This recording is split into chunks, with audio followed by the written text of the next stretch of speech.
Hello again, Struck Quap. Welcome back to my stream. Today I'm kicking off day one of Struck's birthday week, which will be me revisiting all sorts of games I've played between this month and last year this month, so between last August and this year's August.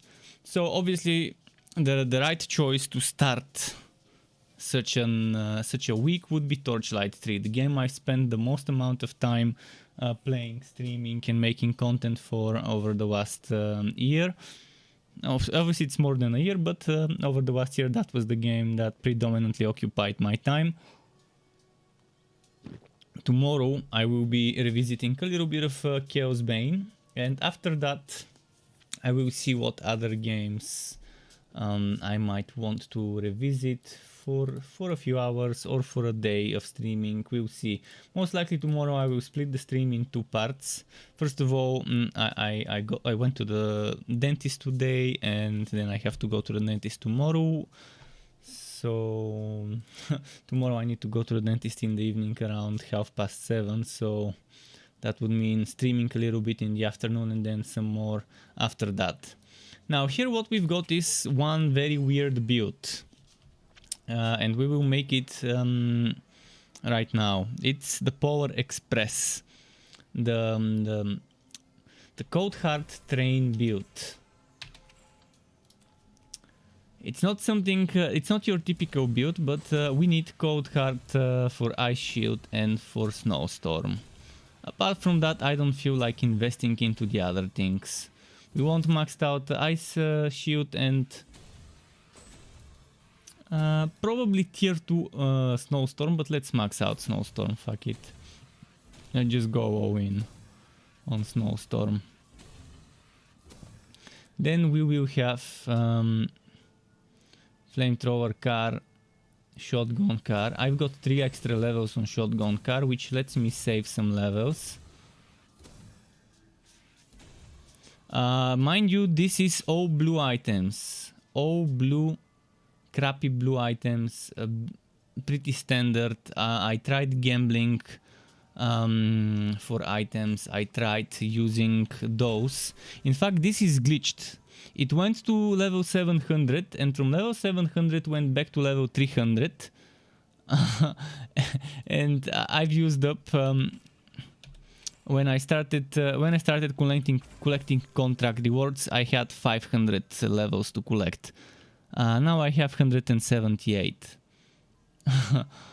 And I was at 500 already when I started collecting 500.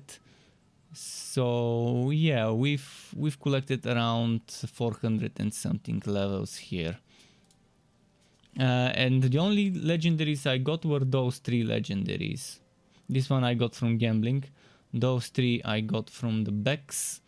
Pretty shitty ones, to be honest. No, this is not that bad, but not for this setup. So what I'll do first is I'll enchant for some defenses, and hopefully we can get lucky with drops, so we can get the cosmic items. I really need those cosmic items for those extra skill points. At least collecting so much of the contract rewards gave me a lot of resources. Oh no, 700 is very bad. We need around 1000 defense. 1300, this is what we need. For pet items, I'm just gonna use whatever. I'm probably gonna look for something in the storage. First of all, we need some good level 60 items from the storage. They're probably in another hero, and I can just go check them from another hero. But first we need to sort the skills.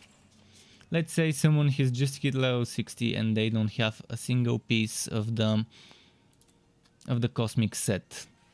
What would be important to such a player? Well, obviously you would want to max this one out for the damage reduction shield bubble. Obviously you would want tier 2 here. This one we no longer need, this one we don't need, this one we don't need, this one we don't need, and this one we don't need. So that's a cheap build. You don't need to invest much on Slammer. and on relic skills. And you can see right now I still have 5 points available. I can still put those 5 points someplace. I can either get attack speed for train cards, or I can get crit chance for train cards, or I can get another train skill. First of all, we will need Imbue Relic. Let's sort out the things. What I do here is I normally put my train here, but I'm gonna reserve this for Imbue Relic. We want mobility here.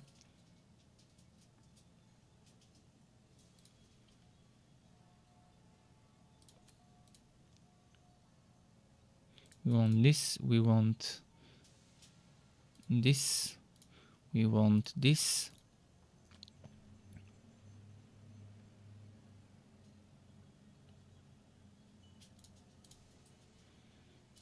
We want this here.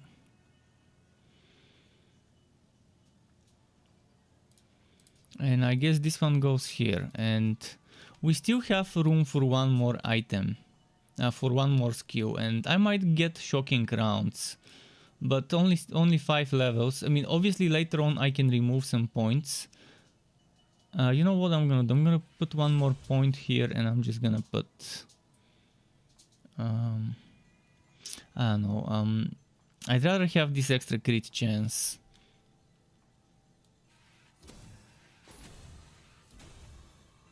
But I'm sure that even though there's the extra crit chance, this extra crit chance cannot go over 40%, which is the cap. But let's do it like this. So this will be saved and reserved for Imbue Relic. And if you're talking about Imbue Relic, I should have the boots here. If I don't, I can just take them from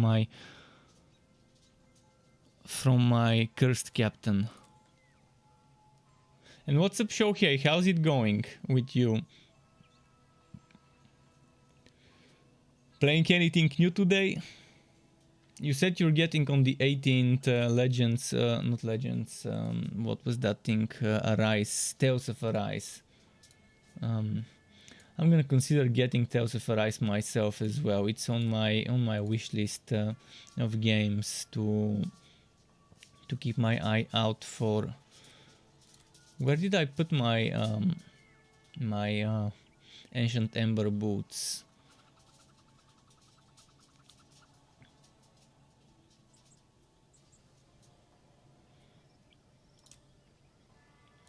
I need one of those maces.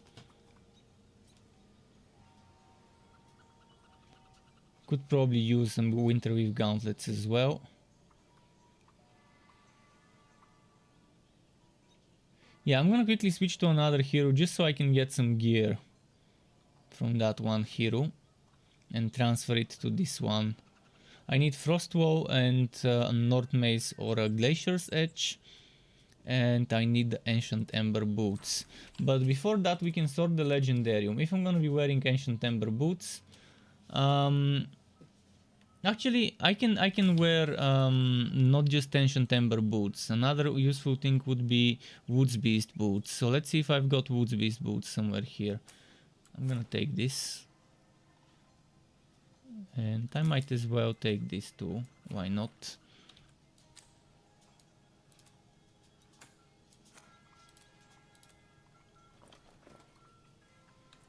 Those items I was gambling. Those are the blue items I got from gambling. Just a moment. Looking for Woods Beast boots. Woods Beast boots. Come on, there's gotta be Woods Beast boots somewhere. 2 levels to Snowstorm, but basic attacks. Yeah, I'm definitely gonna use the Drat neckband. We could use a Drat's neckband.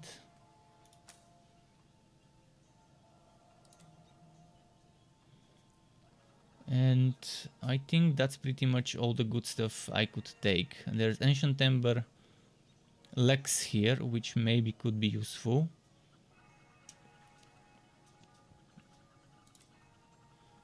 Winterweave breastplate. Not as great as my blue one right now. Eventually I will try and find some items today. I'm also open to testing different builds. If someone wants me to test a different build, just name the class, name the subclass. I wouldn't mind switching things up and testing stuff. But yeah, right now what we need to do is quickly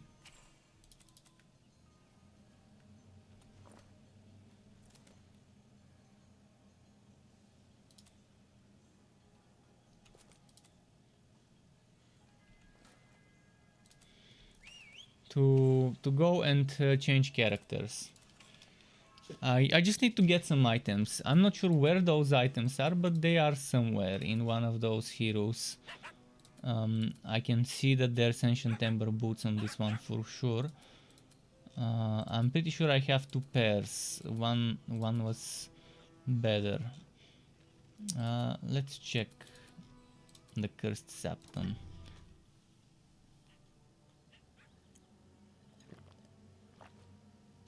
You're saying you will test the demo. Well, if there's a demo, I would definitely like to test the demo myself as well. If they add a demo on PC for Tales of Arise, I will definitely try it.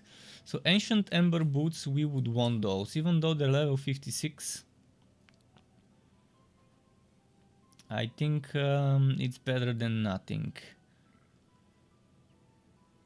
This North Mace, it's not the best, but it's better than nothing as well. Chance to freeze, crit damage, it works fine. And this one is chance to shock.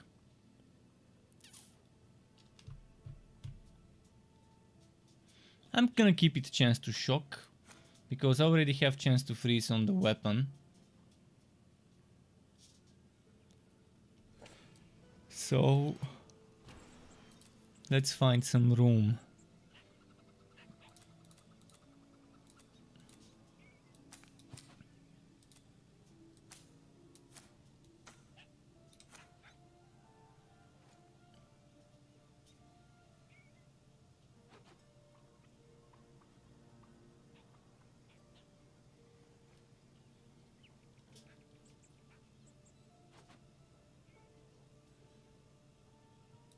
Okay, let's do it like this. That should be enough items. Just to get the build started. I just want the bare minimum. The bare minimum, and Ancient Ember boots, thankfully I can transfer. Obviously you can play the build without the Ancient Ember boots, but it sure as hell helps.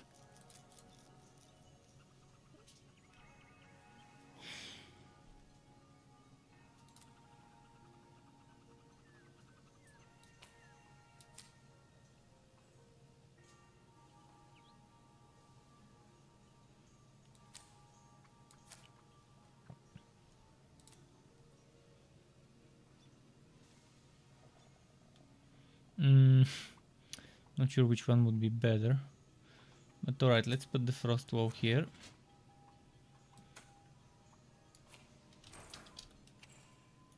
Let's put this one on. Wait, I can't wear the ancient... Oh, why are those Ancient Ember boots Cursed Captain only? This makes no sense. This is not a cape. This seems like a bug. Maybe because of the modification, it's Cursed Captain only. That's what I believe. I think because I've applied a skin that is a Cursed Captain only skin.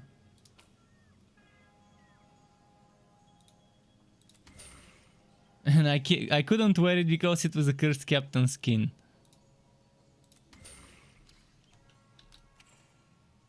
There we go, now I can wear it.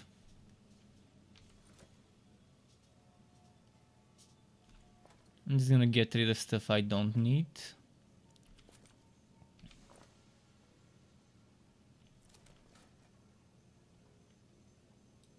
Maybe keep this just in case.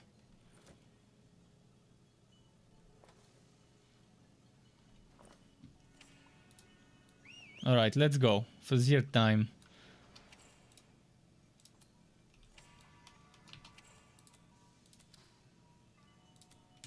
Your pet has arrived. Would be sandals for crits. What else would we need? Right now I don't have the items we need. Here ideally I would put Doom Pipe, ideally. And another thing that works well is either Buzz Breaker or Shotgunner's Shield. So for now I'm just gonna put some random stuff in there.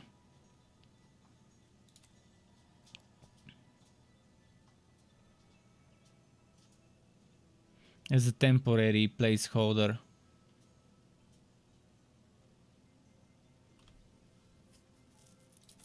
This is for farming. This is for survivability, not bad as a choice. Or should I go potion cooldown? Let's put it like that for now.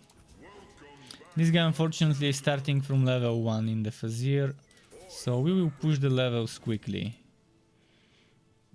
With the train on our side, it shouldn't be a problem. Jockey says, was day for Diablo 2 closed beta? May we meet again on the 20th? Oh yeah, on the 20th I will definitely be testing how the Diablo closed beta is. By the way, do you know if there is cross-platform? Cross-play, cross-platform. I know Diablo is available for different platforms, but am I gonna be able to play with you if you play on PlayStation and I'm on PC on Battle.net? Or are PlayStation players only able to play with PlayStation players? By the way, I shouldn't worry too much with the kills. And this is, by the way, keep in mind, this is not supposed to be some strong meta build. But some time ago someone was asking me about builds with Cold Heart on the Realm Master. And this is probably as good as it can get on a Realm Master with Cold Heart. Obviously right now I'm with the worst possible items. So I'm missing some stuff in the Legendarium, like the Doom Pipe and stuff. Actually, I just remembered.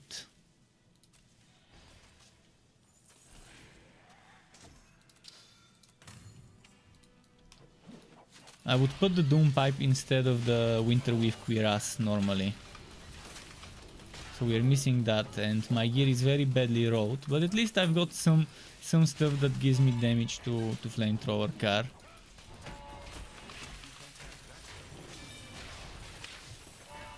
On the boots, do I have crit damage on the boots? No crit damage on the boots, but at least it's the right item, so...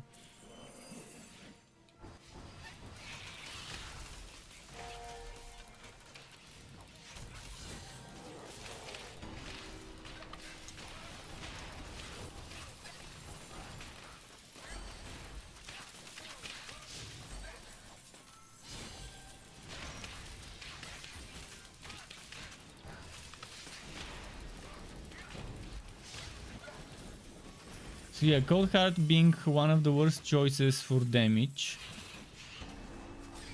This is the best Cold Heart setup you can make on a Realm Master. Forget about slamming, it's just a nerf to Oblivion, and slamming is just a bad choice. If you want Cold Heart, the Power Express is a better option. Oh, on the Realm Master.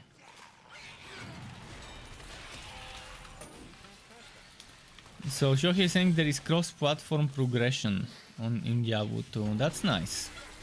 So if you ever decide to buy a computer, you would be able to play your PlayStation Progress on your PC, which is pretty nice. Or if you ever decide to buy like an Xbox, you would be able to switch between Xbox and PlayStation with the same progress. Good to know.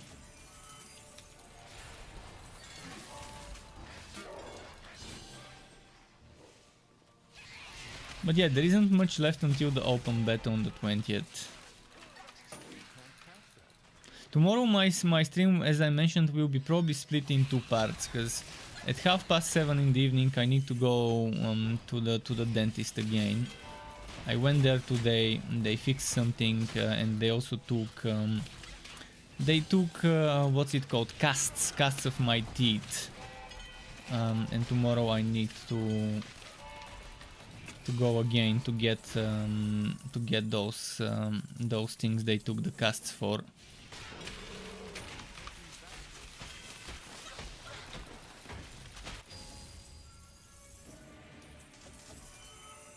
So tomorrow is gonna be probably 2 streams, one shorter in the afternoon and another one after that in the evening.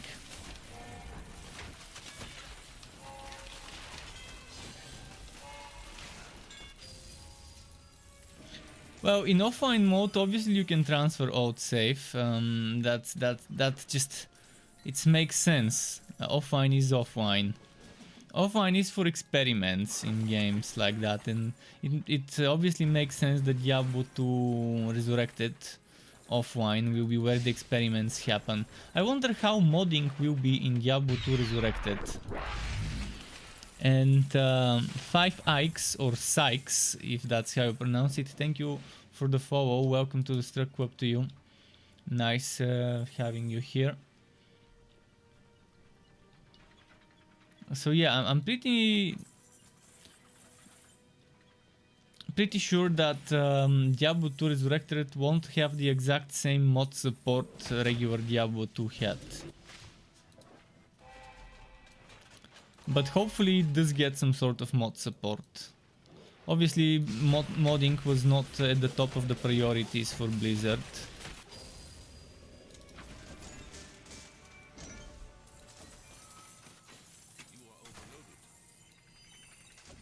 Some time ago there was a person in my channel having one of the weirdest and most illogical arguments ever about Torchlight 3. That person said that, first of all, he said that the game, as I said, doesn't have hundreds of builds, because just changing one skill, for example, just changing, instead of using flamethrower car, using let's say mortar car, he says that's not a new build, that's the same build with just one modification. But then he said that changing this item for a version with the exact same item but with 60, 70, 80, 100% extra damage is a completely new build. And he was just the type of person that contradicts himself. How does he think that changing a skill doesn't change the build, but keeping the exact same item just with a little bit of extra stats is an entirely new build? For me, if I take this North Mace, and a North Mace that gives me 60% extra stats, or 118%, which is the limit of extra stats, it's still the same build. You just have the better version of the items for that build. You have the evolved items of that build. The item is the same, so you're not getting a new extra legendary affix. It's the same legendary affix, so it's the same effect.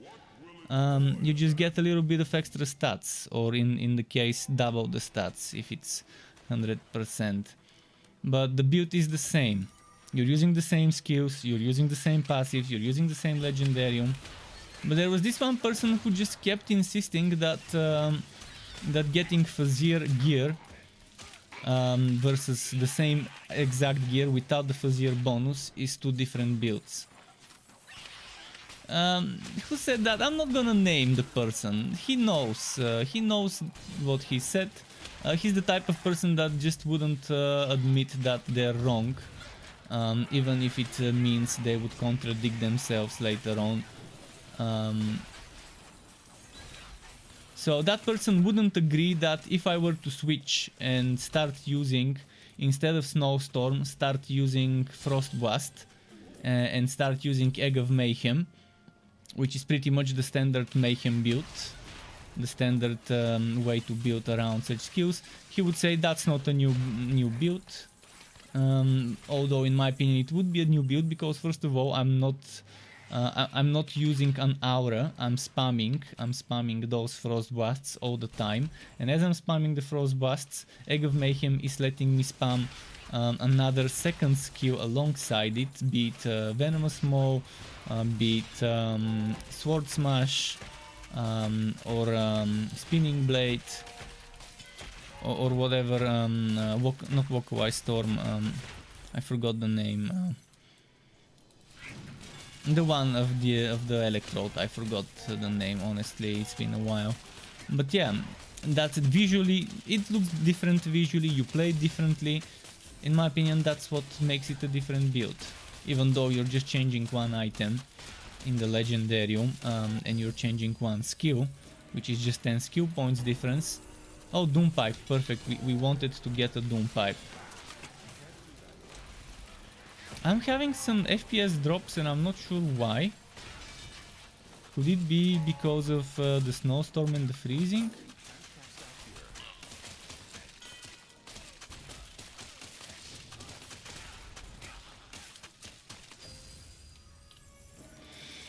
Okay, so now we can replace this winter with cuirass. Or actually, let's replace the wood beast sandals. I want to keep the gear walkie. Normally for this build I would replace winter with cuirass with Doom Pipe, but I want to keep the gear walkie for the time being, until I farm some items, some cosmic items. Just look at that, right now I'm just with the most basic items from the Gambler.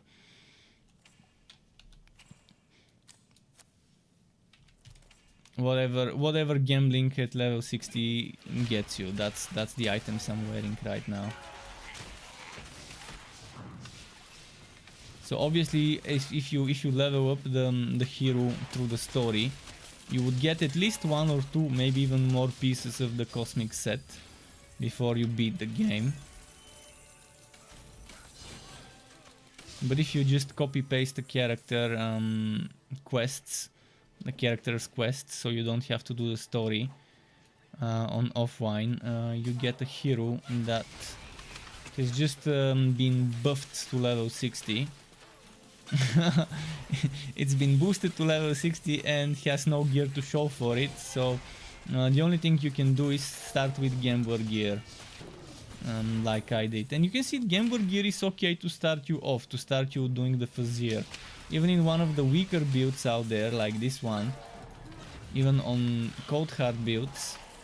Obviously this is the strongest Cold Heart build for that class, for a Realm Master that I can think of.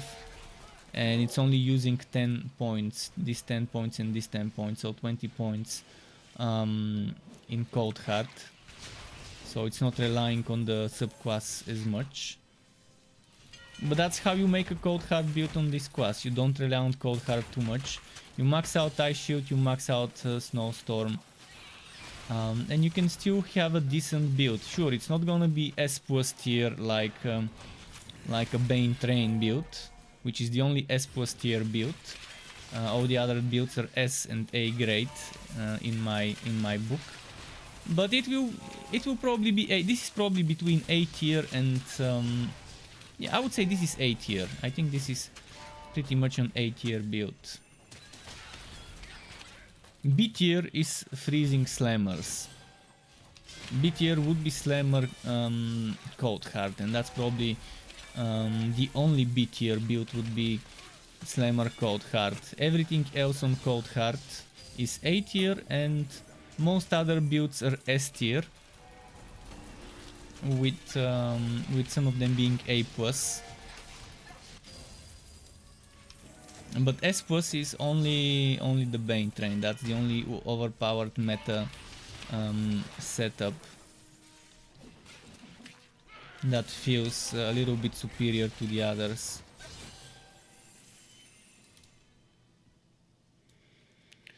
You can see this is running well so far, even though I'm just randomly mashing buttons. I'm not even playing it the way I need to.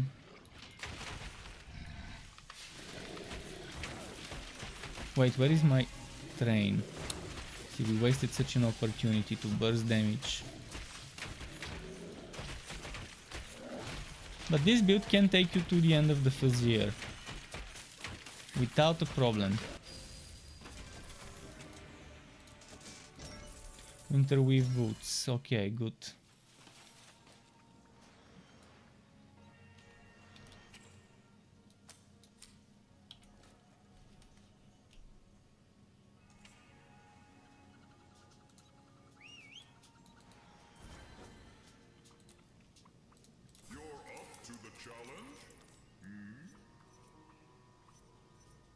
Your pet has returned.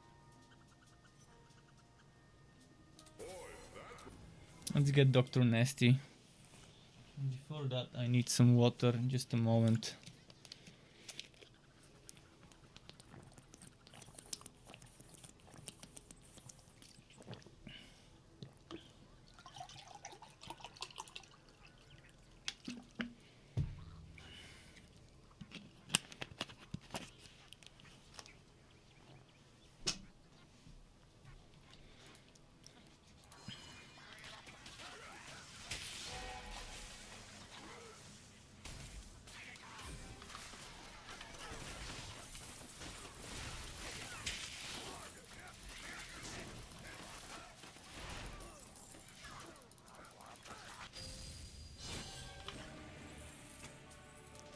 Too many pets as usual.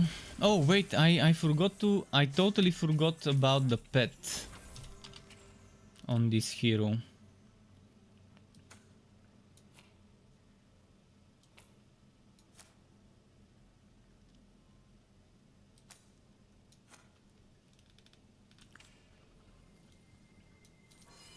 That was a good reminder.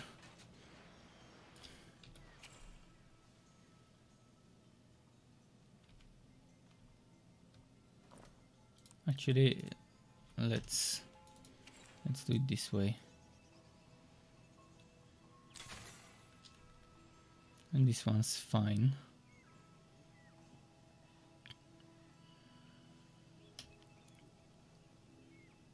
Only need it for the legendarium anyways. I did not see that. Again. Okay, if someone wants to see a specific type of a map, specific type of a build, actually, specific type of a build, tell me. I can try to switch to a different hero, and if I don't have it, I can try and make it and boost it to level 60 quickly. In offline, obviously, because I can do that in online.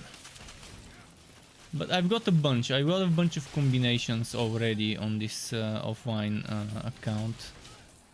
If one can even call it account, if it's offline. On this machine, maybe, let's say it that way. Oh, I like this. This is gonna be a quick map. Just killing Hive it.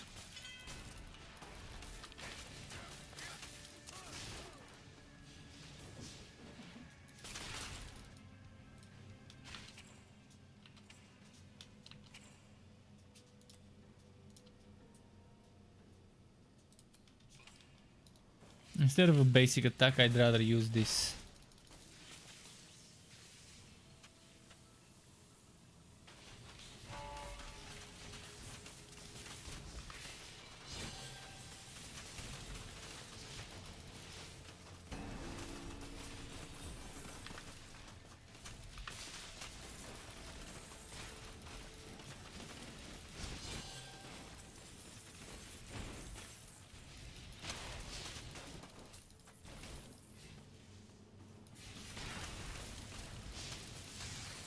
Okay, nice, nice.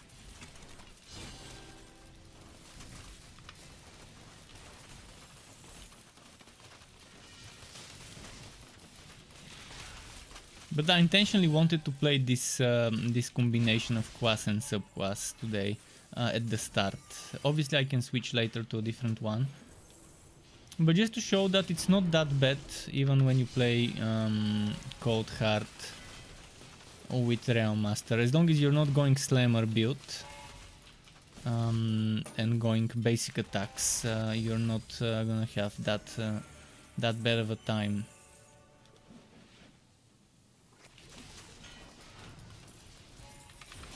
If you want basic attack builds, I would say Greatsword, Railhammer, Bow. Those are okay. But with bow it's a little bit tricky. Because with bow you can take the most out of the range if you go Flaming Destroyer or Electrode. You have to be mid-range so that the procs from the relic skill can hit. If you go Cold Heart on a bow, yeah, you're gonna be getting some procs from Ice Boars. Was it Ice Boars? I forgot the name. Warge Boars. So yeah, you can get some procs from that, but they're not gonna be that great, and the bow basic attacks are not gonna be that great. But Railhammer and Greatsword. Railhammer can go nicely on Electrode or Flaming Destroyer, whereas Greatsword you need to be using Flaming Destroyer. With Railhammer you can actually even do Blood Drinker, although it's not really recommended if you want a basic attack build. I think it's just best to go Flaming Destroyer or Electrode if you want damage. If you don't want survivability but damage from your basic attacks.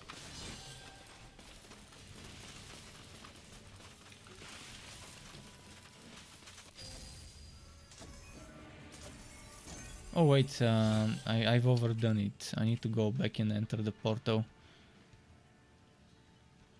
You want to push as high as possible, as quickly as possible now.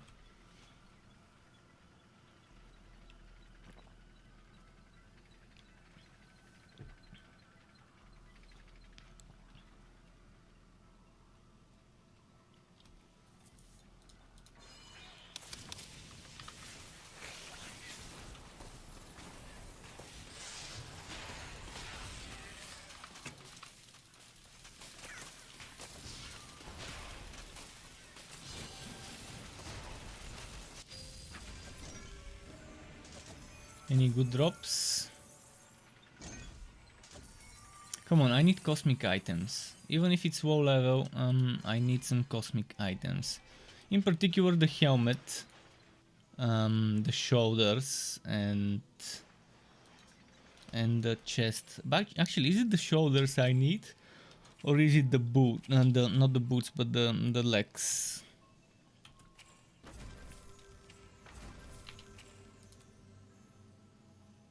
Let me check.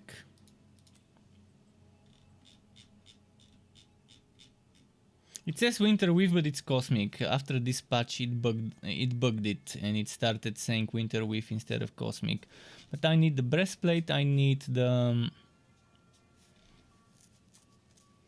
helmet, and I guess the gauntlets would be the ideal thing. Because on a train build like mine, this one is useless. I'm not using Frostbust, I'm not using Cold Front,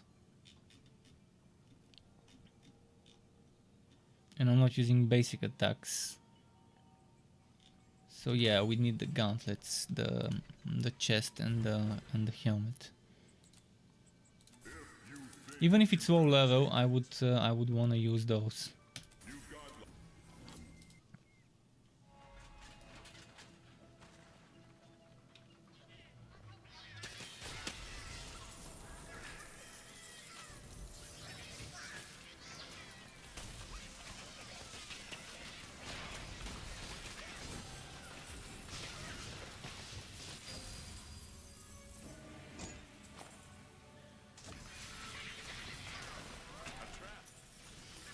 Okay, we need to pick those up.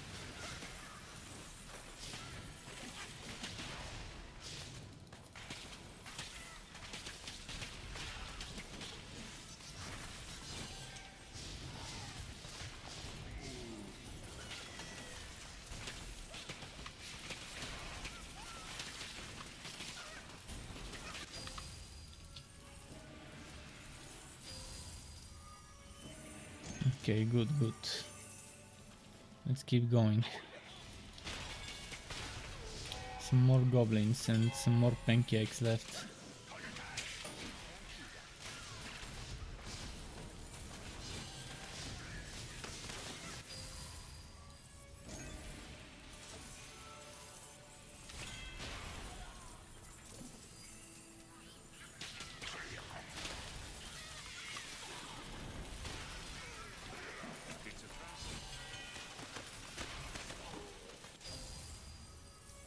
come on.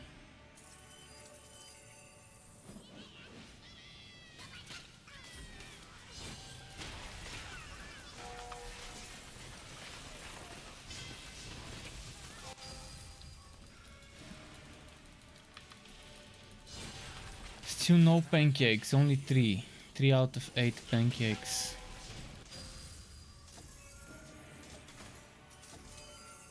But we got, is that the cosmic ones? That is the cosmic ones actually. It says Winter Weave, but it's cosmic.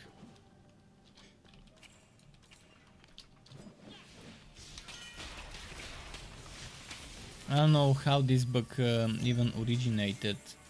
It was fine before this update, before the spring update in, what was it, April? Or was it, when was the update? May, April? I can't remember. Might have been May. But yeah, that Curse Captain update. Something out there messed up the Cosmic set to not be called Cosmic and to have now 2 different Winter Weave sets. One that's the actual Winter Weave and one that's the Cosmic. But that's only on name. It's something that it doesn't make the items not work the way they used to. It's just a different name. So it's not something too bad. You get used to it, I guess.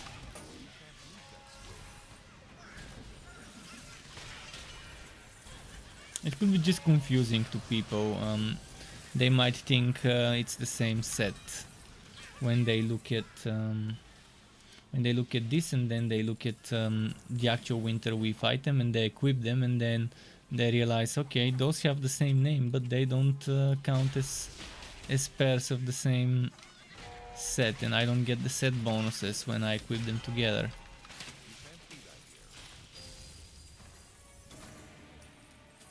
Okay, this one dropped 2 legendaries. Pretty nice. I mean, this one's junk and it's probably gonna get salvaged. But that was a very nice Wookiee drop. Not sure if both items were from the same NPC or one of them was from the boxes behind it that broke when I killed it.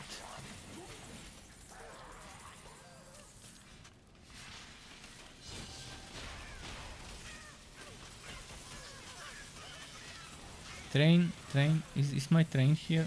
I keep stopping my train, then I'm wondering where my DPS went. Well, obviously wherever the train is, that's where the DPS is. If I stop the train, my DPS is much lower. Like right now I don't have the train. So obviously my DPS is not great. Sure, I've got Ice Shield, which helps with trash mobs and stuff. Let's get the train going.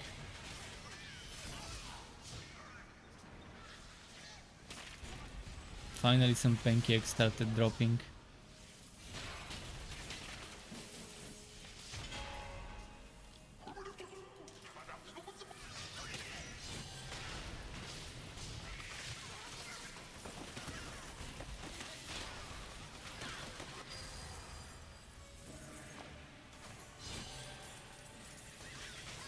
Centrifugal Demolisher, okay.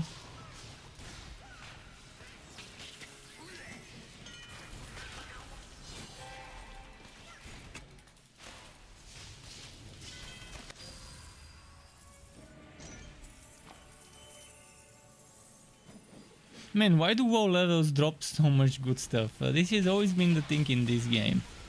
Before level 60, there's a bunch of drops, and as soon as you reach level 60 and start doing level 60 and higher content, it just stops the legendary drops. Look at that, in one map I got 4 legendaries. One single run. Actually, did this drop as well? I think this was in a previous run, yeah. So in this one single run so far I've gotten 4. And that's without even reaching and beating the boss. And opening the boss chest. Just makes you wonder what's gonna happen now when we beat the boss and open the chest.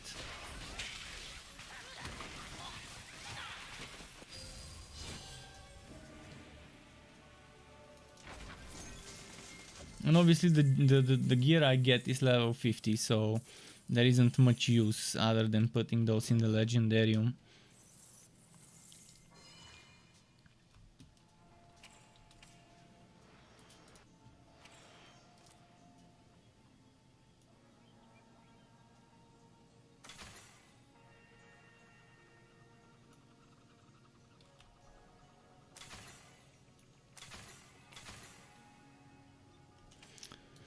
Just give me a moment, I need to make some storage.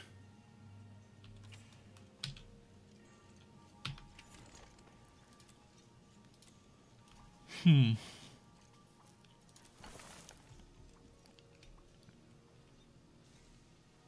just gonna put some storage here.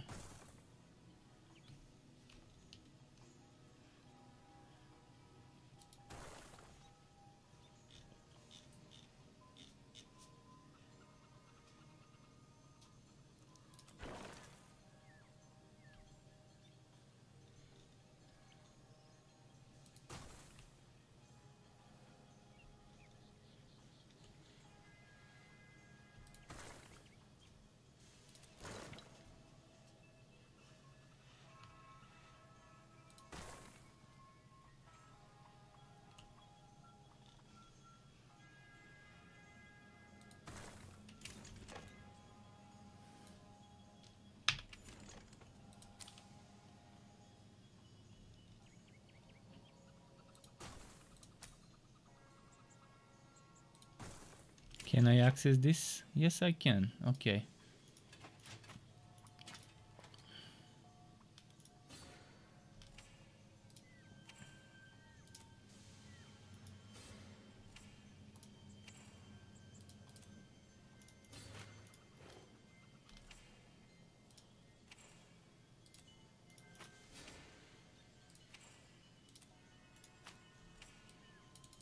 Just making room.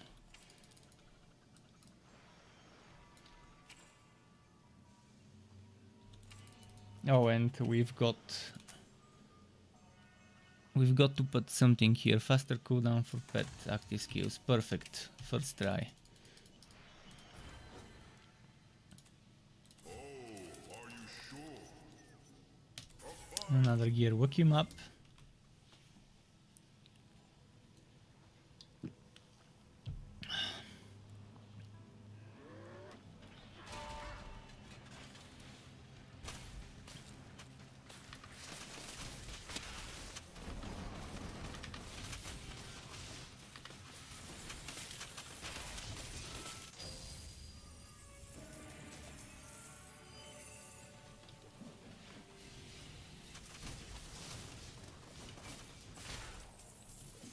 Okay, let's keep moving.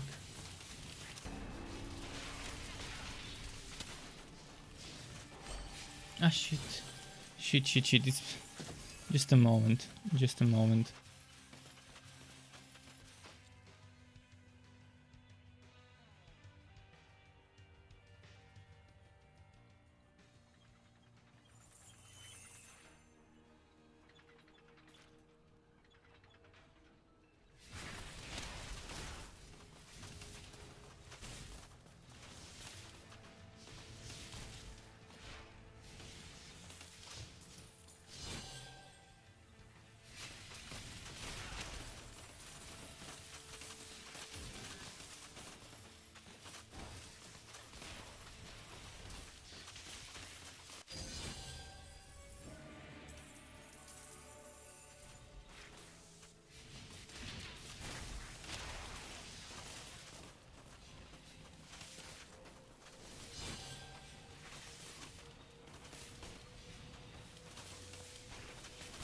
Just sorry about that. Thankfully, I can still talk and play. It's that type of a build. It's that type of a build. Just a moment. Let me switch back on my monitoring. Okay. Okay. It wasn't anything urgent, but you never know when someone calls you.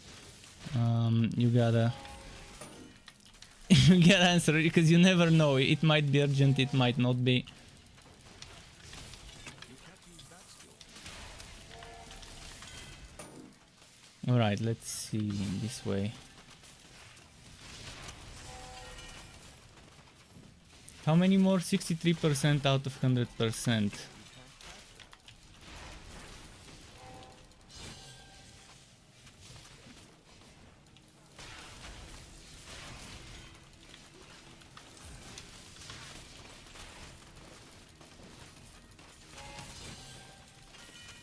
%. Alright, already already getting close to the portal. Maybe one last group. Let's get a big group. Let's collect a bunch. Now let's turn back.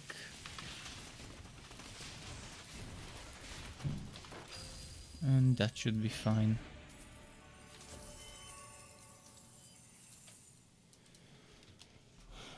So he says, well, that was the first time I've ever seen struck with with is that a phone?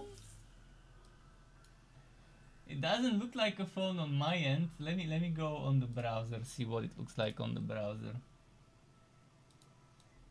On the browser it looks even less of a phone. Strange emoji. But okay, I kind of got what you meant with this. Yeah, it's probably the first time. Actually, I've talked on the phone 2 or 3 times more when it was something like, sometimes my uncle would call me for something. Once my uncle would call me that to tell me that he can't contact my mother, to see if I can tell her to contact him. And it's not as if she will magically see her messages if I message her. But yeah, stuff like that. Sometimes when it's a relative or someone that I haven't heard in a long time, if it's a known number, I would answer even though I'm streaming. If it's an unknown number, chances of me answering are very, very small, unless I'm expecting a delivery or something.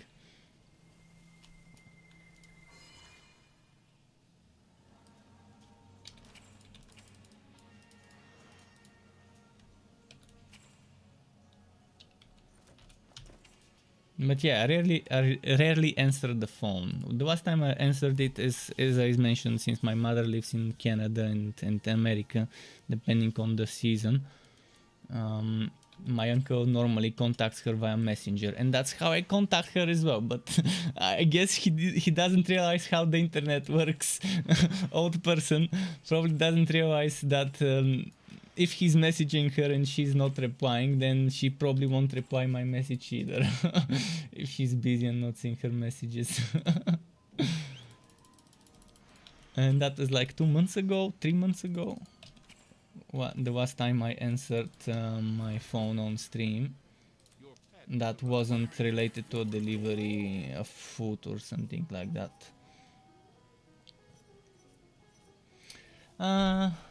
Which would be easier? I think we can handle this guy. He doesn't have much HP.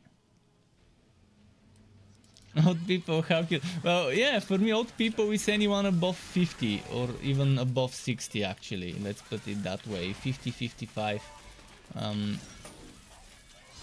For me, people in their 30s, 40s are what was the term? Middle-aged. Middle-aged. Middle-aged does not mean old. Unless you're a kid. If you're a kid, to you, everyone above 20 is old. If you're a teenager, everyone above 30 is old to you. But yeah, I mean, right now what I consider old is people from the previous generation, like my parents' generation. People as old as my parents.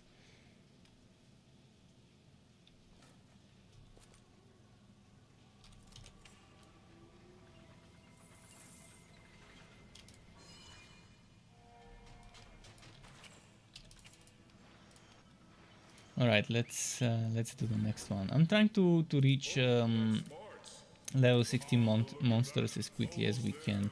And hopefully get some... what's it called? Some cosmic pieces. But again, you're seeing...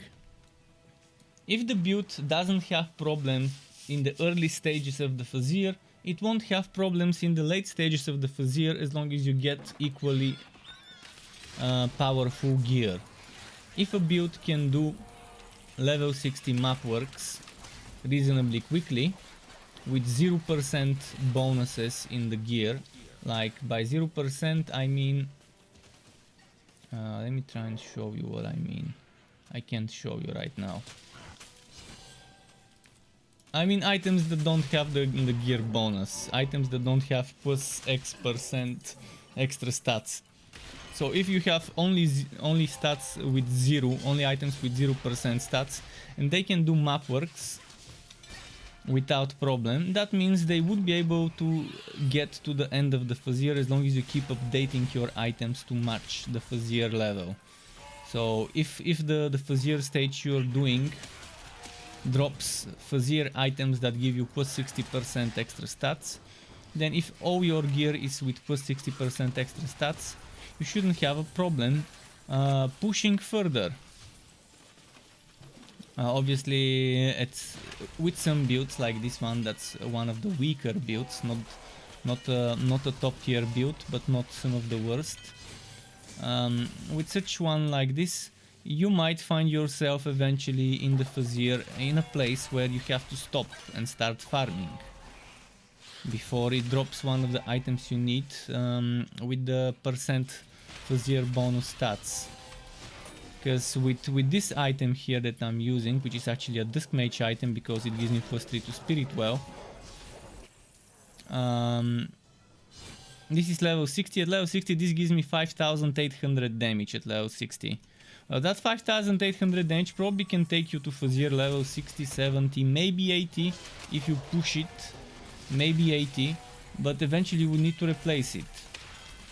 Eventually you would either have to pray for this item to drop with decent stats, with some extra Fazir bonus items, or just get a blue item. Sometimes you have to break a build for a bit and use a blue item, because if you want to push the Fazir, blue items are your best friends. You can complete the Fazir with full blue items. You don't need to go for legendaries and proper optimized builds. You can go for an unoptimized build with only blue items in the Fazir. Sure, it's not gonna be as strong, but those extra stats sure help. If you care about Fazir. I don't care about the Fazir. You're never gonna see me pushing the Fazir until the end. I just don't have the time and patience. If I'm doing Mapworks level 60, that's exactly the same experience as the Fazir. There isn't anything that makes it different, other than the randomized affixes, some of which are pretty annoying. Like the one where there's monsters following you. I forgot the name. Where there's an undead following you. This is pretty annoying.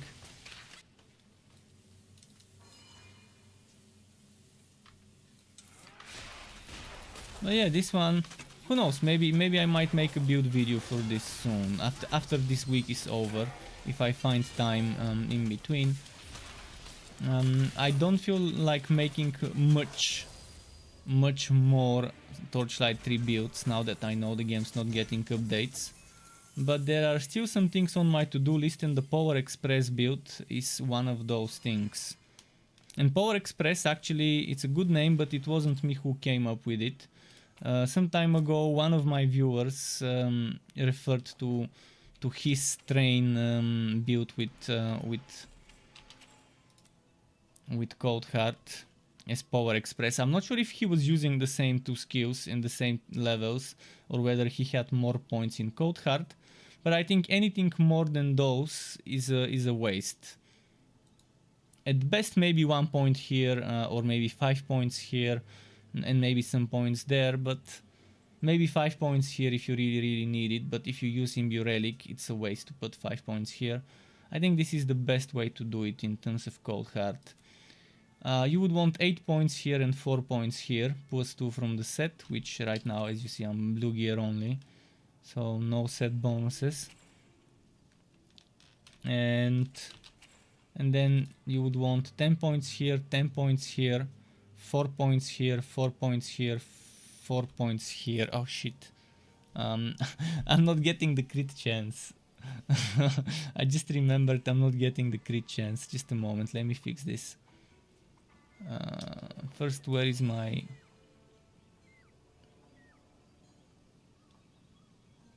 Okay, those are my props, my decors, my sets. When I record those little teasers for the builds I make.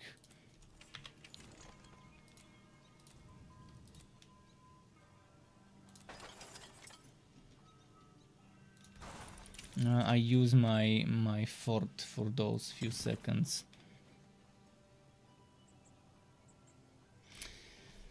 I need one more skill point. The only thing I can do right now is fuck up my flamethrower car. If I want this crit chance.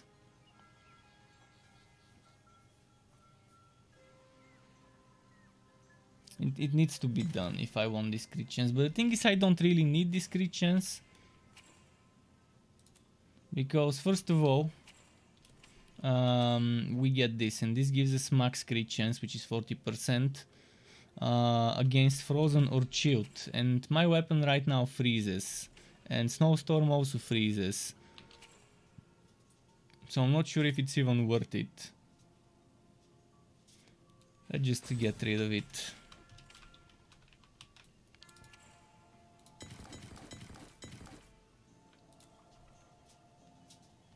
What I'm gonna do now is... Another thing you can do is you can put 4 points into this for attack speed for train cars. And that's a very good choice. Attack speed for train cars. So you would have 10 points here, 10 points here, 4 points here, 4 points here, 4 points here. And then you have 2 more points you can remove from this, 2 more points you can remove from this. And by removing 2 and 2, you have 4 spare points, which you can either put for 10% conductor crit chance, which as I mentioned in this case is unnecessary, or you can put it for energizer, which also seems unnecessary, or you can put it here for chance to chill. With this chance to chill, as long as you have snowstorm, you would have plenty of crit chance because of chilled and frozen targets. Alternatively, you can put it into frost skin for extra survivability if you think you have problems surviving. But yeah, that's how it is. Let's go. Oh, so tough.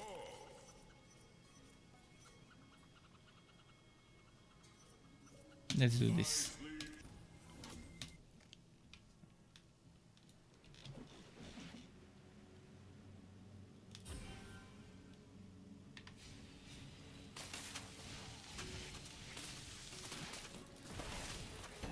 Gotta kill spiders, okay.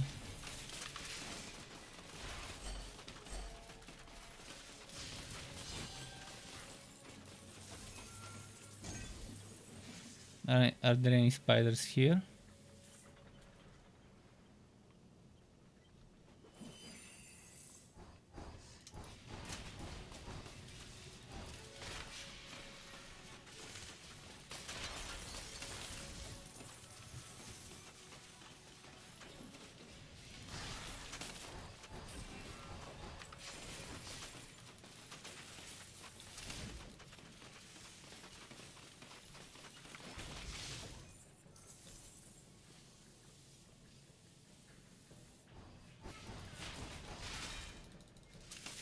Okay, good.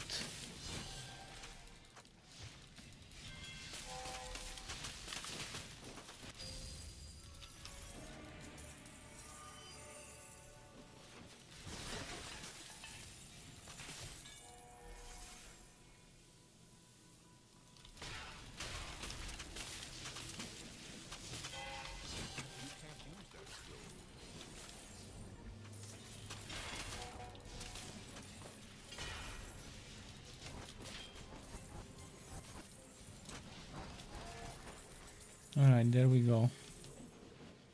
How many more?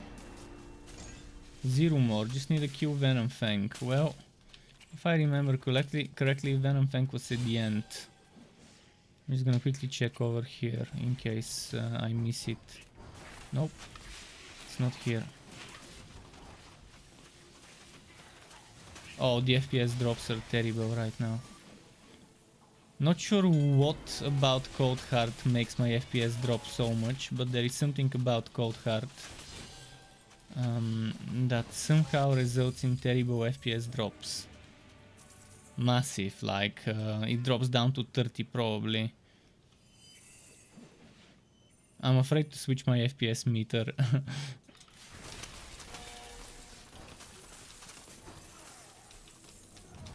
And I do have VSync stuff switched on.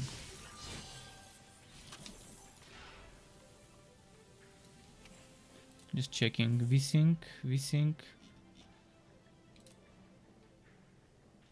Yeah, VSync is switched on. Strange.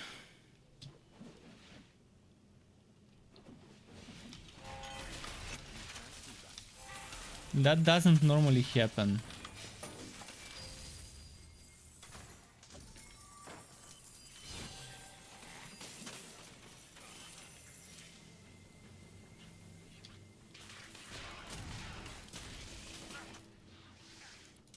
Waiting for my shield to be ready before the boss fight. That spell cannot be cast.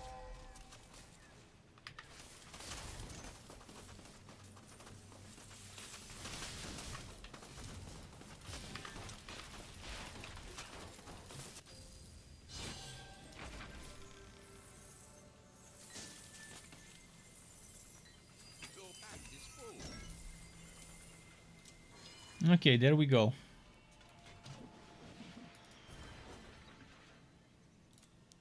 So decisive. Almost reached the level 60 mobs. But yeah, again, if someone wants to see a different class and subclass combo, tell me. Most likely I have it on this account. I've got like half of them.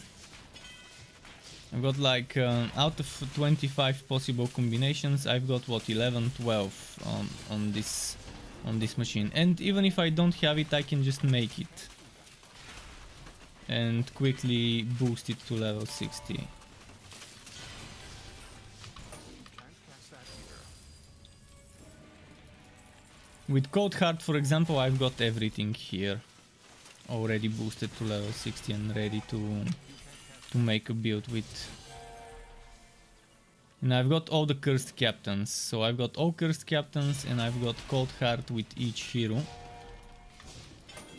alongside a few more versions, a few more setups.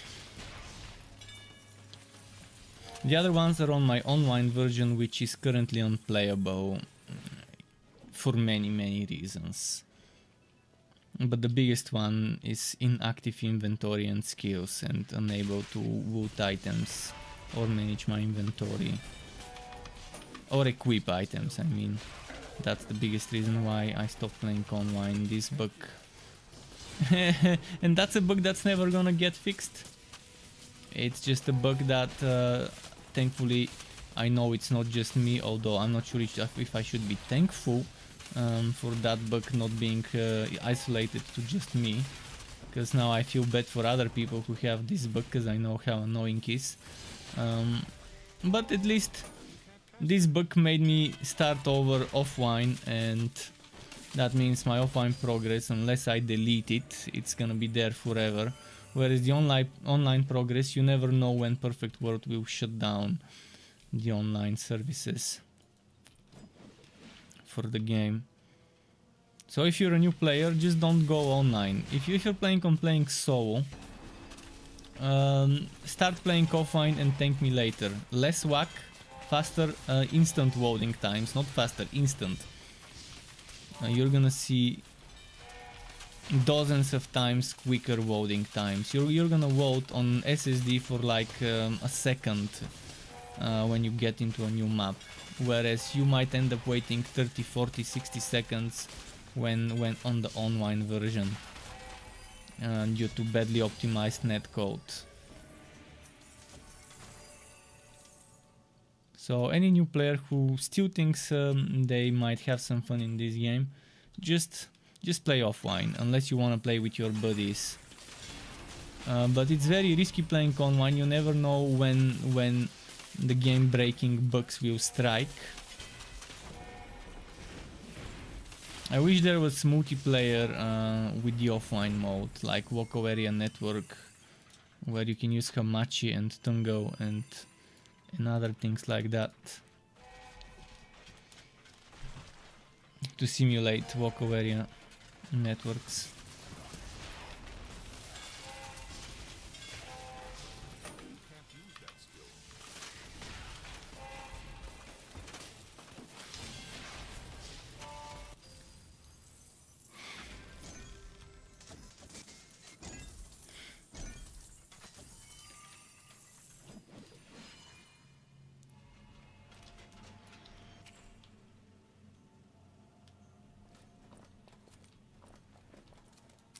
At least we are unlocking stuff for our legendarium bit by bit.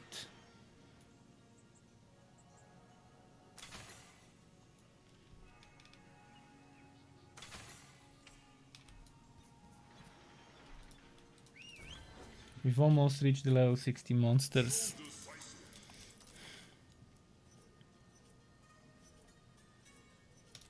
This guy, he dies quickly.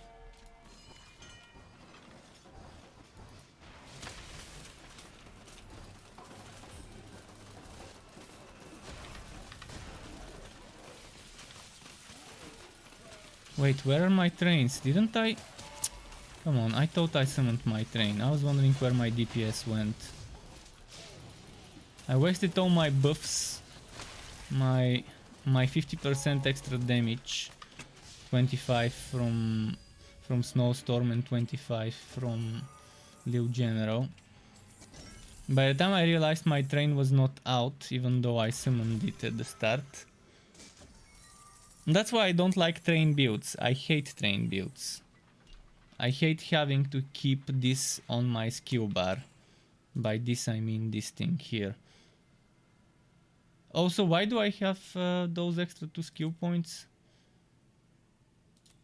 I think I put 3 points here and that's why I have 2 leftover points. Let's put them here. It's better than nothing.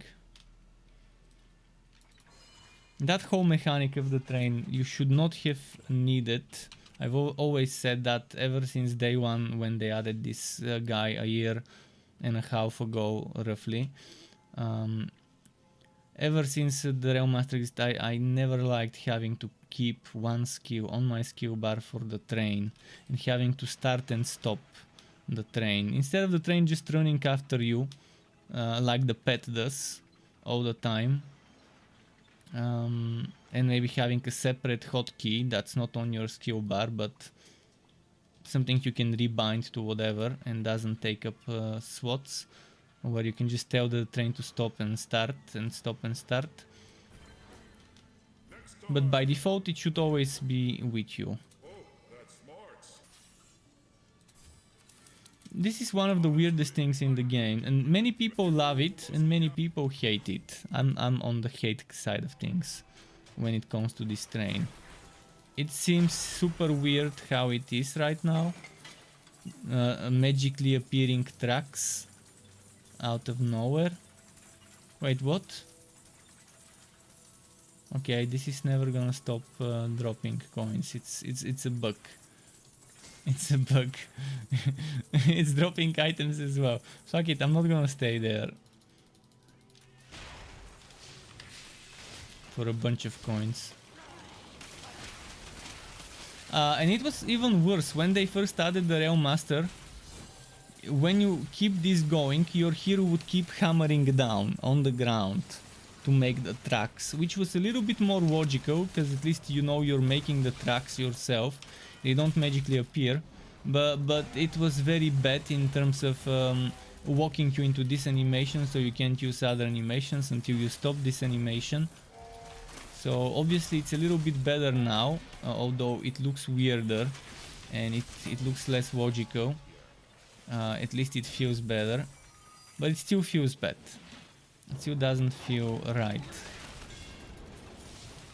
It would have been so nice if it was a ghost train. Not an actual train, but a ghost train that was following you around.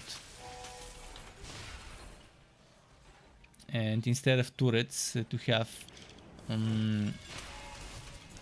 skeletons with flamethrowers and skeletons with shotguns and skeletons with the basic machine gun doing the shooting, rather than some automaton turrets.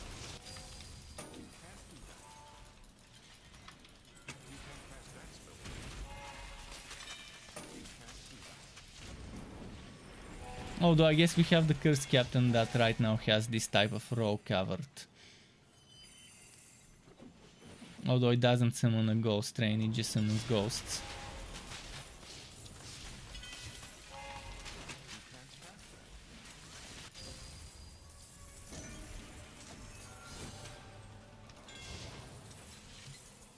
Finally, is it the real? It's not the real one, which is nice. Not the real Winter Weave, it's the cosmic set. Now we just need the chest and the gauntlets to drop of this set. This one would have been nice if it gave me 3 levels to shotgun or 3 levels to flamethrower.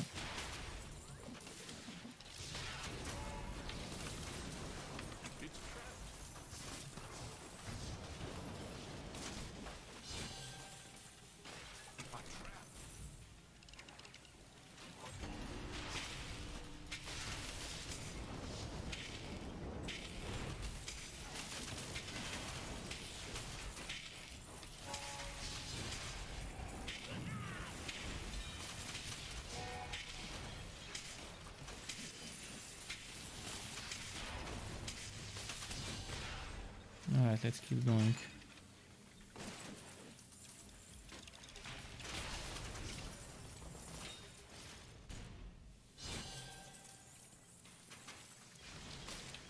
How many more automatons? One group more, maybe 2 groups.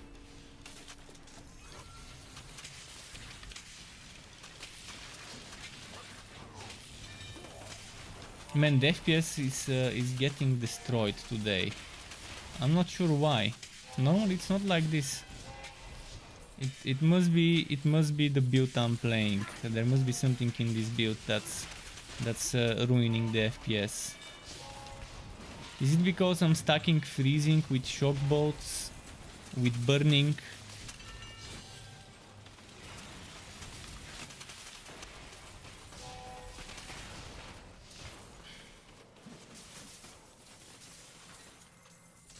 And it's just too much calculations for the game to handle.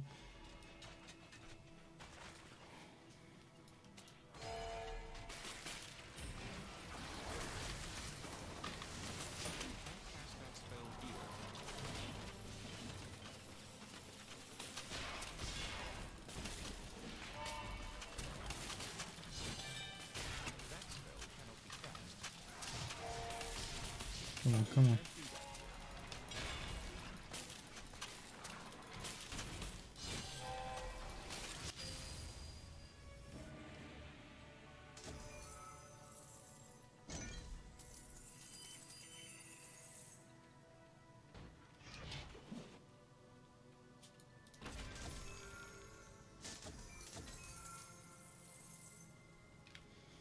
So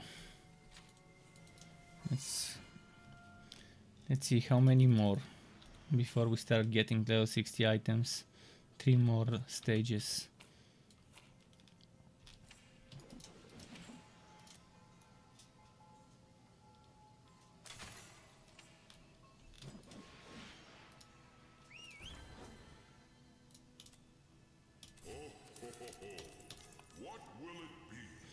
Another Gearwalkie. The drops have been good to me today, but again, that's not level 60 drops. As soon as I reach level 60, it's probably gonna stop dropping legendaries and be more like once every 3, 4, 5 maps. Instead of one every 1 or 2 maps. Or that one map that gave me like, what, 3, 4 items? I think it was 4 items in one map. at level 50.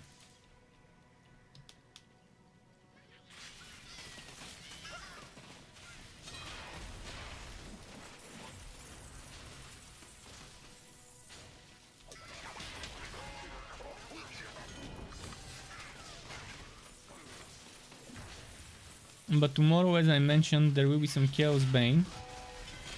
And most likely in the late evening, after I come back from the dentist, there will be another game. We'll figure it out later tonight, which other game, but there will be some Chaos Bane in the afternoon. And yeah, I will try to dedicate this this week to revisiting some older games that I used to play during the last 12 months. Alongside some new ones, obviously.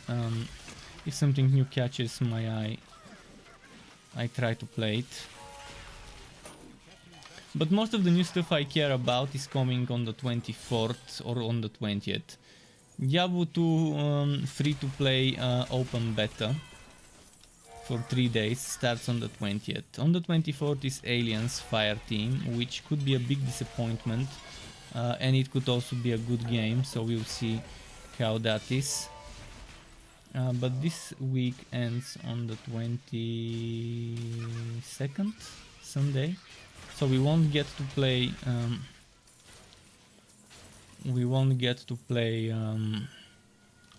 During this week, during the birthday week, Aliens.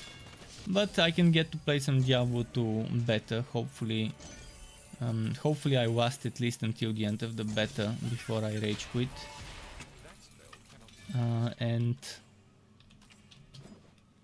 And we'll get to play most likely if I get a good deal on it. Maybe we can try Tales of Arise. Tales of Arise seems very similar to Is and Scarlet Nexus in terms of combat. It's gonna be that type of game. I just hope it's not like Scarlet Nexus where the story is more than the combat. In Is there was some story, but it wasn't 70% story, 30% combat like Scarlet Nexus. In Is it was probably 50-50 or maybe 60-40. And there still was a little bit too much story for my taste. But we'll see. I mean, hopefully Tales of Arise does not have that much story. And I can just focus more on fighting rather than watching some cutscenes and some boring dialogue.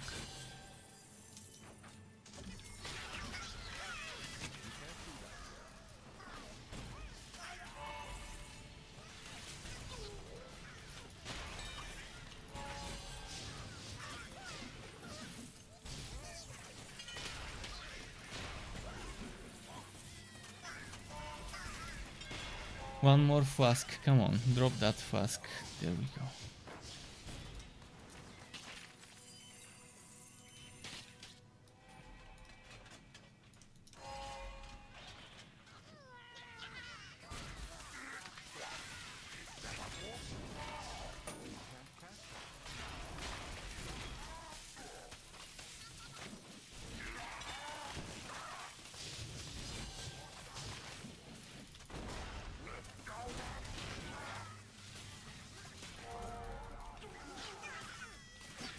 Wait, what's happening? Is he invulnerable at the end?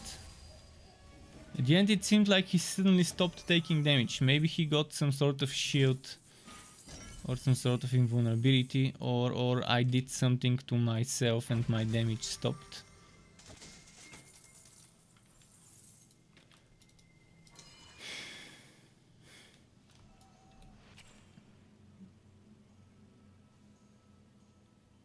Oh, that's that is also not the Winter Weave. That is also the Cosmic.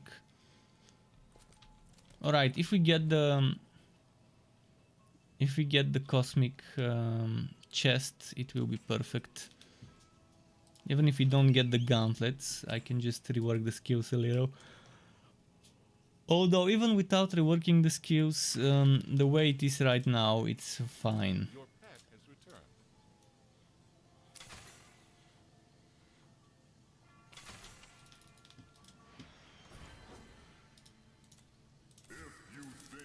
One more and then it's boss fight.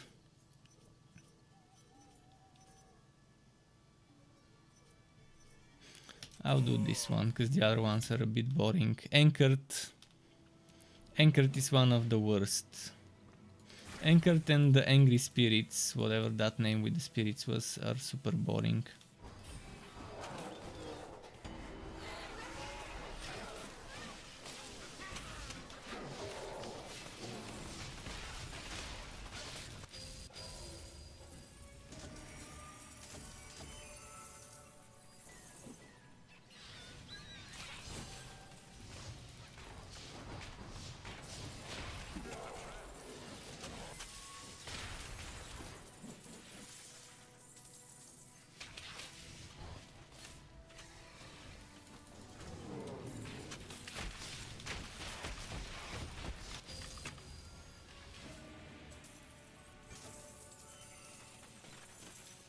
Okay, let's keep going.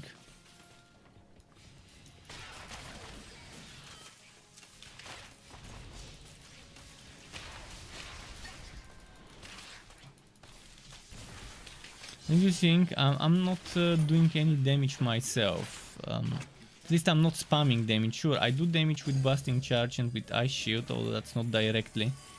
Ancient Ember Boots, is it better than what I'm wearing? Because right now I'm wearing a level 56. Well, that's more defense, it's still better. I wish instead of damage to Railhammer it was crit damage. Would have really helped if it gave crit damage.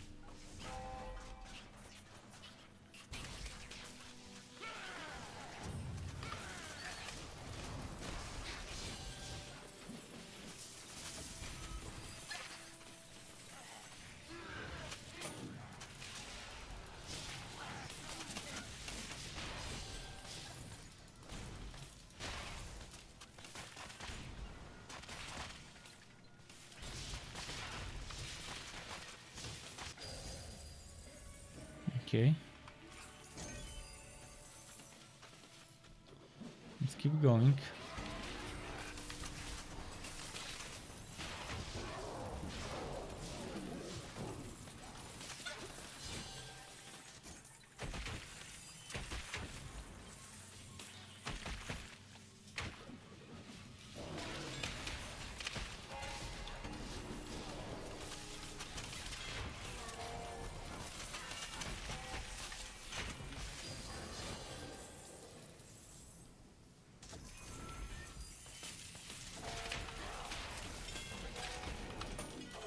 There we go.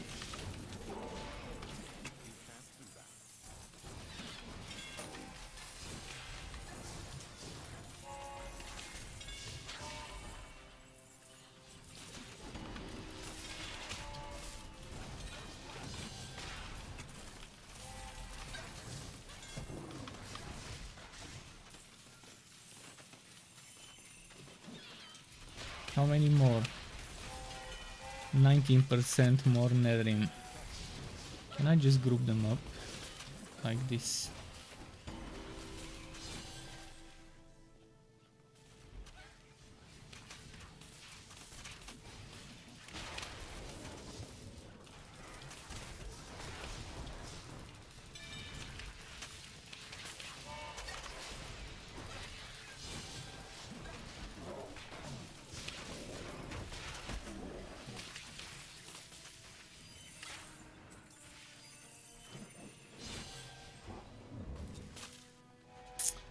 Cooldown, let's wait 5 seconds.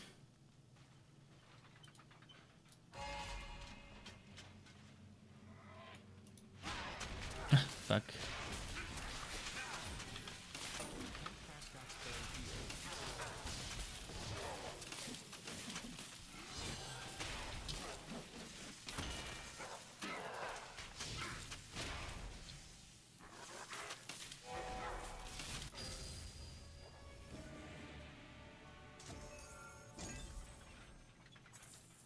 Junk.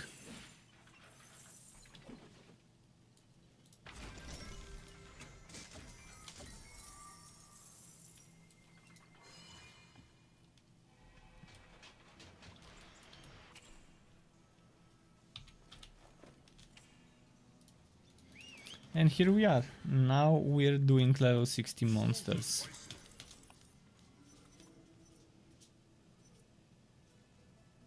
Your pet has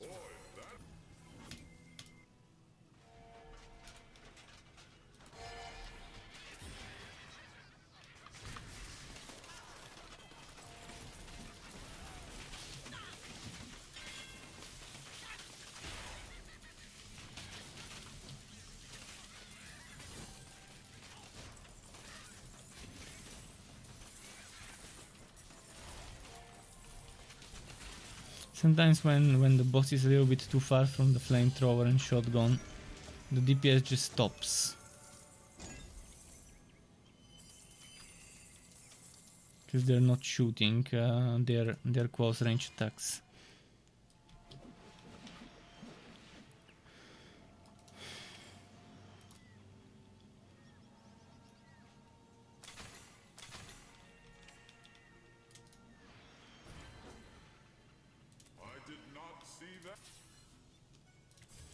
Well, we're starting with the blazing ones. With monster Q.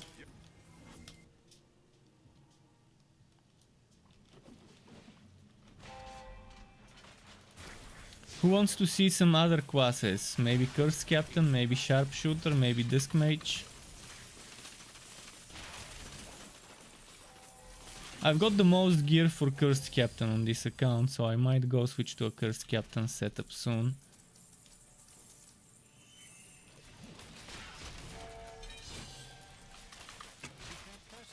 At least I got this to level 60 mobs, which is nice.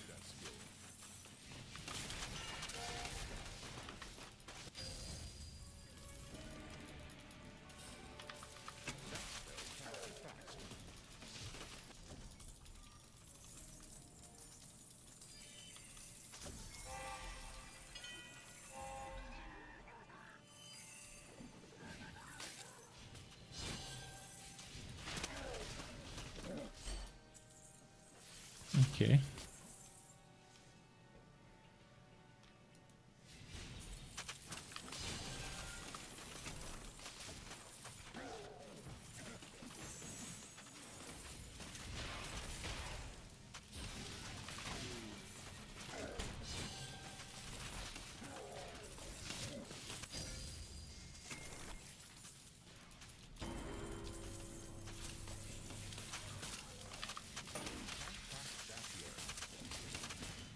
Oh, that freezing sure comes handy.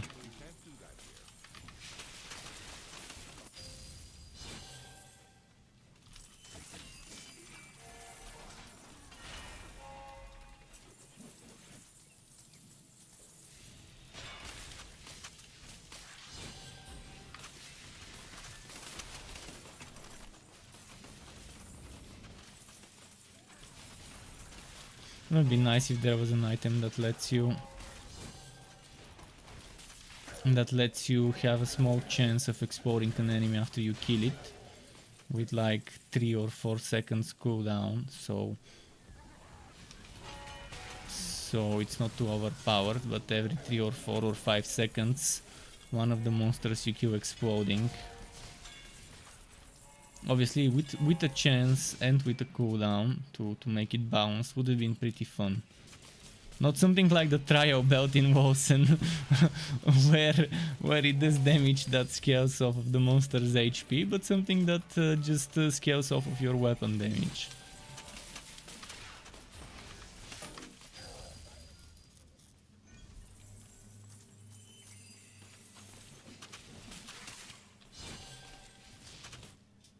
Let's get those keys.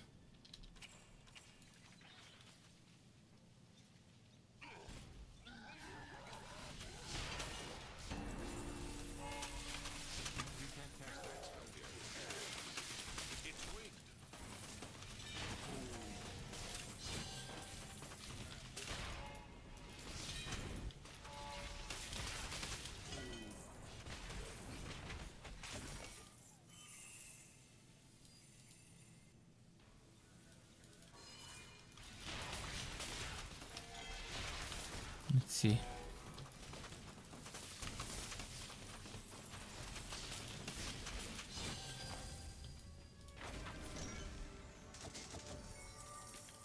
It is getting boring. I know it's getting boring to me. Playing train builds is... There isn't anything more boring than train builds in this game. Where you just watch the train do all the work and you're just standing there sitting. See, I intentionally removed the basic attack so you can see that you don't even need a basic attack. I have this instead of a basic attack. Which doesn't trigger unless I hit with something.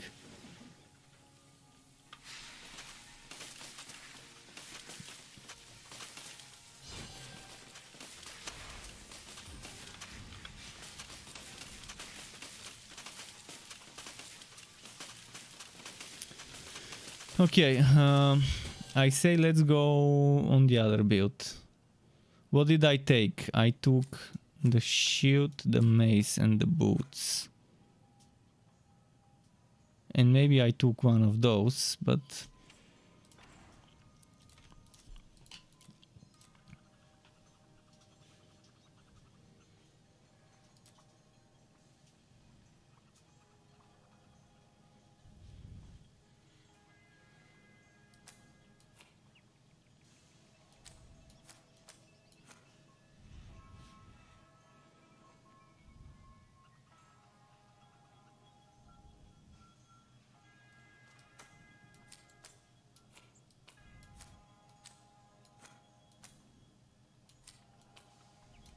Page 4, I have to remember it's page 4.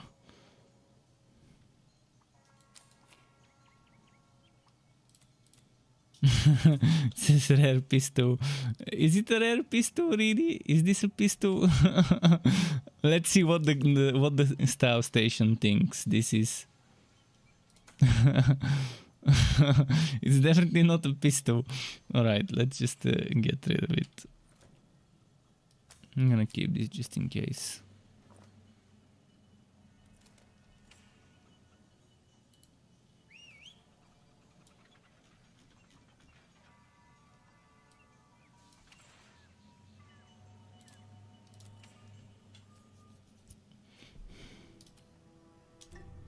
I'm not sure what build I've got here. I think I've got the summoner build on this hero right now. Fun build. Very fun build. The summoner Zapton. The crewmancer, crewmate Zapton.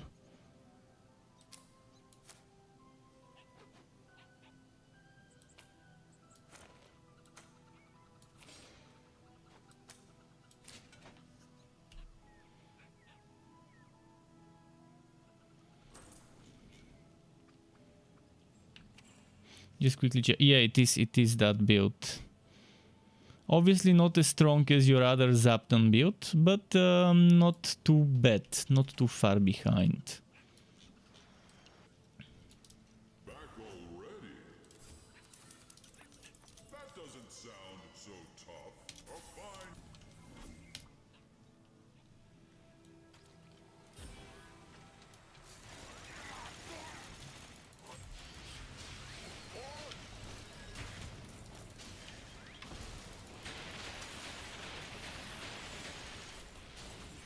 Let's keep going.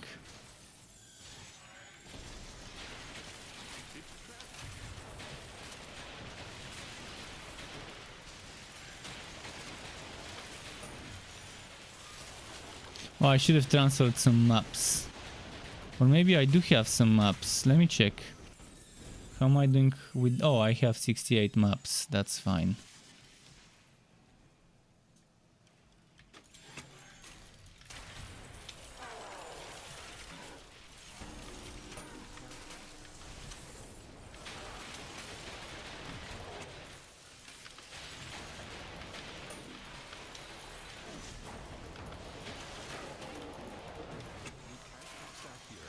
I've forgotten how to play the build. I forget that I need to do black spot first before spamming my other damage like the keks.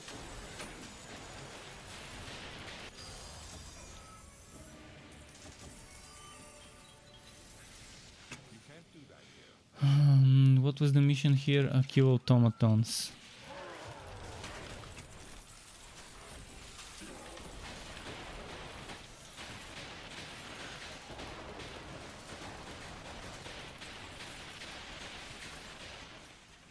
So this one probably classifies as tier A. It's not B tier, it's not S tier, it's not A plus, it's not S plus. It's A. So one of the weaker, but not too bad still. Or maybe it's A plus. Maybe this classifies as A plus. I think Cold Heart is where the A ranks are, but A plus is where I would put this. Close to tier S, just not quite as good as a tier S. Tier S would be the other Zapton. The other Zapton probably classifies as tier S. This build can do as much damage as a tier S build if you play it well, if you have very good rotation, and normally that's not me. The person who plays builds to the most of their abilities.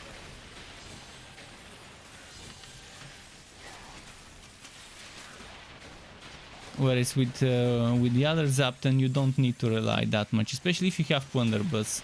Plunderbuss is straight up easy mode, S tier for sure.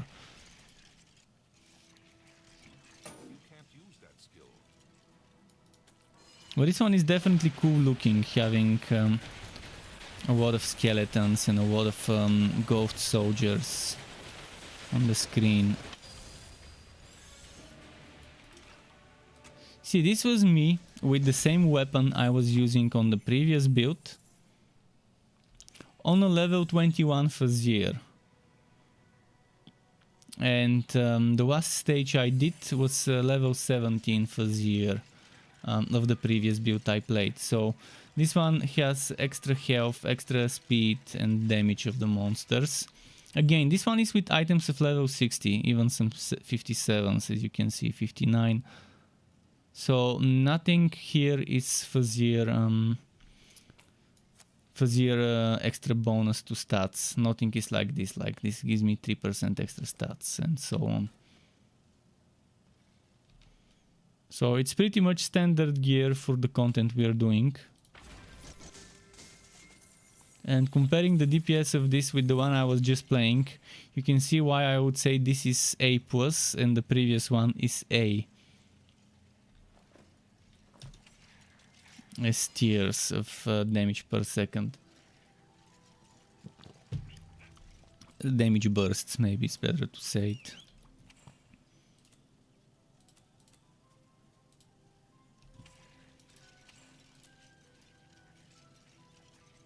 Your pet has arrived.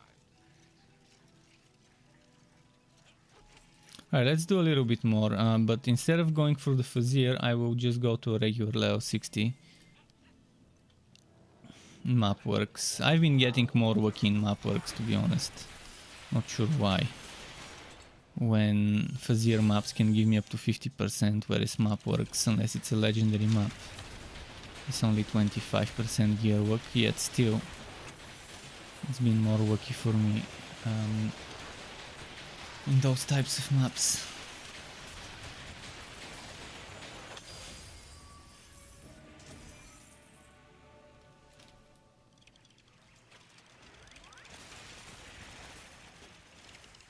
Feels good not having to worry about a train.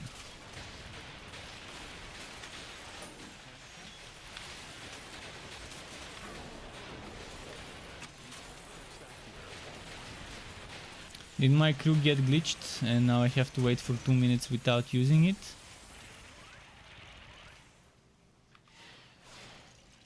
Might have happened.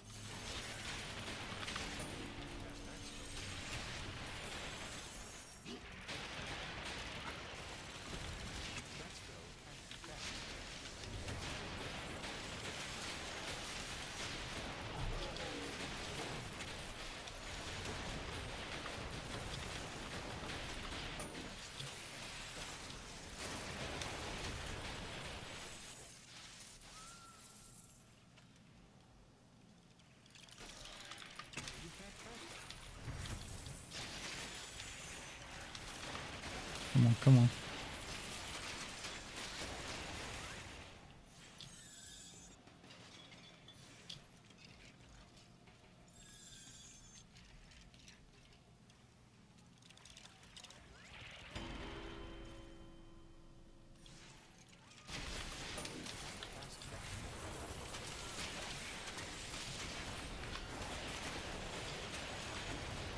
Alright, nice.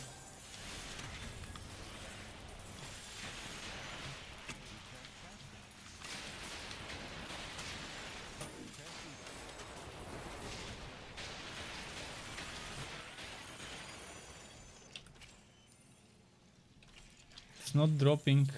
never mind, this is not a drop mission. I was gonna say it's not dropping quest items, but then I realized there is no quest for drops, just to kill.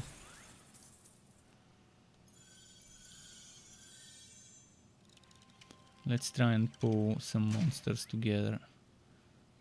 You two, from here.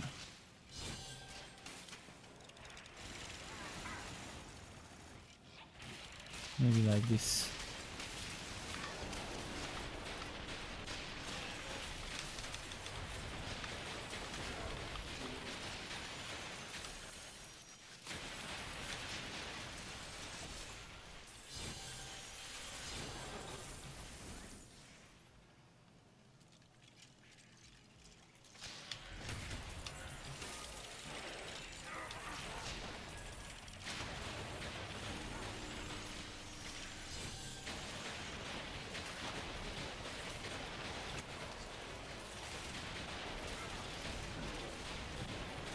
Let's save my cooldowns for the boss room.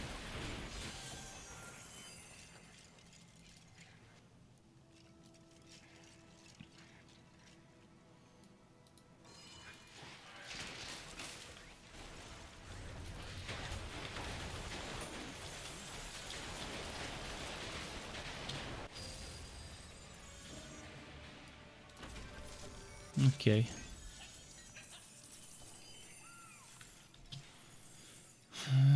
Let's do another one.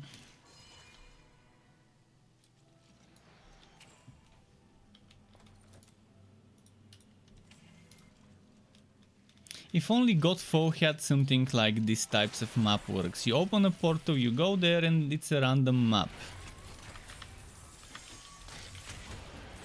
Nothing too long, nothing too short.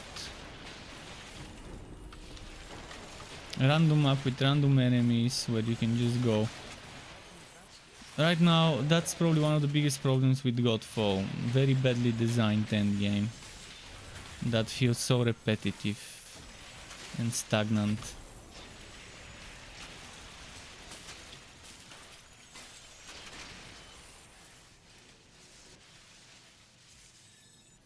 One of the problems. Obviously, the game has too many problems to list. It will take us at least an hour to list everything, but that can be said about many games, even about Torchlight. I would need at least an hour to list every single thing, and even then I might forget some things that could have been done better.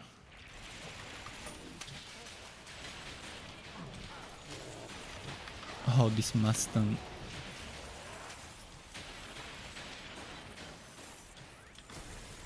Yet somehow playing this game feels more fun than playing Godfall. And Godfall definitely must have had a bigger budget.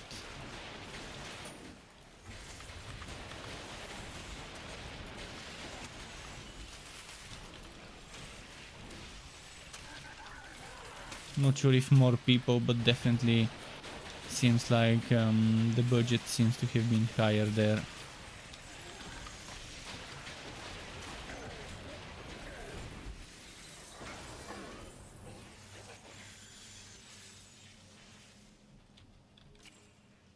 Wait, did I kill it? 65%, it's barely spawning enough automatons for the quest. Let's go up there. We want to get this little group of automatons here as well.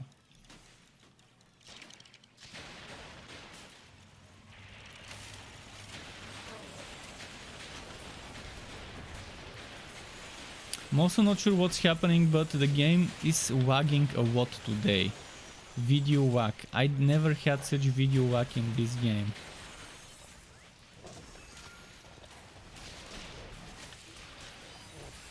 Last time I played it was on the same update, on the same version of the game. I didn't patch anything.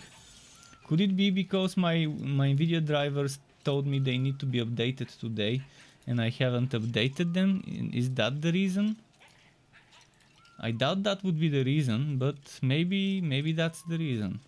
Who knows? But yeah, Nvidia GeForce Experience told me there's a new version of drivers out there to get. Let me quickly check my task manager.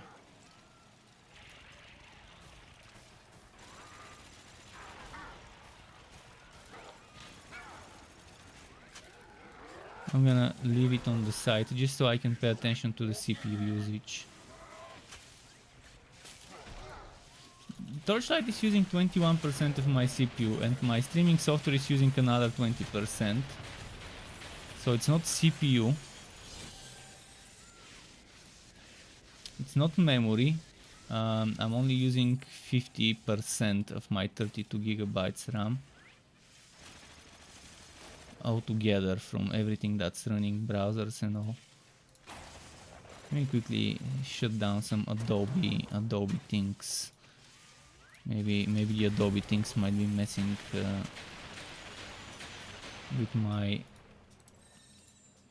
performance. Let's shut down Microsoft Gaming Services just in case.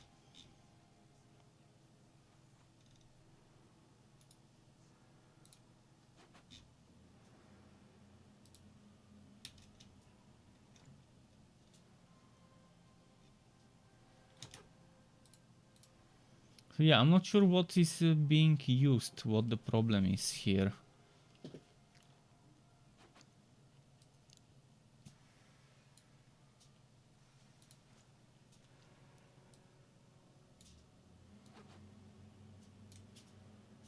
Torchlight is using 61% of my GPU right now. And my streaming software is using 7%, so that's still only 74-75%.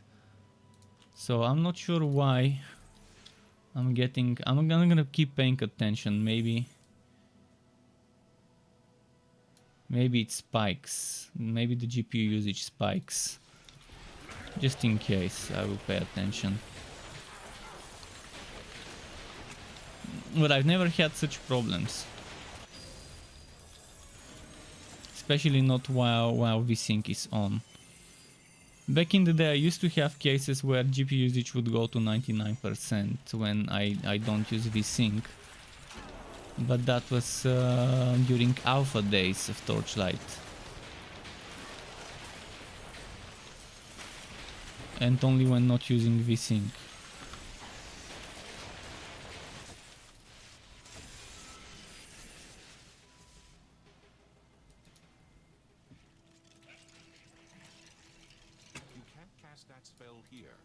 I guess I'm just gonna, later on after my stream, I'm gonna update my drivers, my GPU drivers and restart.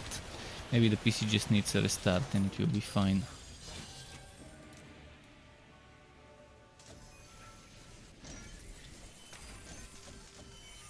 By the way, has anyone tried Windows 11? Is Windows 11 already out? Because I've been hearing some rumors about Windows 11. And I'm wondering if it's even worth it right now, or whether I should wait until people beta test it and they fix the first few bugs before I consider switching over to the new one.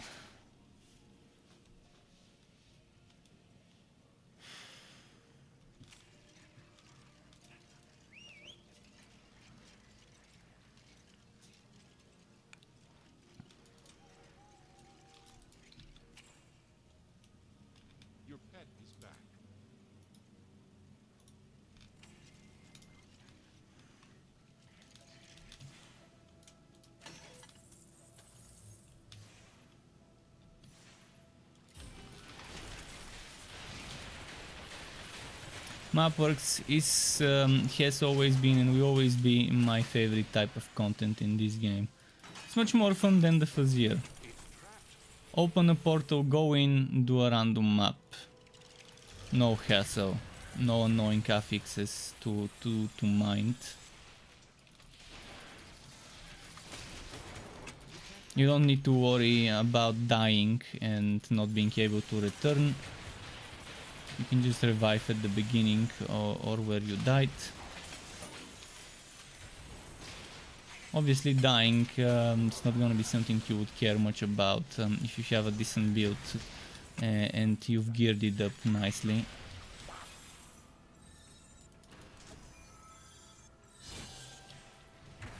But for newbies, it's the better content to do before you gear up.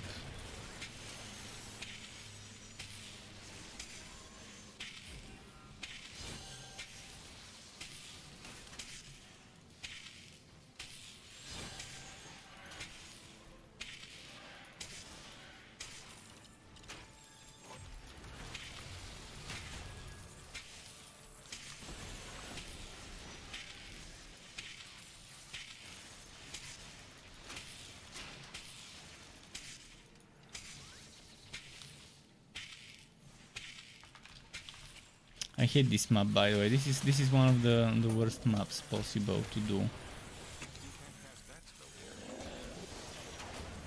The density is very bad. The density of monsters per square meter.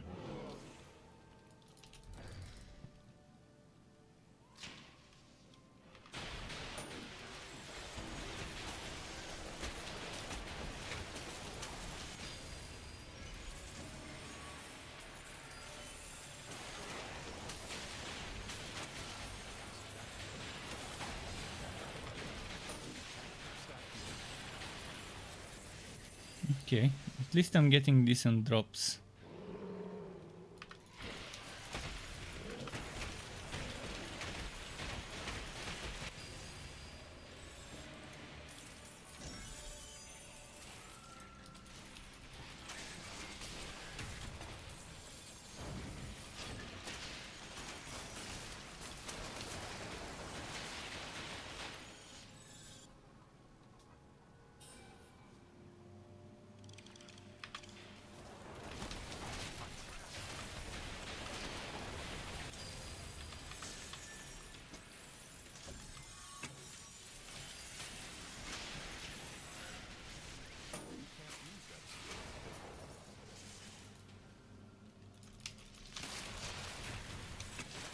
Yeah.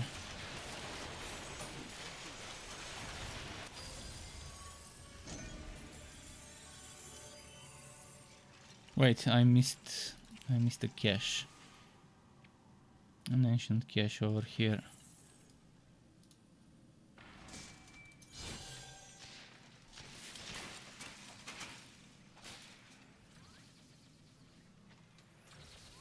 And there's one more over here.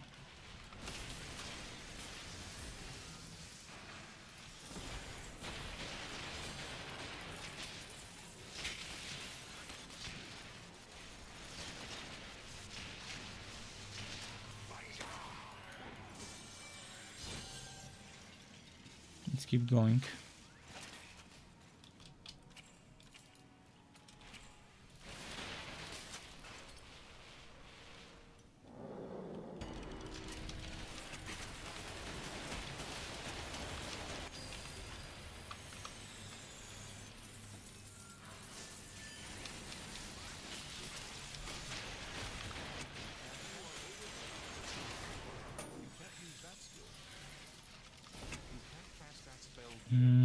Let's go this way.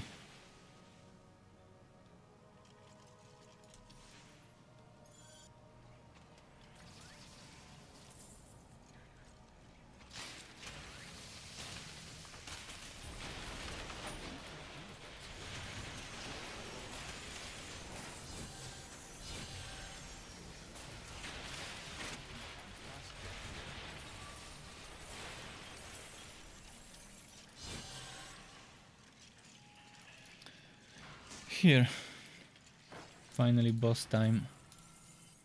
Which one did we get? Overcharger. Big boy. The big boy with the dildo body. When it dies, you will see this tube looks like a dildo when it dies. One of the weirdest looking monsters when they die.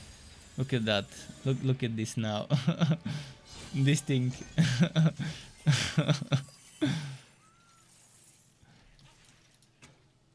Then it looks like a giant dildo. Let's go closer. It's shiny. It's very well lubricated. All right, enough of this. But yeah, my GPU usage is going all the way to 93% right now. Strange how Torchlight 3 from 60 went to 81% usage.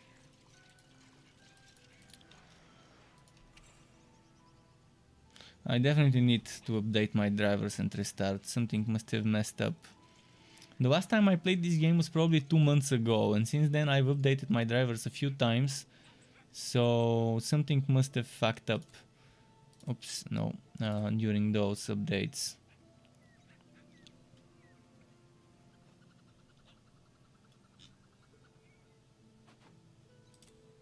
Because I've never done anything to the settings. I've always played with those settings. Let me just quickly check.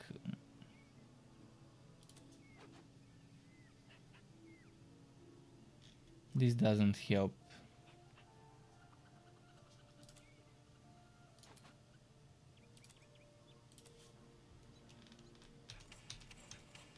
Yeah, it's very strange though. I've never expected to have performance problems from this game if it's not internet rubber banding related. And since I play offline, there is no internet and rubber banding related problems for me. This shark blade we don't need.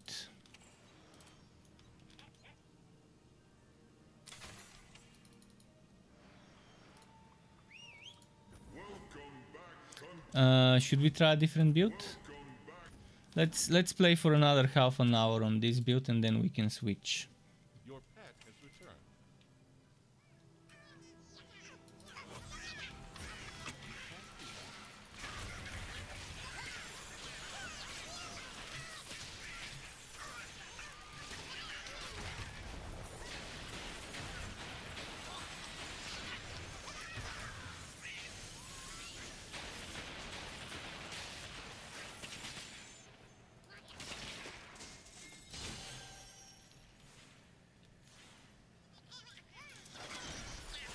Let's go this way.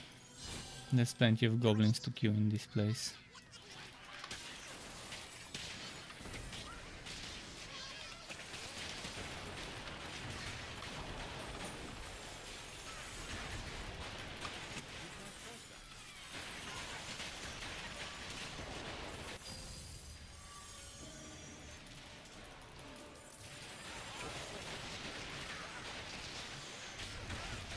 It's like they don't stop spawning, which I like. See, just the first room and already at 34% quest complete.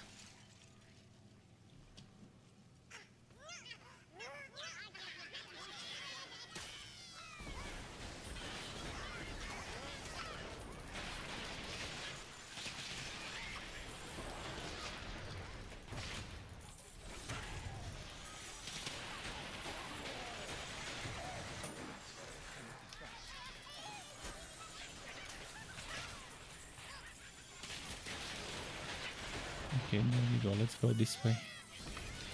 We are at 56%.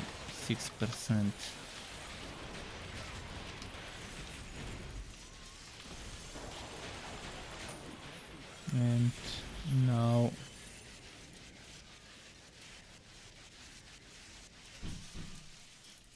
this way. Let's wait for them to spawn before I start using my skills. Like this. Stun. Barrels. Didn't even get to using Conjure Electrode. Let's use it now.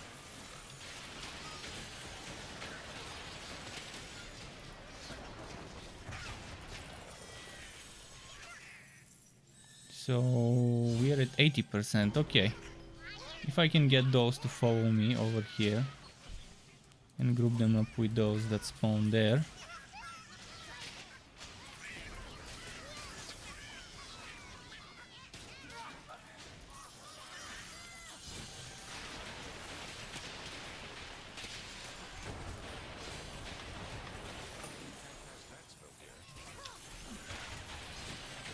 Nice.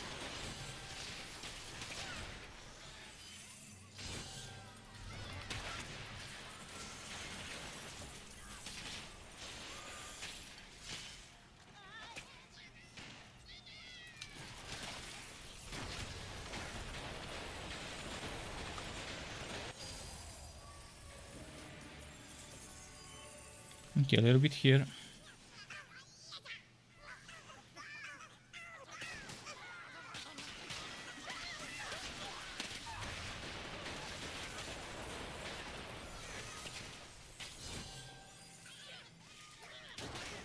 How's my cooldowns? They're already, it seems.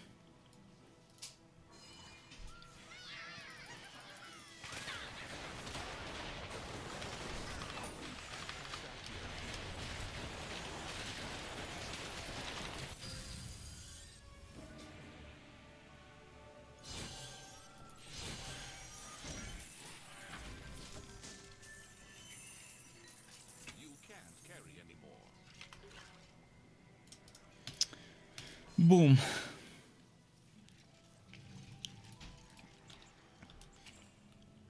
We've been burning through those maps, but I've got plenty. I've got my special stack, the special stack that can carry more than 10 maps or 20, whatever the usual limit is. This is a special stack that I made myself. So you won't be able to see this in map stacks. It makes no sense to not let map stacks and any stacks go up to a higher number. It just creates inconvenience that's completely unnecessary. Some things you can't even stack, which is super silly, like the gear bundles, the blue and green and yellow / orange gear bundles. No reason for those to not stack. And not just gear bundles, resource bundles as well. Anything that you pick from the contract should stack, and that stack should go high, like 99 high, or 50 at least. Right now the only thing that stacks is Respectacles and maps, and maps stack to like 20. Respectacles I think also stack to 20 if I'm not mistaken. Or maybe map stack to 10, I can't remember the real stack size.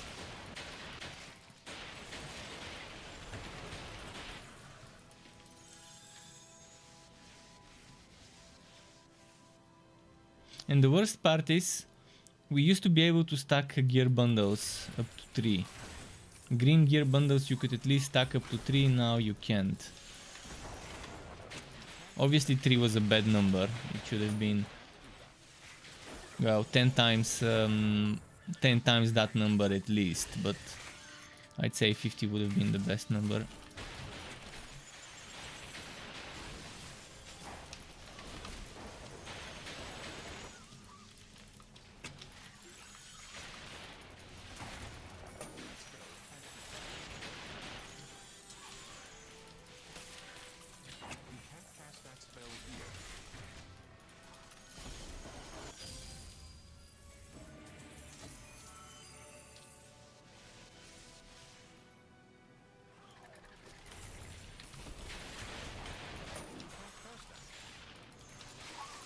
See here.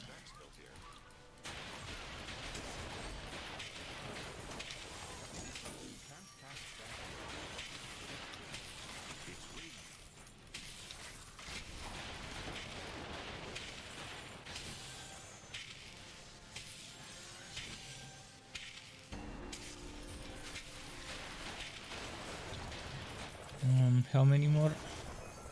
One more.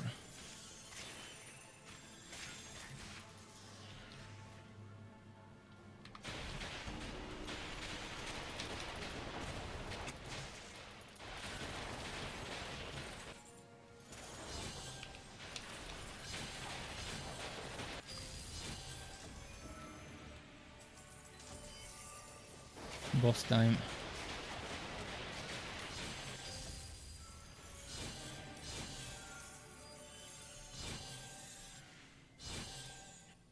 I didn't even open the chest. My bad.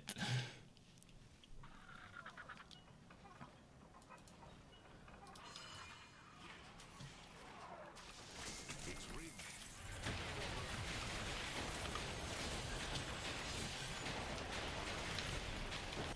You can't use that skill.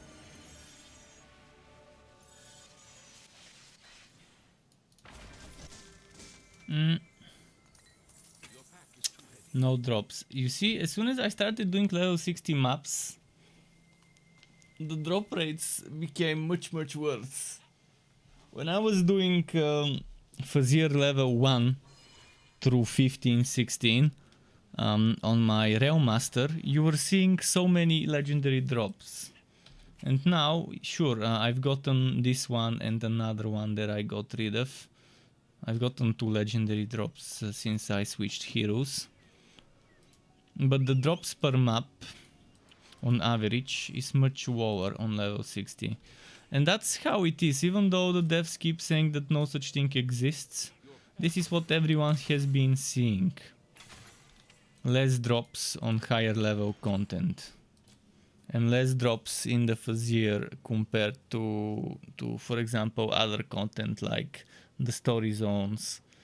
That's why I'm doing Mapworks, because I've noticed I get more legendaries in Mapworks than the Fazir. Even when I go into a Fazir map with 50% gear work.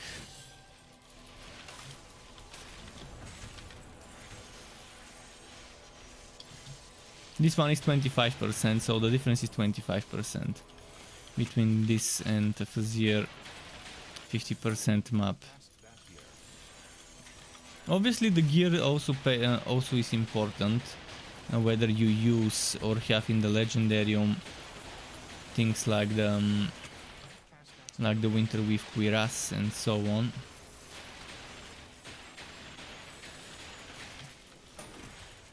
But gear work is capped at 100, so no matter what you do, you can't get it above that number.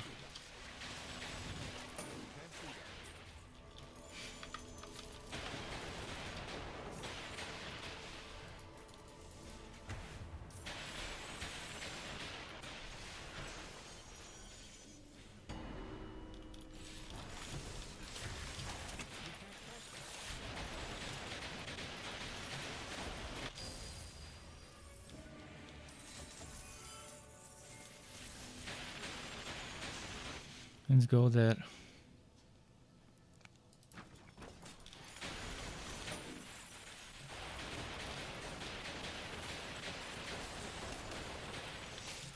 That spell cannot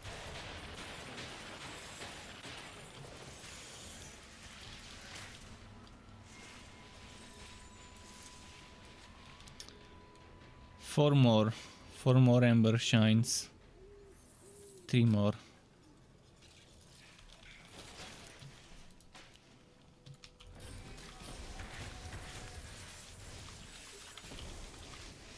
Can't cast that here.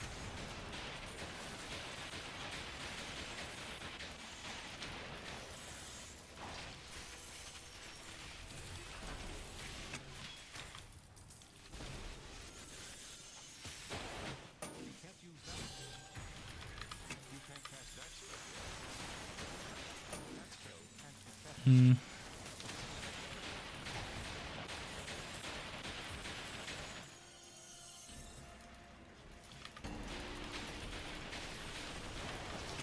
There we go. Boom, boom, boom.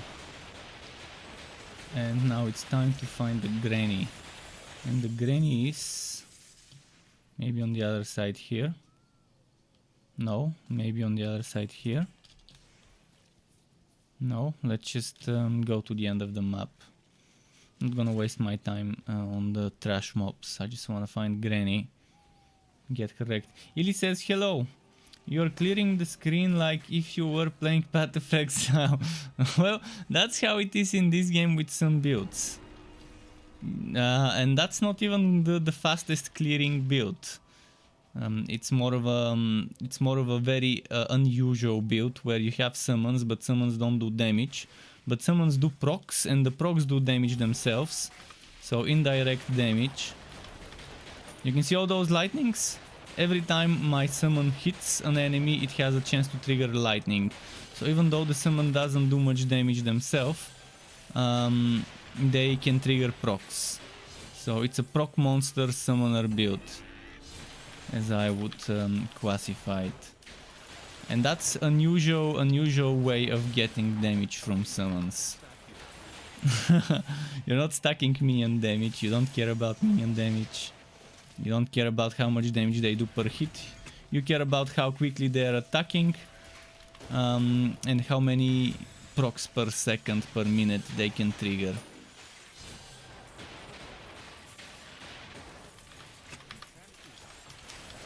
And it's not bad. It's not the best build, but it's okay. It's not one of the worst either.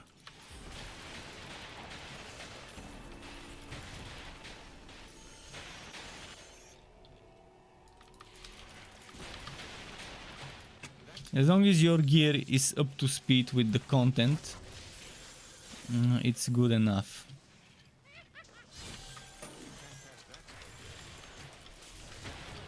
And that's the beauty of this game. You don't need the best builds to do well in this game. You just need gear that's up to speed, and you need to know how to play your build. Because you can give this build to someone who has no idea how to play it, and maybe they would get destroyed if they don't rotate the skills well, if they don't dodge and avoid damage.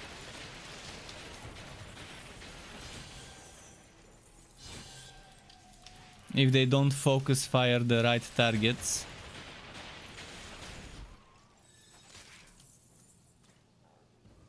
Where is the granny? Is that the granny? No, that's a regular witch.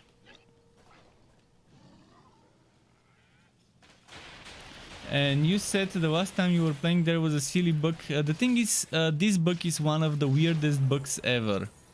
The developers told they fixed it, and the weirdest part about this bug is some people never had it. I never seen that bug, ever. Since April 2019, since I started playing Torchlight 3, which was back then called Torchlight Frontiers, I've never seen this bug, yet some people keep seeing it up to this day.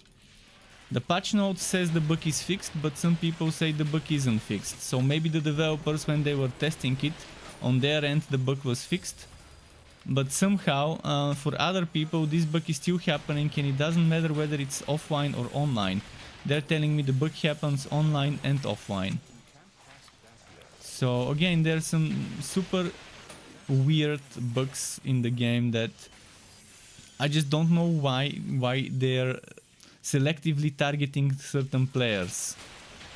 Just like my online progress has been pretty much made unplayable. I'm gonna show you, you'll see. Prepare to laugh. Prepare to have a big laugh after this map. I'm gonna switch to my online heroes so you can see what I'm talking about. Because when I say unplayable, I'm not joking around. It's not just a meme unplayable, it's actually unplayable. The only thing I can do is wood goat and kill enemies without changing anything of my skills. I can't wood items, I can't change my items, I can't change my skills. I can't see my items in the first place on that online mode bug. This is why I switched to offline. It hurts that I had one of every type of hero almost. I had 13 heroes, which was the old limit. So I have 13 heroes fully leveled, done the story on those 13 heroes, geared them up reasonably to do endgame. And yeah, all those heroes I just can't use now. Thankfully offline I can just skip some of those steps. I can skip doing the story. I can copy paste my save files of one hero. There's two save files. One of the save files is the hero itself, the other one is the quests. And I can copy the quests of one hero and apply it to the other one by renaming it. And that means I don't need to do the story. Which is nice, which is perfect. Being able to skip the story offline does help. But this only works offline. You can't do that with online heroes because you don't have access to the saves. For obvious reasons, to prevent cheating online.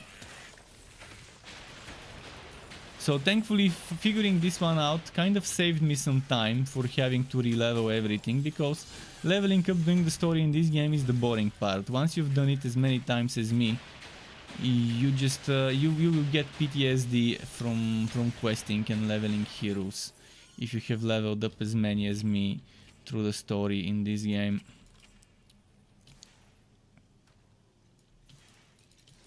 And in as short of an amount as I've done it. Sometimes I would just back-to-back level 4 heroes or 5 heroes, one after the other, with maybe 2-3 days of playing one hero, then moving on right to the next one, and so on.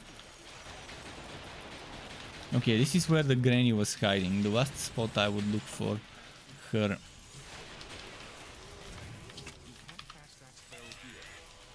So after this I will switch to online so you can see that I'm not messing around when I say unplayable. And this bug, I found out that I'm not the only person who has it. And it only happened after they added this last patch. And since this is 99.99999% the very last patch the game will ever get, and it's 100% the last patch they will get from the official original developer, so it doesn't look like Perfect World would want to hire another studio to work on that game. They've already spent enough money on this game, and they don't think it will make them back the money that it will cost to invest, to pay for a new team, to familiarize themselves with the game and what has been done with it, and what needs to be fixed, what needs to be reworked, and so on. So don't get your hopes up, folks, for another patch. With Extra no longer involved, it just, even if we do get another patch, it might end up making things worse. You never know. It might sound silly and impossible, but things can get worse. Let me show you what I mean with unplayable.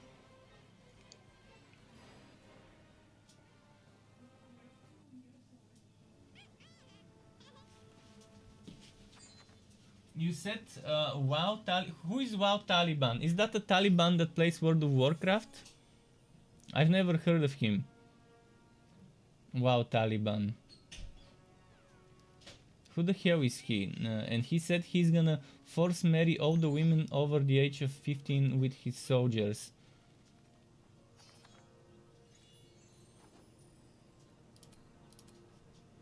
I think this is the best hero to show. Oh, some random ISIS guy maybe? So look at that. First of all, what do you see different? What do you see different? First of all, it shouldn't say potions. It should say no, it's my inventory. It should give you. It should show you my items.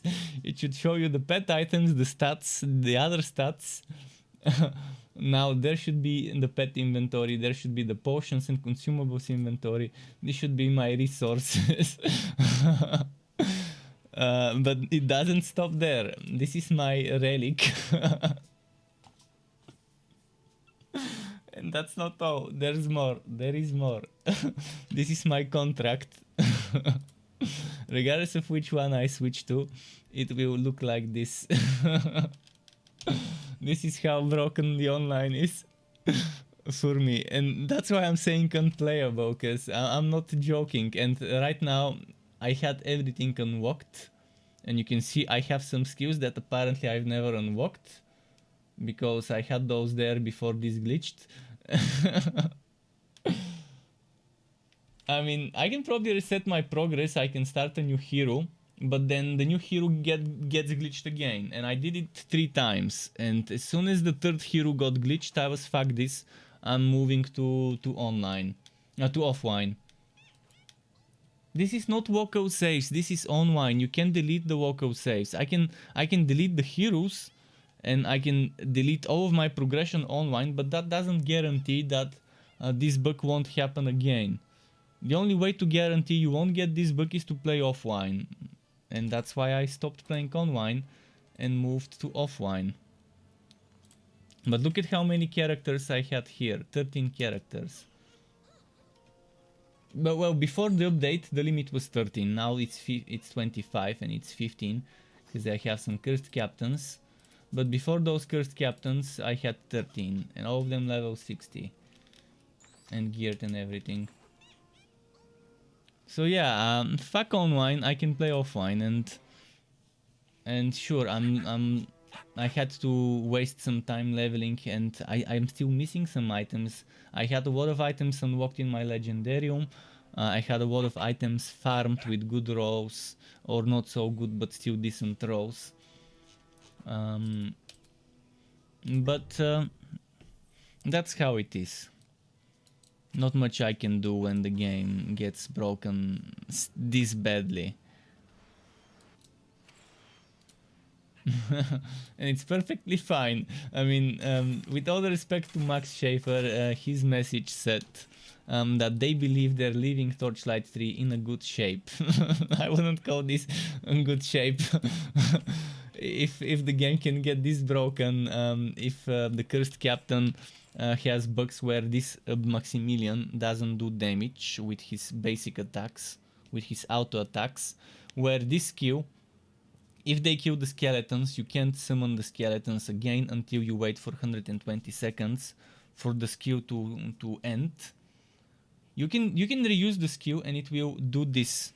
Actually, I can show you now, just a moment. So when you use Call the Crew and you reuse it, see, you use Call the Crew, you summon them, and when you reuse it, it pretty much summons them, makes the monsters move.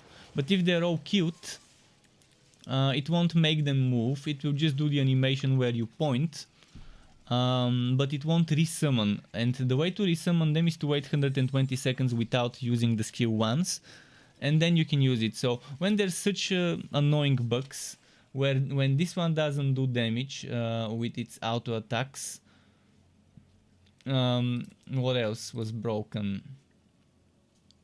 This one is actually the only good summon that works right now is fire, but fire is not the best summon. There was something else I'm forgetting about, but there was one more annoying bug with this class. And then that bug, that big bug I showed you, which pretty much made your user interfaces bricked, maybe is the best word to put it. And there's a bunch of other things. Even offline I get some bugs, but let's say the offline bugs are probably caused by me rushing my characters. But sometimes when I put stuff in the wardrobe, if I use this button, swap all, and exit, it will show me the wrong relic when I go to the skills. It will show me the wrong relic and I won't be able to do anything to the relic, but that's an offline thing that probably I'm causing myself. That's not something that... hopefully it's not something that happens online. I don't know, I've not seen it online.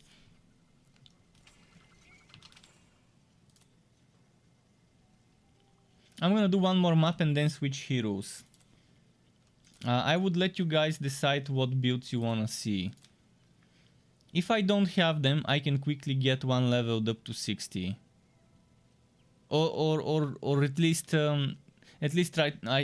you can decide maybe from the ones I do have as bases, which is all 5 cursed captains and one of the other ones with cold heart each, with maybe something else here and there. Just a moment, I need to send my pet for potions. Where was it? Ah, fuck. Wrong button. Wrong button. Let's wait. 3, 2, 1. Your pet has arrived.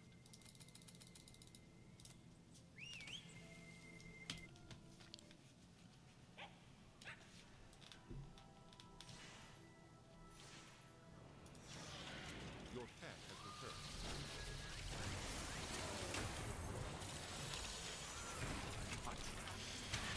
But the Curse Captain is pretty fun as a class. And even with the bugs, you can just avoid using some of those bugged skills. Although right now I'm using Code Crew. But I'm trying to do my best to make sure they don't die. Obviously, no matter how much I try, eventually they will.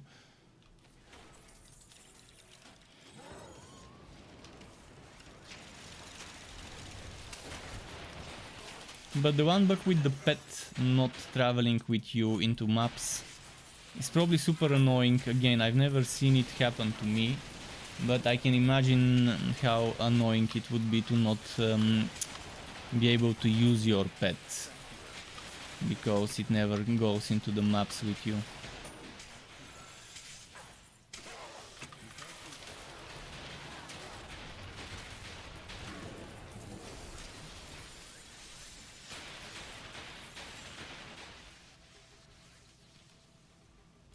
Here he says, by the way, I got Q Squad. There is a new class named Ekar that you haven't played probably. He has energy pool with no cooldowns like WoW Rogue.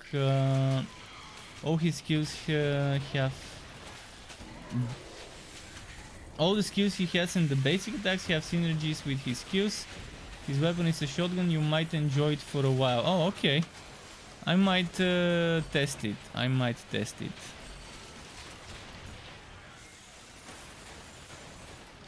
But I got trolled, and I got trolled by a hacker. Not hacker, by a cheater. I got trolled by a cheater.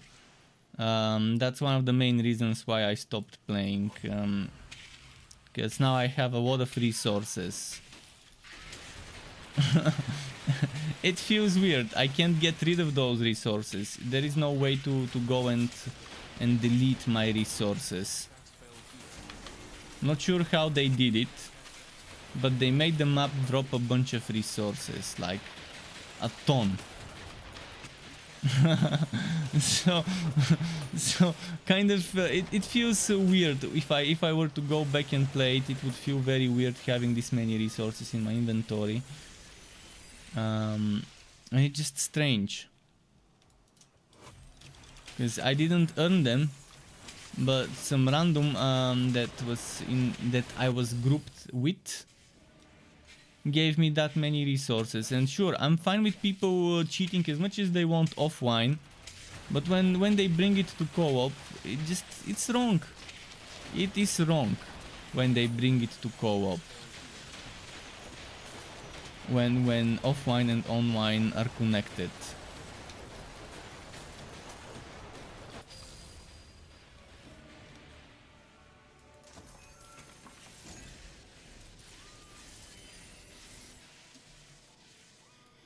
But are you finding people to play with in Q Squad? As I said, that was the biggest problem of the game before. It was very difficult to find people to group up with. You're saying that's why when you stopped playing Payday 2 years ago, you totally destroyed your fun. Exactly, I mean, it could destroy someone's fun. When I was playing Borderlands 3, I was able to undo what they did. But I had to do a lot of research. I had to look into how to use cheat tables to reset my Guardian levels. And obviously the items I picked up I could just destroy in Borderlands 2. But yeah, there was that one game when someone was telling in the official Borderlands Discord, mind you, he was saying he will power level you to 60. But he didn't say he would power level you with a cheat where he would boost all your levels and give you a ton of XP. And give you a ton of Guardian ranks that you didn't want. I thought he would do it the regular way, killing a Grave Ward. At least the regular way before they nerfed the Grave Ward.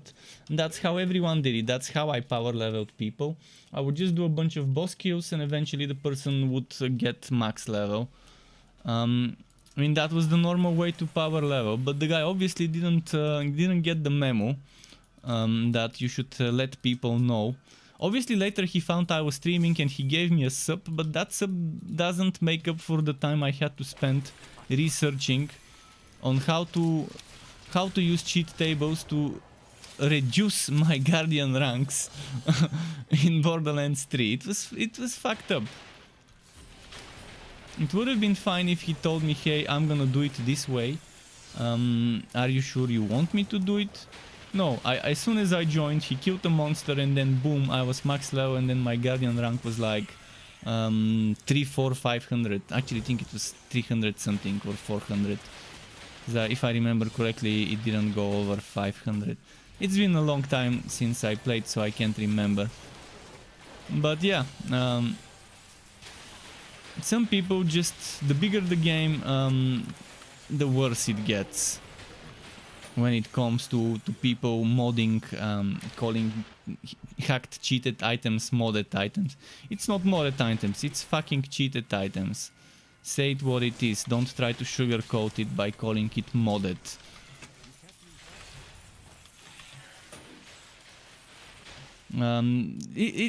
People started tainting the word mod and modded.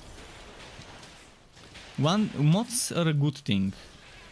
Games like Diablo 2, Grim Dawn, even Torchlight 2 have a lot of mods made by the community that are good, fully fledged mods with extra content, with extra classes, with extra items.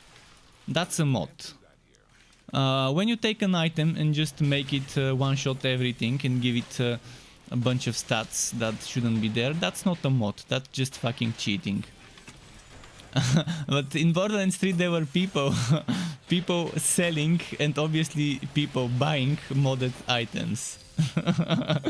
When they could have just googled and maybe they would have been able to find those modded items for free somewhere on whatever website people upload that shit.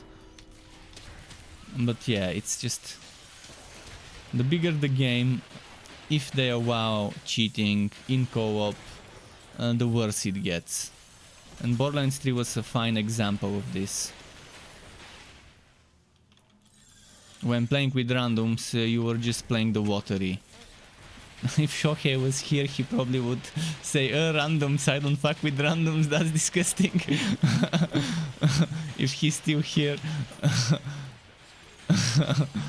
But yeah, that's how it is. I learned the hard way in Borderlands to be very careful when I join random games. In the end, I just quit the game for other reasons, for the constant power creep and for the terrible balance of the build diversity. For the boring meta, or maybe the right term would be weta in Borderlands 3. For the badly designed raids. But the constant power creep was the worst thing. Like, hey, you've spent hundreds of hours farming items. Well, good news. There's 3 or 4 or 5 new levels. You have to farm the exact same items with the exact same stats, but at a higher level. Biggest slap in the face is how Borderlands 3 is handling that. But if Borderlands 3 had a system like Outriders, when you can take Exhibit A, your favorite item, that's level 50, and then make it level 53, 55, 60, whatever the current level cap is, by salvaging some legendaries and using those materials. That would have been nice, but no, such a system did not exist. Not sure if it exists now, but it should have existed since day one, when they decided to increase the level cap to 53. That's what just killed it for me. And the same shit was happening in Borderlands 2, but that's not an excuse to do it again. The people took it in the butt quietly in Borderlands 2 doesn't mean they should still force themselves in people's buttholes in Borderlands 3 with such terrible power creep systems where you increase the level cap and force me to find the exact same item with the exact same stats, just at a higher level. If I have item at level 50, let me make that item level 53 by sacrificing a bunch of useless legendaries I don't need for materials. It's the best way to handle power creep. I wish I could make a mixture between Borderlands 3 and Outriders. Outriders has so many good, nice ways of handling itemization, in terms of quality of life. But in terms of designing endgame, they failed miserably.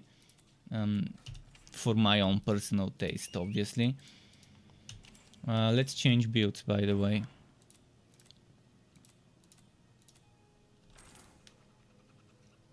Your pet has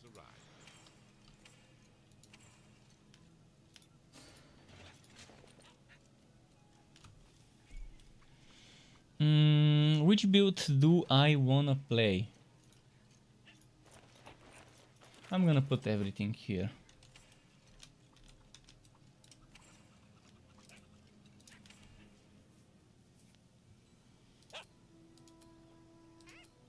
Oh, let's play this build. It's another weak build. That's not a meta, but it can still get the job done. Blender build.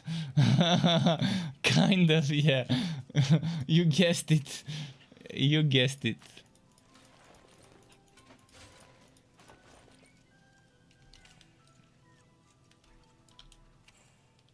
That's a very good guess. Let's do some cosmetics. We want it to look... We want to look the part. If you're gonna be red and scully, we need gear that looks red and black and scully. I think this might fit. I think they added something new that was red. This thing that was a newly added design. Maybe I'm gonna use this transmog. Let's use this one, transmog. Let's use this one, transmog. Let's use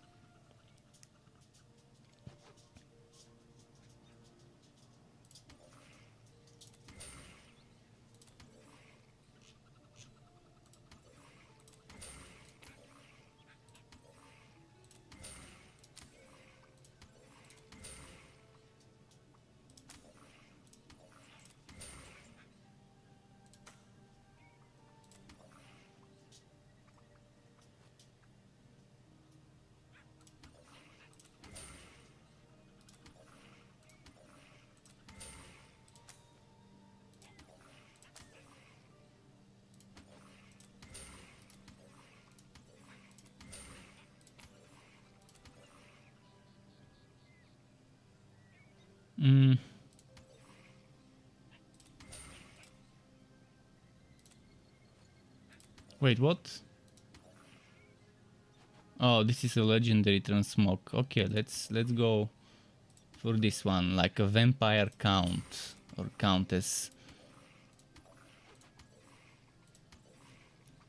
But it doesn't look very dark. I need the dark red, black. I don't like the white. It ruins the whole ensemble. Something like a countess, the blood drinking countess. Maybe this one. Okay, white trimming or whatever it's called. It's fine. It fits. What about the red? Yeah, let's go for this. And here we're going for Gobstoker with the midnight. I think we've got the part. She looks the part, like a blood drinking countess. She's gonna come and suck all your butt, sucky sucky. Let's see if I've got some maps. I've got 11 maps. That should be enough. I'm not gonna do all 11. I'm gonna switch before that. Just quickly wanna check what I've got. I've got Maelstrom becomes attached to you. Oh yeah, that's a good. That's an alternative setup. You don't need to use the Coral Cudgel, but it looks very cool when you use it. Just checking. We've got Drain maxed out. We've got basic attacks blades for cutting. Okay, so it's this setup where we're using blades for cutting for the relic regeneration and using this for the relic regeneration, so we can get 50% relic regeneration, so we can use Drain as much as possible, so we can use Dance of Death as much as possible. It's all chained. It's all linked and tied. It's that type of build where one thing connects to the next, which connects to the next, and it's like a chain of synergies. And yet, even with that many synergies, it's still not as good as the previous build I played. If the previous build I played classifies as S tier, this one would be A+. If the previous build classifies as A+, this one would be A. But I think the previous classifies as S tier. Somewhere around S or A+. This one is probably A+ tier. Alright, let's...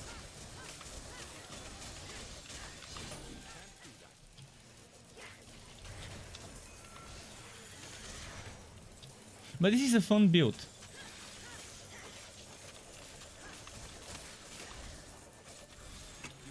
Wait, I should be using a sword. I should be using a sword here. I need to go and get my sword after this map, because I'm not proccing blades for cutting without a sword.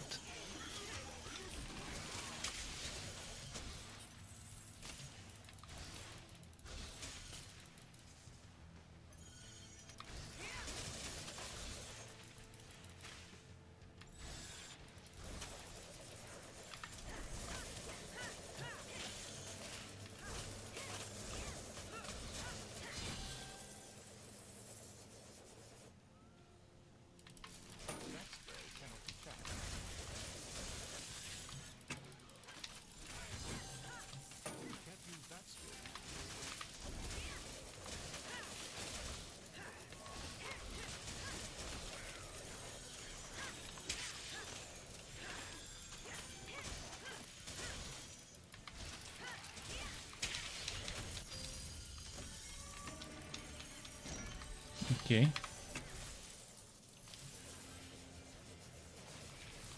The problem is, if the enemy is right next to you, those blades don't hit it. It's the weirdest thing in the game, how they've designed this spinning blade skill. And if you're a melee build, which obviously you would want to be a melee build if you want to take the most out of those Dance of Death skills, if the enemy is within your melee range, right next to you, it doesn't get hit by those blades. For some weird reason. I'm gonna try and demonstrate it. Maybe on dummies it's easier to demonstrate because enemies move. And they trigger other stuff and the pet does it. I'll demonstrate it in the town. It's easier there. In the fort. And on bigger enemies, strangely enough, it's even harder.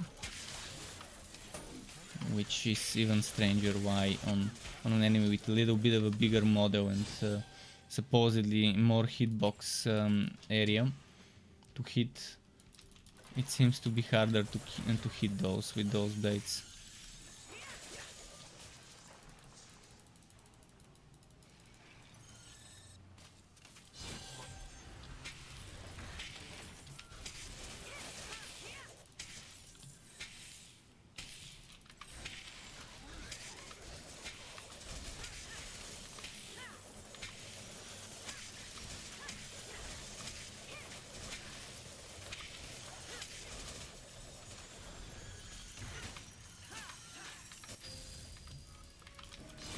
But yeah, I need to switch to a sword.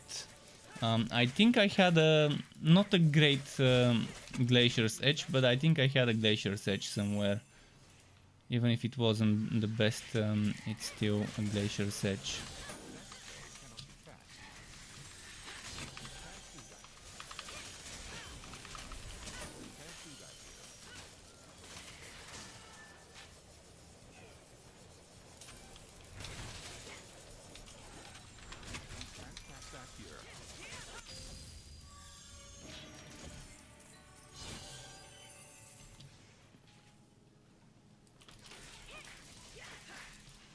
Where is Captain Renault? Captain Renault, I think I've missed him. I'm gonna look around in the places I've been to, because most of the times I miss them and then I've cleared the whole map and I start going back and it's in the most obvious spot that I've passed.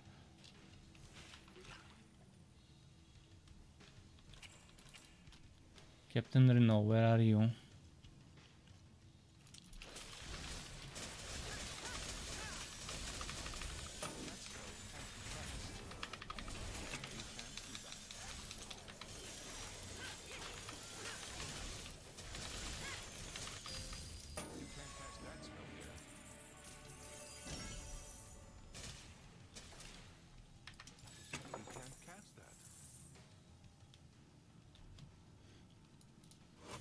Okay, we didn't pass him here. Let's keep going. Oh, I need water. Just a moment, I need to get some water.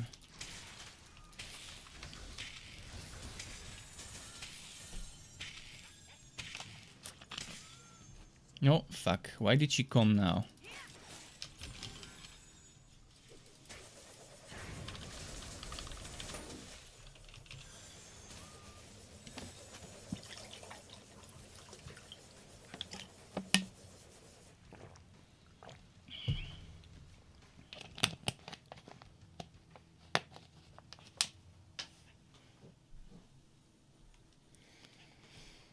Okay, maybe he's over there.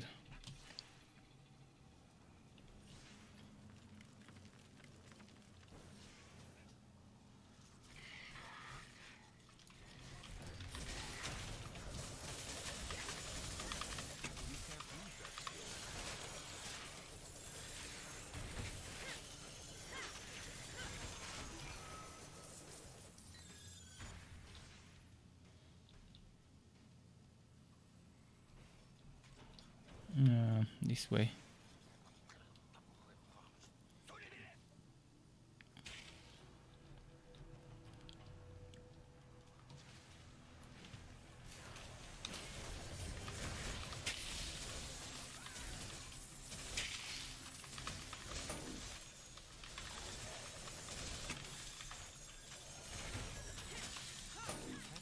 You can see how slow this build is killing enemies compared to the electrode build. And I'm intentionally doing the same type of content, and my items are... every single item is the same. Sure, I'm gonna change this in a moment, but yeah, right now I'm playing with every single item being the same. There are differences here, this is different. And there are differences obviously in the skills. This build can get much stronger if I stop using Maelstrom and start using Punderbuss. Punderbuss is the easy mode of Cursed Captains. Add it to any build you want and you're gonna have a good time in terms of clearing speed.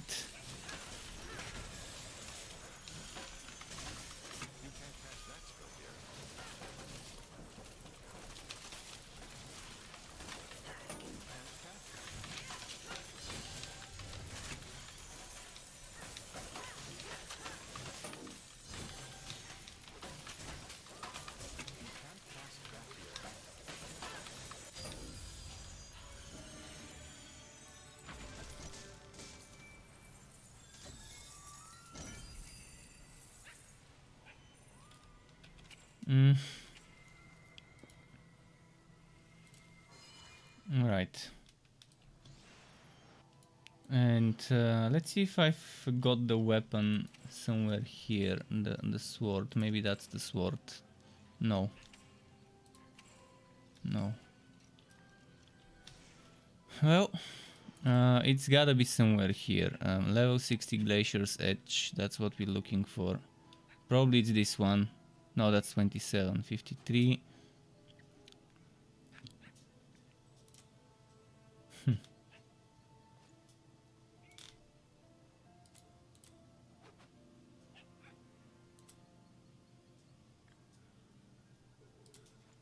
Who knows where I've put it? I might have given it to another hero. I might have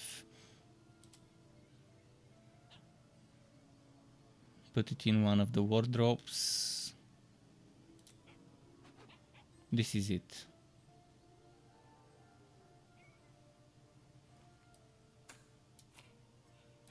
Page number 10. I have to remember. Actually, you know what? Let's do that. So I don't have to remember. This goes here.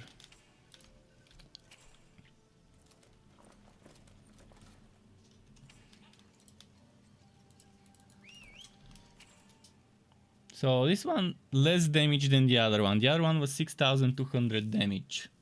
And it also had crit damage. This one doesn't.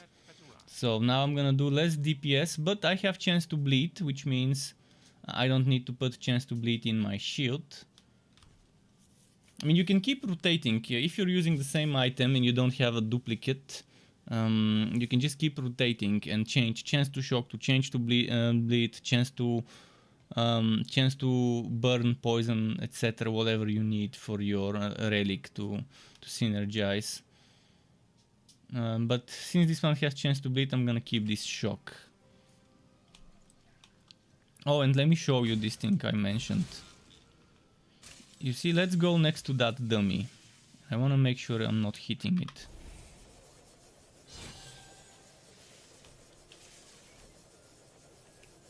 You see how it's not getting hit. It's hit by the bleeding, but the blades, if you're in that specific position where I am right now, it just doesn't seem to get hit.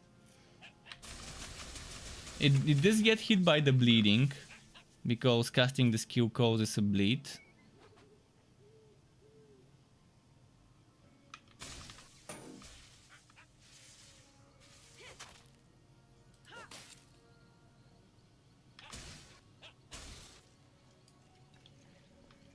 Let's try and wait for... I want to wait for the bleed to end so I can show you.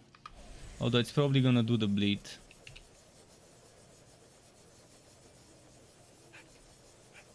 See, now it's not hitting. And I'm right next to it. And it's super bad that they didn't make it.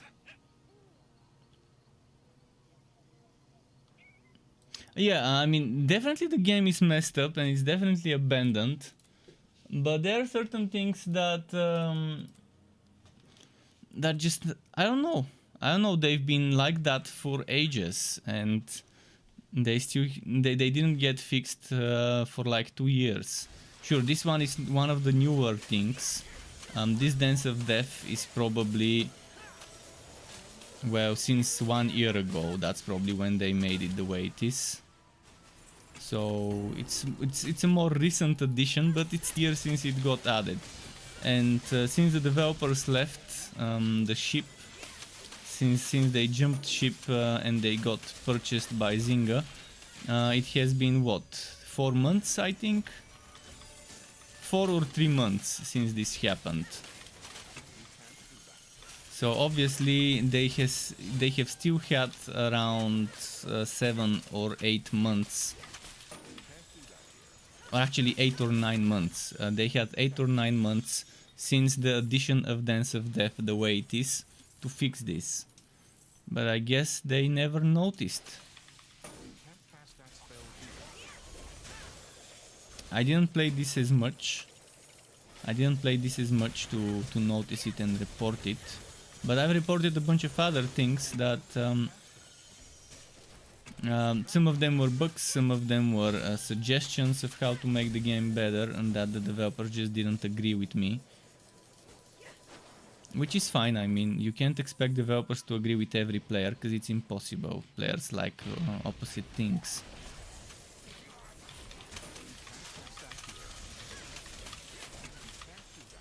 But most of the decisions the developers made were player driven, so if there's anyone to blame, blame the people who told the developers to add that stuff. Such as the Fazir, such as the power creep bonuses to items in the Fazir. All of those were things that people kept asking for.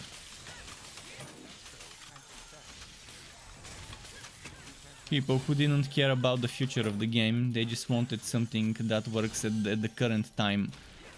For the game, something that could hold them playing for a bit, not in the long term.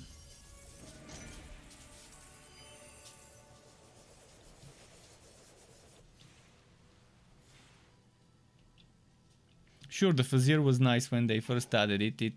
It worked, but when you think about the future and how the Fazir affects the future of the game, and when you think about the Fazir power creep bonus, you would realize how bad it is, because now every single type of additional content that gets added, which will never happen since the game's no longer getting developed, but if the game was still getting developed, they would be out of options. They would probably have 2-3 different options of endgame they can add.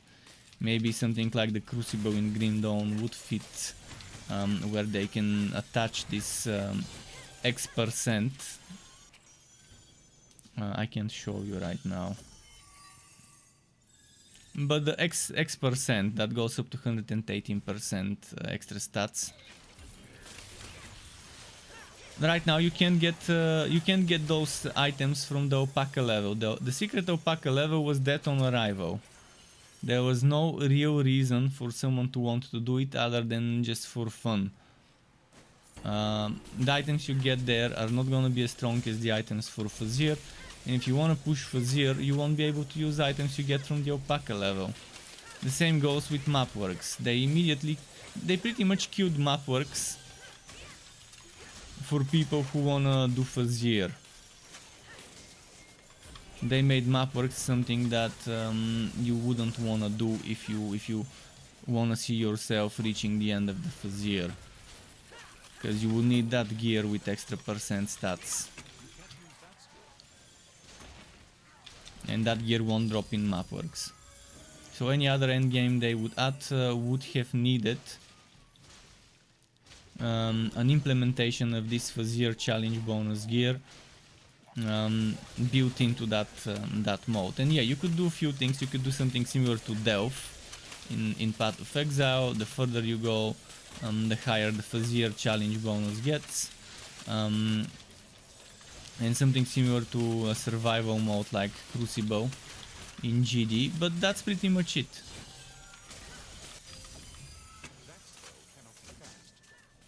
Very limited spectrum of things that you can add once you implement such a system. And that's the same problem with Wolcen. Wolcen has the exact same system because this game pretty much copy-pasted Wolcen's endgame and Wolcen's idea of the further you get into the endgame, the stronger the item gets, which is shit design. I don't say shit with disrespect, even though it might sound disrespectful. It is bad. It's plain and outright bad as a decision, as an idea. And I know how much thought the developers of this game, they put a lot of thought into this. They kept asking a bunch of us for feedback, and my feedback was to not do that. My feedback was to not add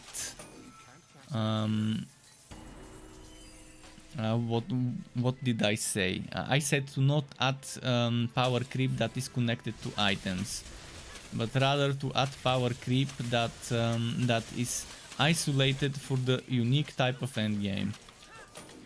And that would have fit perfectly well. If the further in the Fazir you go, the more bonuses you get, like some points that you can spend, or my idea was actually to get items like the Legendarium.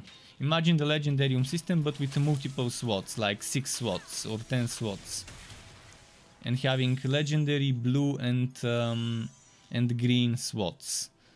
And in the legendary slots you can put legendary blue and green passives. You would have a list of passives that you unlock. The further you get into the Fazir, the more passives you unlock. And you can just make a build of those passives. Some of them could give you maybe additional damage of this type or of this element. Maybe some of them could give you additional resistance against this element. Maybe some can give you HP. Maybe some can give you basic defense, less than the elemental. Stuff like that. Extra stats, but you decide which stats go in which slot. And the legendary ones have 3 stats, the blue ones have 2 stats, and the green ones have 1 stat.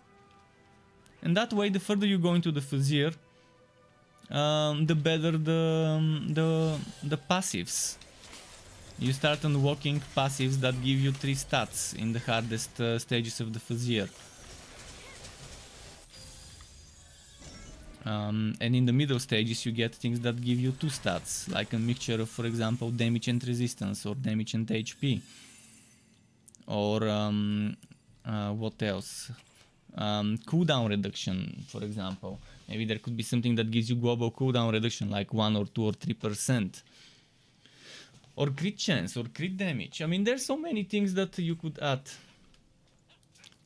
Paragon levels tied to the Jin. It's not Paragon levels. It's you see, when you, I have to go outside. Let me finish this map and I can show you. I'm gonna use an image from Magic Legends because it really fits, even though not really, but it still fits. It's gonna be better than drawing myself.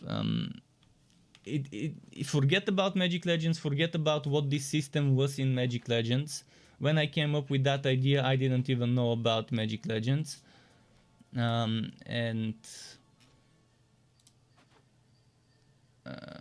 where is it? Where did I put it? Magic Legends AG items? No. Icons? No. Loadout, artifacts. There we go. So let me finish this map and then I can explain it. It's not Paragon levels because it's similar, but it's not the same. Similar, but it's not the same, and it's something that's only in the Fazir. But it's more than just Paragon levels. It's I code it Fazir's Gifts. The way I code it is Fazir's Gifts, and it makes sense because the Fazir has traveled the world for X hundred years between Torchlight 2 and Torchlight 3. He has traveled the world and he has accumulated an abundance of various different trinkets and artifacts and stuff. And every time you beat the boss of a stage, you know, every 3 stages there's a boss. Every time you beat that boss, so every 4 levels, you would get a reward. Fixed reward that always gives you those same exact times, same exact stats for that level on every character. You get it, and you just mix and match based on the build you're doing. For example, if you want extra electric resistances and you're gonna be fighting a map with Vultura, you can go there. Although that's a bad example because in this game you might go into a Vultura map, but then the Vultura would be using fire or poison. So you would still need fire and poison resistance even though you're fighting Vultura. So that's not the best the best example, but yeah, you see, this is stage 1. You beat this and then you get the first trinket. Then you have stage 4, 5, 6. And then on 7 is the next trinket, and so on. And every final boss encounter over here that you beat, that the game calls it checkpoints. You beat this boss, you unlock a checkpoint, and then if you die, you resurrect from that checkpoint, which is super bad as a design, but still, once you complete the checkpoint boss, you get a trinket. And now look at Exhibit A, which is the system. Just a moment. It's the artifacts interface of Magic Legends. And you see how in the artifact system in Magic Legends it adapts the same kind of pyramid of what I was talking about. How you have, for example, let's say this is 3 legendary. No, 2 legendary. 3, I'm gonna have to do something. Can I draw? But yeah, let's imagine there is 2 legendaries. There is 5 green, this would be green, and this would be blue. 3 blue, 5 green, and 2 legendary. And the legendary gives you 3 affixes, 3 types of stats. The blue gives you 2 types of stats, and the green gives you only 1 stat. And in the green, only green can go. In the blue, green and blue can go. In the legendary, green, blue, and legendary can go. So you can use green or blue in the legendary if you haven't gotten a legendary, if you haven't reached those stages of the Fazir. And if you're using HP, fire damage, fire resistance, regular resistance, maybe some crit chance or crit damage, things like that, eventually you can get things where those are mixed one way or another.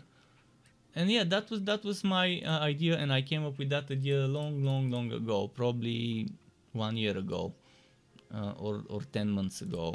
It's been a while. I came up with that idea before Fazir was even released to the public, and that would have been much better than these stupid items getting stronger, because that way you can go and kill some alpacas in the secret alpaca level. Let me go do an alpaca level. Someone might wanna see it.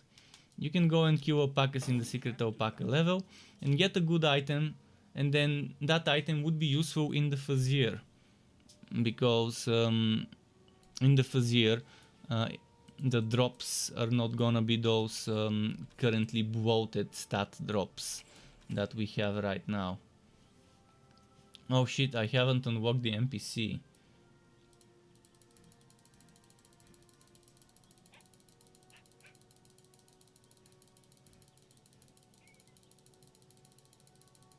I think you had to talk to this NPC. I can't remember what you needed to do. I think you need to talk to this one 20 times or something like that.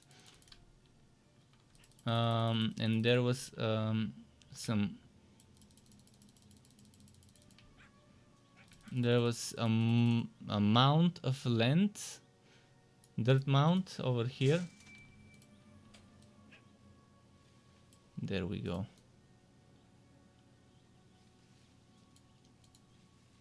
This place, it is so soft. You need a map. Return soon. I need money. And there we go, the secret alpaca level.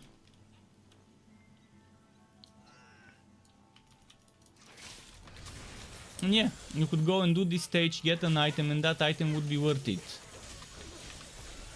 But right now, that's not the case. Right now, an item that drops here, if you go with that item to level 250 or 249 in the Fazir, it's just not gonna cut it. Because you're losing that 118% extra stats that items from that part of the Fazir give you. So it's definitely different than Paragon levels, and its main point is that it's isolated to the Fazir itself.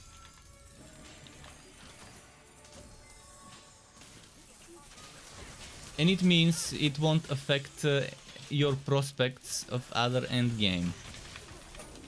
You can add other endgames such as similar to the bounty system in Yabu. They could have added something similar to the Nemesis system in Grim Dawn, where you go in those zones to look for some Nemesis enemies that spawn randomly in a fixed number of places. So let's say Nemesis number A has 3 different places where it can spawn, so you might have to go through the story zones, and those story zones should scale to your level. Player level +2, +3. Okay, see, I'm level 60. This is level 60 to 63. That's how it should be. Once you finish the story, the story zones should scale to your level plus 1, 2, 3 more.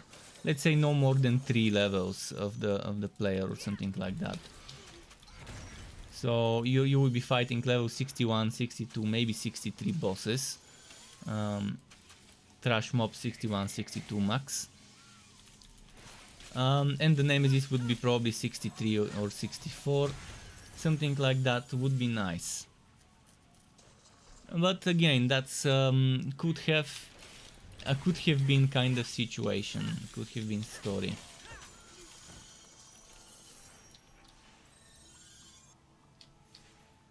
But that would have been nice, because such a system would have allowed people to have an extra layer in the build, where it would mean that when I'm making builds, I would say, okay, if you're going to be doing the Fazir, you would want with this build to use those gifts, those artifacts.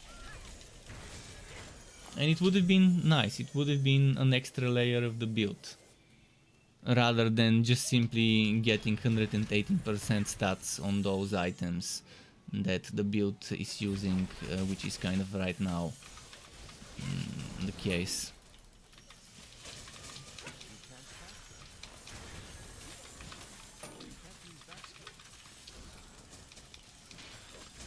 But yeah, I think they just wanted to do whatever the people wanted. They listened to the community too much. The community kept saying, give me stronger items the higher I go into the Fuzzier. I want my power creep. Give me that power creep. Well, they got the power creep and they got bored and they quit.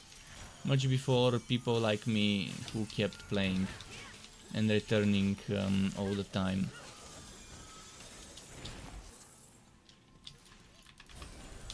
It's how it is. Sometimes you should not listen to the community too much, because it might end up hurting the game. But it's difficult as a developer to know which things to listen to, which things the community wants to do and not to do. But the developer needs to make that choice. Which of the feedback points are worth taking into consideration and which ones to ignore. For example, I applaud them and I'm happy that they didn't waste time developing a fishing system. Because that would have taken a lot of development time and it would have been even worse than it is now. We probably could not have gotten some of the content we did get in the short-lived time of Torchlight 3 since early access. I really like this secret alpaca level. This was one of the great things, but unfortunately it was dead on arrival due to the Fuzzier power creep. But it's a great idea to add extra content and extra activity for people to do. When they get bored of Mapworks and Fuzzier, the alpaca level is here, pretty nice, pretty fun. But pretty unrewarding, considering that it's useless, anything you get here, if you wanna push the Fuzzier to the end.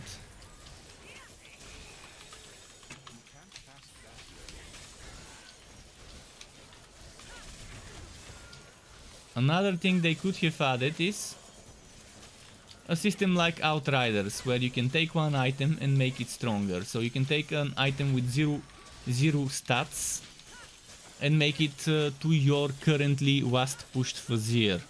So I get that amazingly perfectly rolled item in the alpaca level, but it's plus 0% stats. And my current Fuzzier level is 105 extra stats. Then I go to the NPC, I pay some materials, maybe essence, maybe something else, and then boom, this item now is up to speed with my last cleared Fuzzier stage. That probably would have been a more simpler version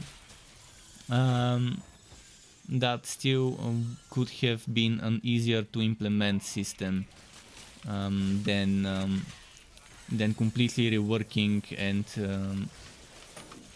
yeah, it would have been nice because this way they wouldn't have needed to explain why some people still have overpowered 118% items when this system is no longer in place.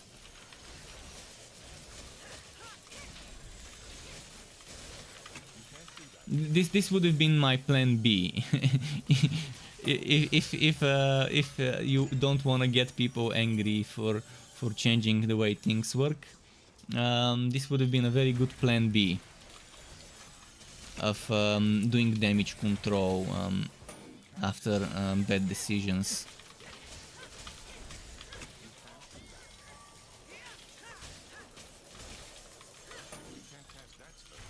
And it would still make drops from any place be just as good.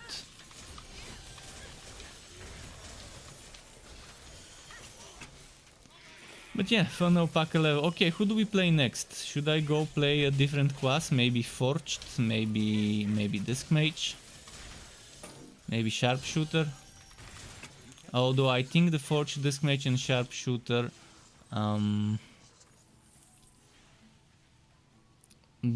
I need to check their levels. I know they're level 60, but I need to check if they have the Fuzzier done.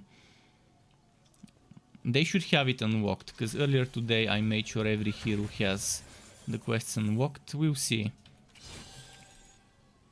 I just need to transfer some items. As usual, some items will need to be transferred so we can use them. And I need to transfer maps. I will be changing the game tomorrow. This is my birthday week, so I will be revisiting some of my most played games. And welcome back, Terry. Welcome back.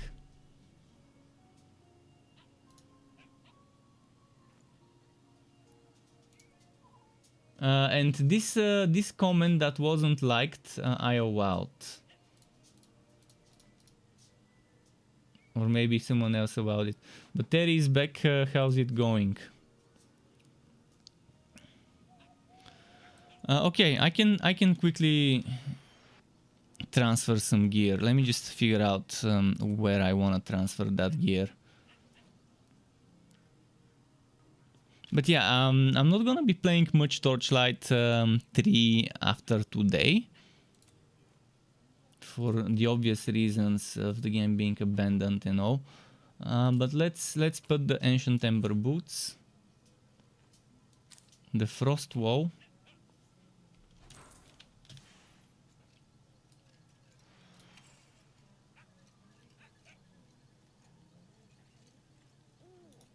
and let's just put this North Mace. Where is it? 644. And I can probably put the Ancient Ember gloves and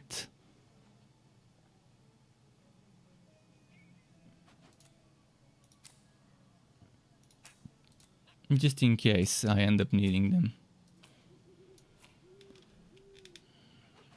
As for pet items, I think we're fine. I just need to put some maps.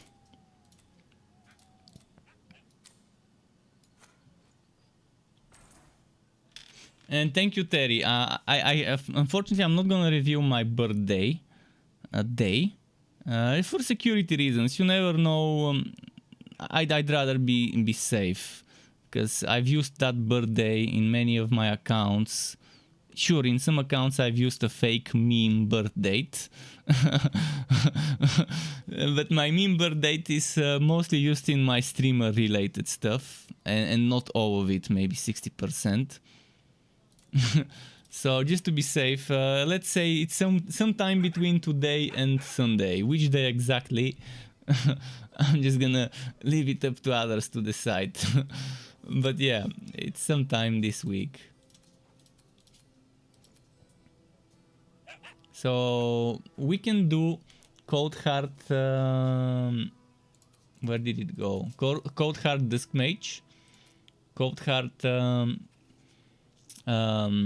Spin to Win Forged. I have Cold Heart Sharpshooter. I have Cursed Captains of every single type. There is a Blood Drinker Forged, which is not leveled up unfortunately, but I can always boost it in a few seconds. Let's do.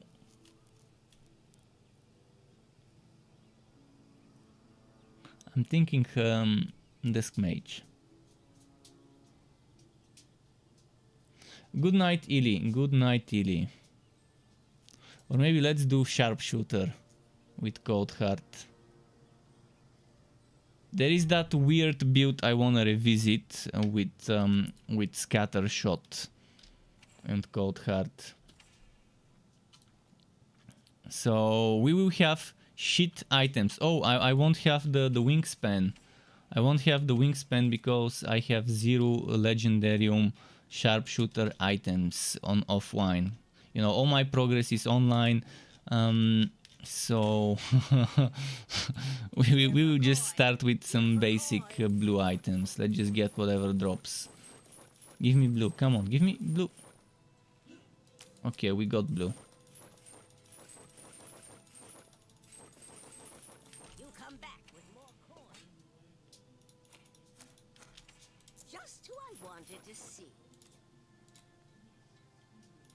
Oh no, not head. Shoulder.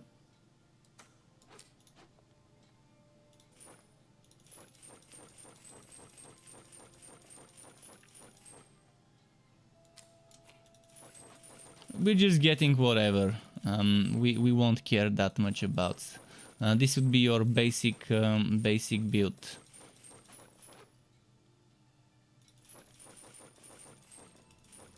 Like fresh out of the leveling up, freshly hit 60 build. With the weakest relic, the cold heart relic, that's not supposed to be damage dealing, but also doesn't give you enough defense or crowd control, even with the latest changes since the spring update. I'm not gonna use a bow, but just in case I wanna get one, in case I wanna experiment with the bow attack build.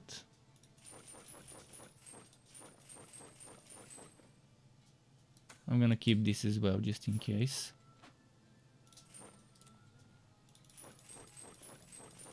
Oh, wrong weapon. Give me a blue bow, come on, give me a blue bow. If it's good, even better. Give me a blue bow, come on, come on, come on, come on.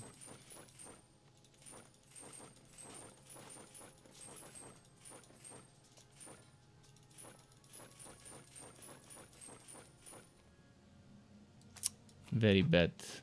Even worse. Those are bad. I mean, at least give me something with two times damage and a socket, but I would be happy with 2 times damage and without a socket.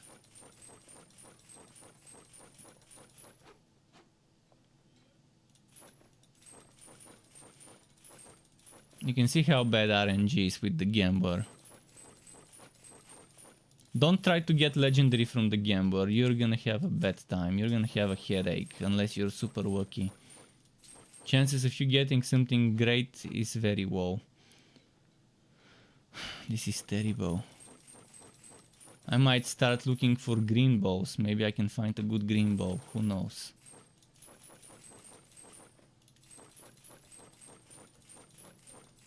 Come on. Just once, drop once.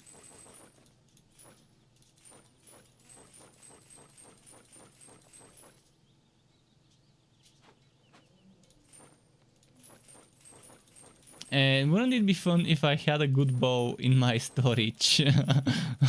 Although, how would I have even gotten a bow in my storage if I haven't played Sharpshooter offline?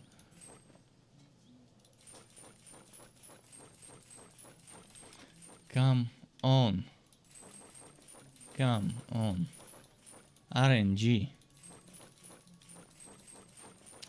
This Gambler used to be so much better back in the day, before they nerfed it to oblivion. Okay, I guess this is as good as it gets. We can't get anything better than this for now. Let's just get 2 pet tags. And a pet cover.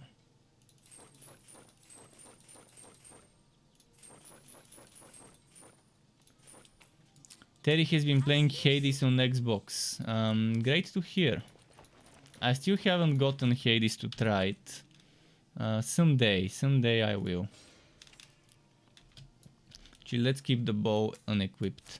Now for skills, I will go, as I mentioned, I want to go scatter shot. And we have to go 10 points because I don't have the sharpshooter set. And obviously I will go Ice Shield 10 points and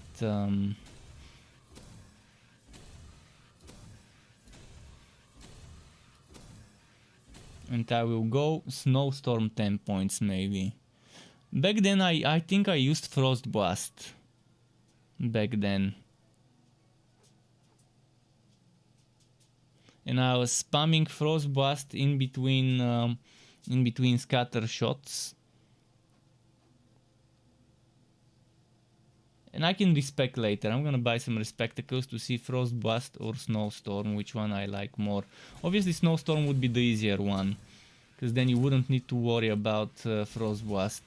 Especially now, since I don't have Wingspan, that means I won't have double the cooldown on Scatter Shot. So what we need is Shasta. Level 6 Shasta. Can't go without level 6 Shasta. And level 3 goes Visage. And I always take some other things as well. This time I'm gonna take Sharpshooter skill cooldown.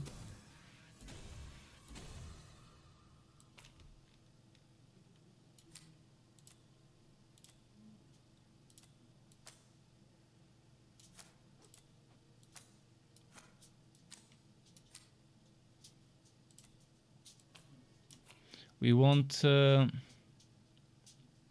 revolt for sure.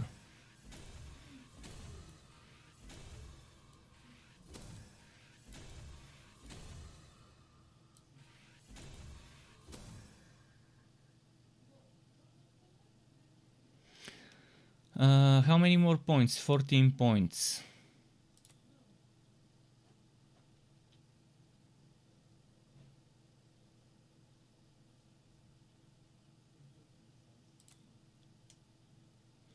Let's get damage to relic skills. Let's get ammo recharge rate. And now I have 2 points, and with this point that's 3 points. And I'll put those 3 points probably here. I need to get respectacles quickly. You look pale. Can I offer you a drink?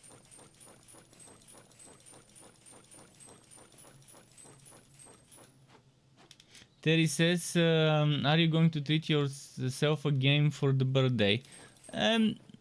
That depends. I mean, this week there is one game I might buy, and that's Tales of Arise.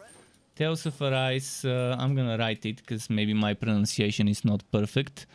Tales of Arise comes on the 18th of August, and maybe, just maybe, I will buy it if I like what it is when it's out, if I get a good deal. If someone liked playing Scarlet Nexus and or games like Final Fantasy, the new ones, the 3D ones, Tales of Arise probably will be to your liking. Story-driven JRPG with action RPG, fast-paced combat. This is what it is. This is that type of a game.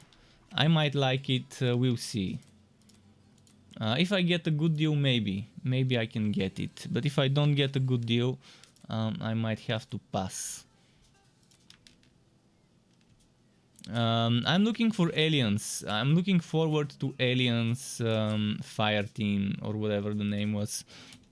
Let me just check the full name. Aliens on the 24th, but that's after my birthday week. Aliens Fire Team Elite. This one is coming on the 24th. So apart from that, and Tales of Arise, there aren't any other games that I know of other than Diablo 2, but I'm not gonna waste money on Diablo 2. I will play it for free between the 20th and 23rd. So there will be a free open beta for everyone for Diablo 2. And yeah, I'm not gonna waste my money if I'm gonna rage quit a game after a few days. And I know myself, I know there are things in Diablo 2 that didn't age well, and there are a lot of things that did age well, but most of the things didn't. And I know that the things that didn't age well will just piss me off in the end. It's not a matter of point regarding if, it's about when something will piss me off and I will just say fuck this and rage quit. And that's why I'm just gonna play it for those 3 days when it's free. See what I think about it then. Maybe have some co-op with people on the stream, we'll see. Alright, let me get those items. Page 4. We're getting this, we're getting this. We're getting this.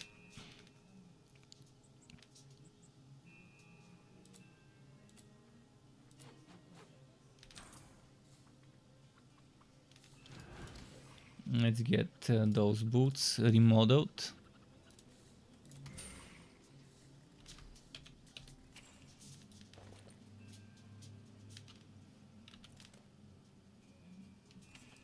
Okay, I think we're fine now. Sure, I can probably get some more legendary items of various sets. I think I had Winter Weave gauntlets somewhere.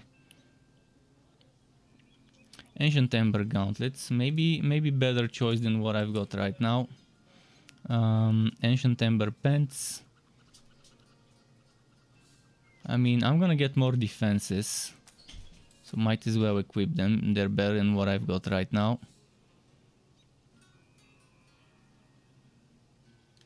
Let's sort out the skills. We don't want Onslaught. Definitely not Onslaught. Imbue Relic goes there. Here. First of all, let me check. Revolt probably goes on number 4. Although I keep Revolt in my thumb, I'm gonna get used to it on number 4. This one is Shasta. This one is Sacrifice. What am I missing in the build? I think that's it. The basic attack can be replaced with whatever.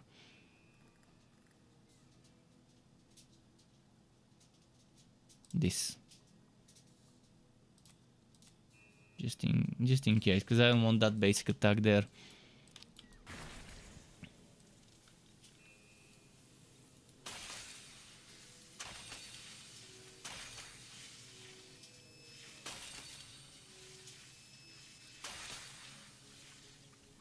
I don't have the wingspan, so that's not great, but we'll see how it goes. And let's test it. Just a little bit of extra defense.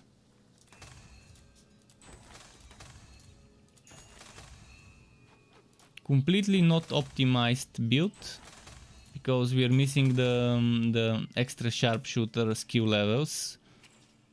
So there's a lot more skill points we can get. I don't have the best pet items. I can probably change this quickly in just a moment. I've got some pet items I can put there. Not the best, but this is a Drat neck band, so it might be bad rolled, but it's still a Drat neck band.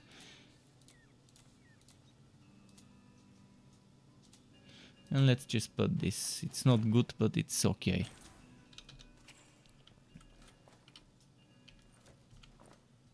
Okay, we're ready to go.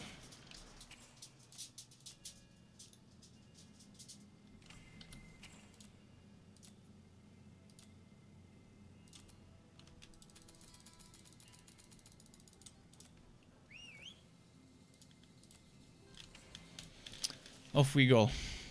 Oh, good. Nice map as a start. Your pet is back.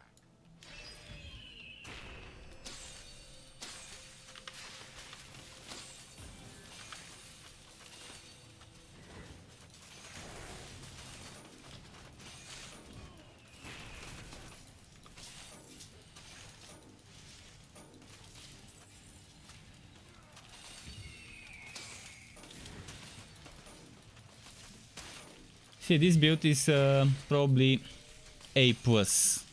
It's not as good as an S tier, but that's where actually maybe, yeah, maybe even A tier. I'd say A tier. Cold Heart builds are A tier. Slammer Cold Heart is probably the only B tier, I would say.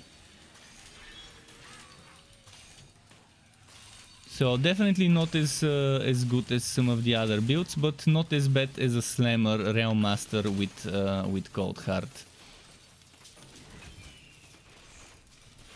And thankfully this one can get carried.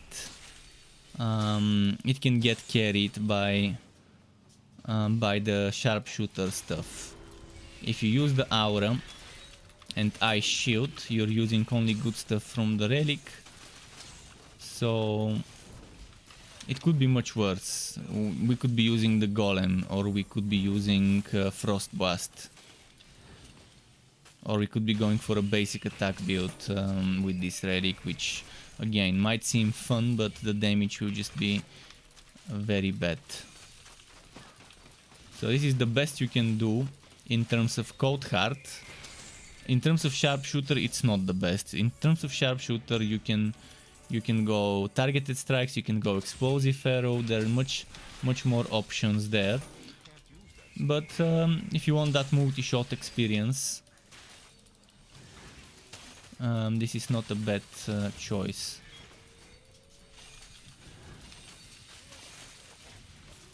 You can't cast that.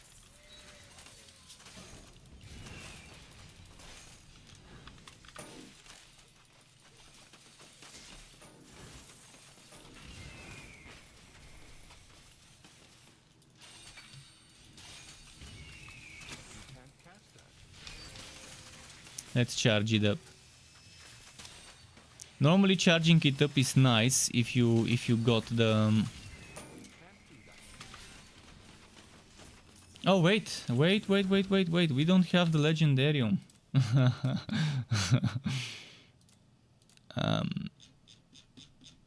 Extra 25 damage, boom. Let's get some crit chance. Some crit chance, boom. And maybe a little bit of gear work. I'd say a little bit of gear work can't hurt, can it?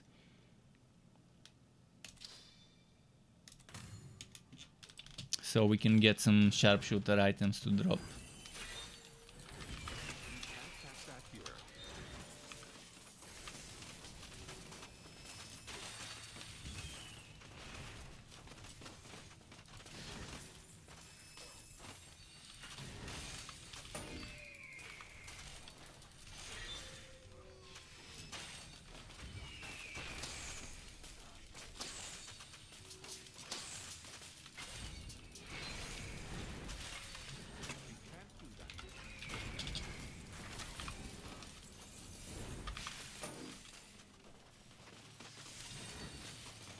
See, it's pretty solid. In fact, better than I expected this setup. Much better than I expected. Thanks to Ice Shield and Snowstorm, it doesn't feel bad.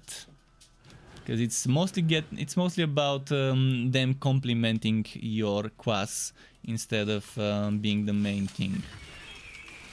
So I'm focusing more on the quas rather than the sub-quas when using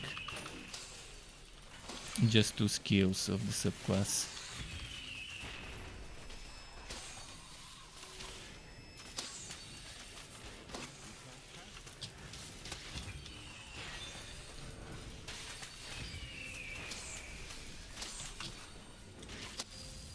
Obviously it takes a while to kill a boss, but again, this is the bare minimum.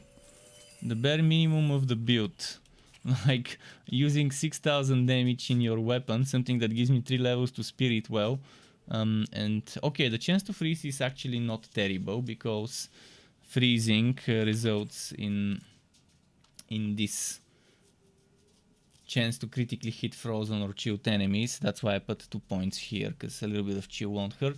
But if we're gonna rely on this tier 3 bonus, we might as well remove those boots, because we won't need that crit chance as much. But this crit chance will be nice. It will be nice on bosses that you can't freeze, but you can chill the bosses. So in here, maybe what would be best to put there? Let's see.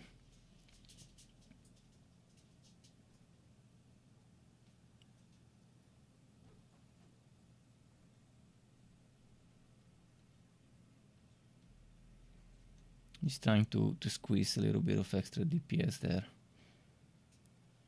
Or something. This one's not bad. Movement speed.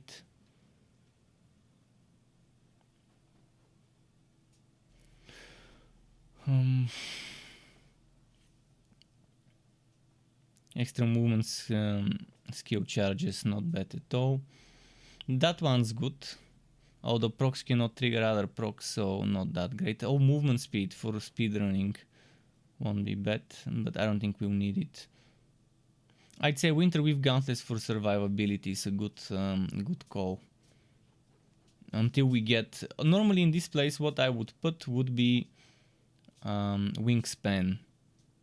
Or maybe Wingspan will be in the Winter with Cuirass, and over here I might put another sharpshooter item, but let's put the Gauntlets. A little bit of survivability just in case. But the two sharpshooter things I would like would be Wingspan, and I'm not sure what the other one would be. I obviously would be wearing the hat and the chest of the Musketeer alongside one more item. This one's not bad for extra healing from Shasta. This one's not bad, 2-tone pool to get Heartseeker cast when you use Scatter Shot, but only 10%. And there's many options, so I'm just gonna leave it at that. I'm gonna put here, when I get the chance, the Wingspan. The Gauntlets of the Winter Weave set are a good choice. If you're having trouble surviving, it definitely helps. Oh, and this is great as well. Unwalking it this early. First sharpshooter run already got the infectious shooter. We can already do some nice builds. What's the time? 10:54 p.m. We've got 1.5 hours. 1 hour and a half until the end. Oh wait, what happened to my sound? I lost my sound. I think. Just a moment. Oh shit, I just realized my charging might not have actually been charging. Let me quickly check. Okay, I think it's plugged in now. Can't cast that here.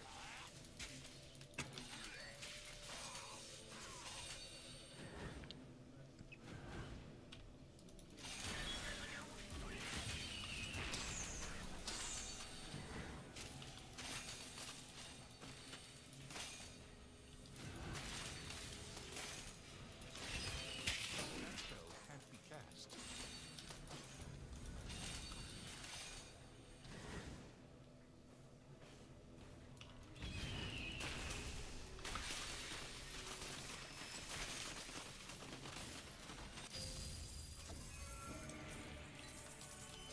Boom. I'm a big fan of the damage Scatter Shot can dish out if you align the stars to your advantage.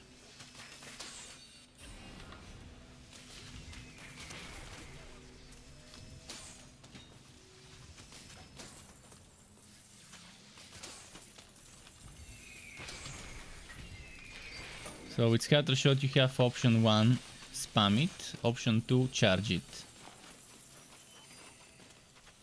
If you have Wingspan, it's better to do option 2, charge it in most cases.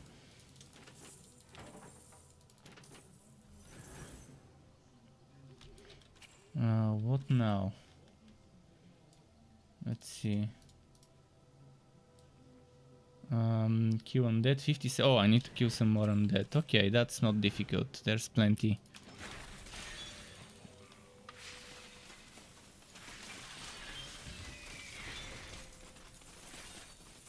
This is the short map, so it shouldn't take long to finish. And just get them all to spawn over here.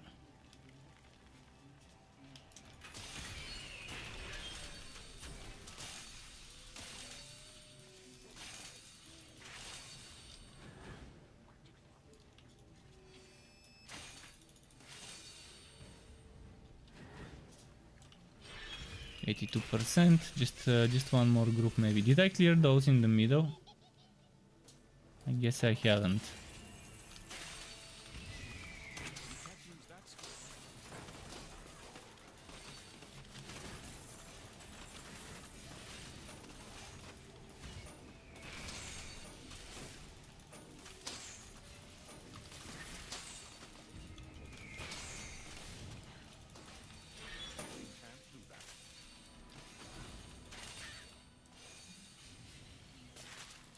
Okay.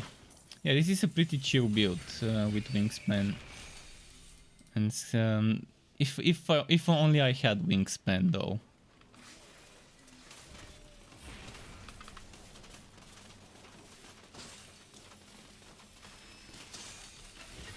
Oh wait, I'm attacking the wrong one. I was wondering why the HP wasn't going down.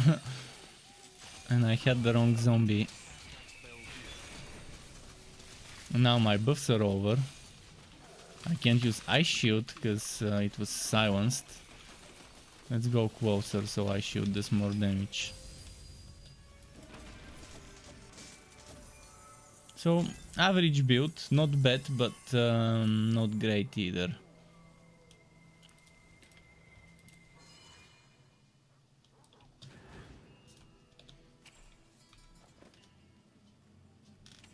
But with average items, that's what we get.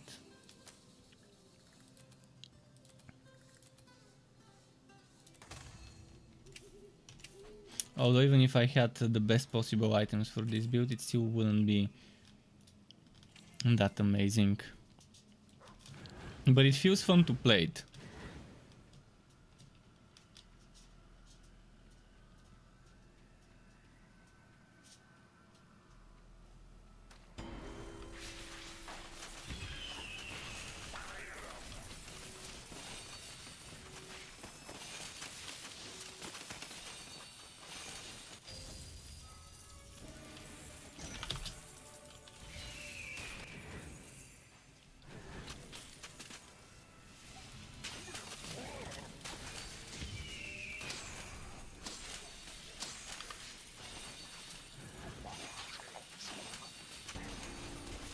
Okay, there we go.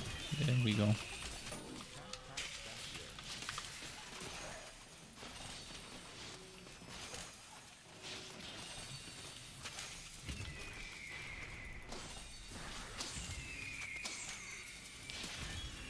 I can't remember what causes me to shoot those. You see how I'm shooting multiple icicles in a conical AoE? Normally that's Frost Blast. Or when Frost Blast gets triggered. I don't remember having something that can trigger Frost Blast. Oh, this one, never mind, it's the buffs. I see it. Well, that's a great addition to a build like this.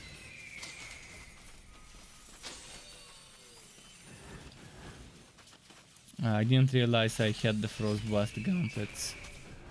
Well, that is definitely a great addition.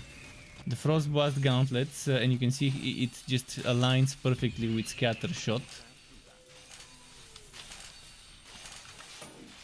And you add the icicles from Ice Shield and the icicles from this thing, from Hailstorm, which is from the North Mace item that I'm wearing.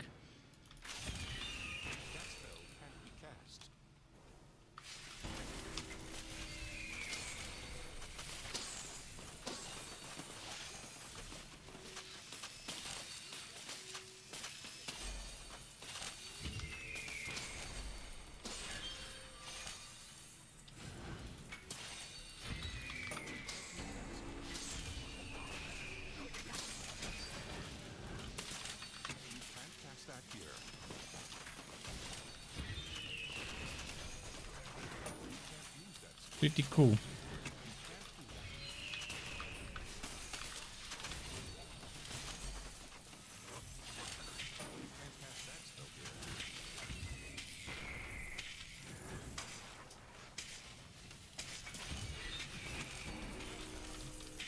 Come on, come on.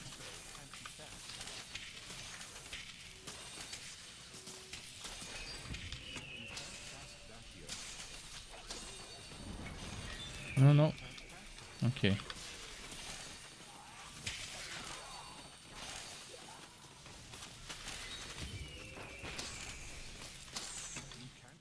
Ah, shit, I entered by accident. If I go back, it will be at the beginning of the previous map, so I won't.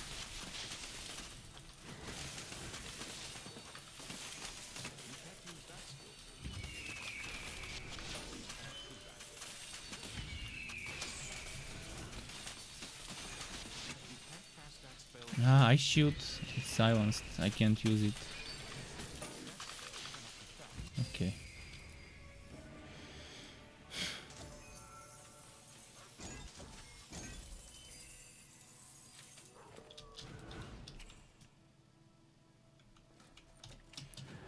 Yeah, I think this turned out pretty good.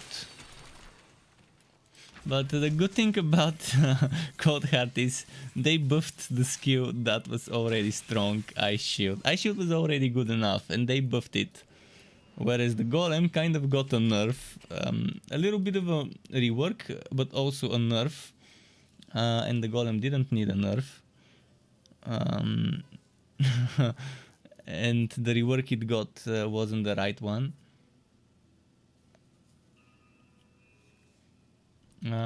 But yeah, at least it feels a little bit better than it was before, but it still doesn't feel good enough. It still doesn't feel right, and the damage it does now is less than before. As for Frostblast, it's still shit. It's still the shittiest of all those equivalent skills. Venomous Maw is better. Probably Spinning Blade is worse in terms of damage, but Spinning Blade at least does certain things like bleeding.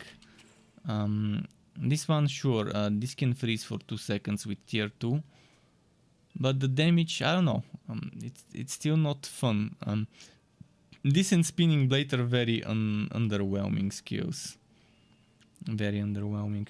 But the good thing about Frostblast is, again, it chills every time, and with the tier 2 bonus it can freeze every time. But the damage is just terrible. Like, this does 547 without a single thing that gives me scatter shot damage. And this one probably goes up to like 400 something damage at max level. And it costs energy, so you can't spam it as much as this. Even if you reduce the relic energy cost to 12.5, it's still not that spammy. Although you can cast like 11 back to back, and if you use Imbue Relic, that's another 11 back to back, so like 22. But when I tried playing with it, let's actually show you. Let's show you. Instead of talking, let's just show you. It's better. Where did I put the skill station?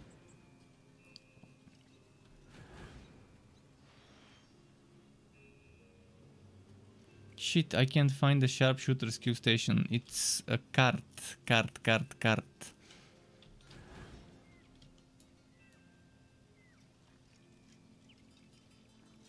Alright, let's just find it like this. F. Maybe I didn't put one.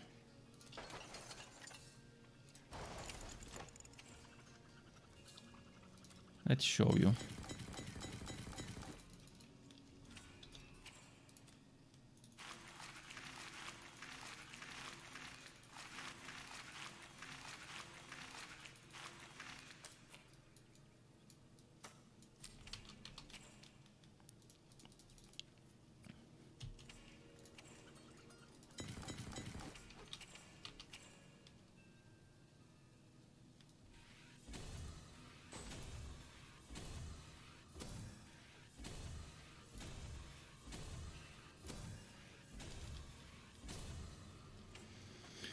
And time for a map now.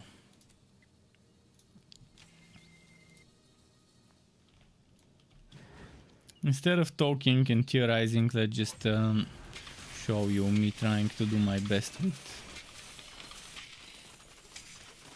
this. Although we got a different type of enemy that might be a little bit easier to kill, but there's undead. There's undead, so undead should be kind of the same speed to die as before.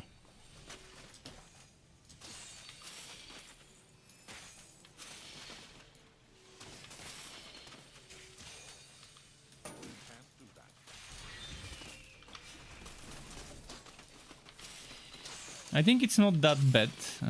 Just my scatter shot and ice shield would do less damage.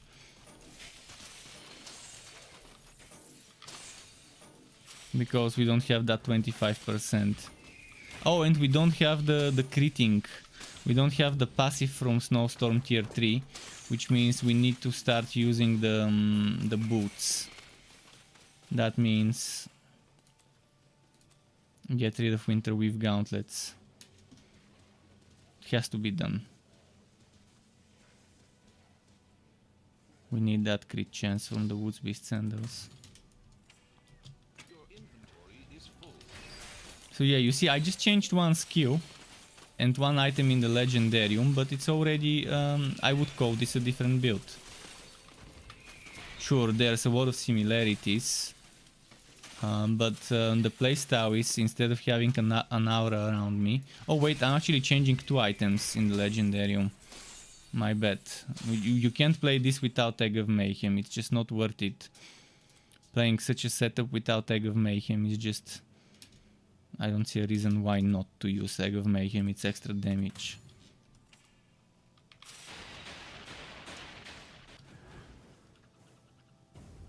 So, 2 Legendarium changes and a skill change in the relic side of things, and you're already using less scatter shot and only using scatter shot to fill in when Frost Blast is not ready. So it already transitions from spamming scatter shot to using scatter shot as a filler, and Frost Blast being the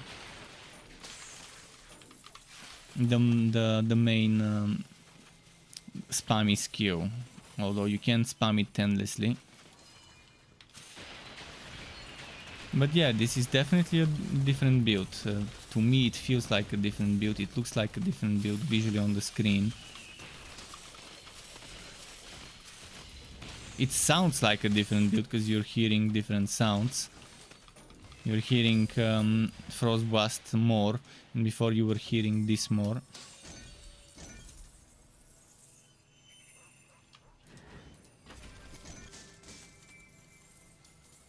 But yeah, there was this one person that just couldn't agree with me that something like this would classify as a different build compared to the previous one I played. Just changing one skill, 10 skill points difference and 1 or 2 Legendarium item changes. But the person would say that North Mace with 0% Fazir bonus damage and North Mace with 100 or whatever % bonus damage, just that little change will make it a new build. Where you're using the exact same item just with slightly stronger stats. How does that change the build, the actual setup? You're using the same skills, it looks the same, it sounds the same, it's just bigger numbers. But if someone is using this in a build, obviously you would want the strongest version of this with the best possible stats, which won't change the build, it will just min-max the build. But yeah, some people just whack logic and won't admit they're wrong. And that was like a couple of months ago. Someone was arguing with me about that under one of my videos. In the end, I just got bored and just I tried to reason with him. I tried to explain, but he couldn't take the facts. He was the guy was denying the facts. Which was strange, but in the end I think I deleted the messages so people won't get misled, because that's misinformation. He was not saying I think, I believe, maybe. He was straight up saying that's not how it is, it's that way.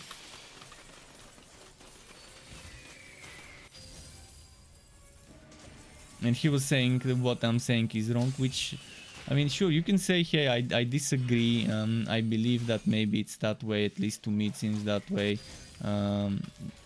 But he was straight up saying, no, this is not how it is.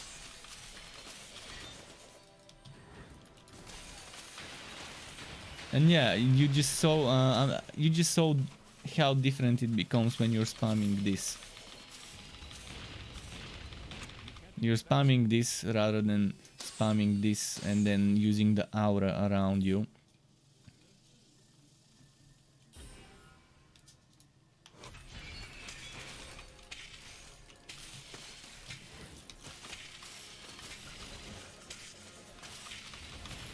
So yeah, the game has a ton of build diversity if you consider that just a minor change of one skill gives you a different playstyle.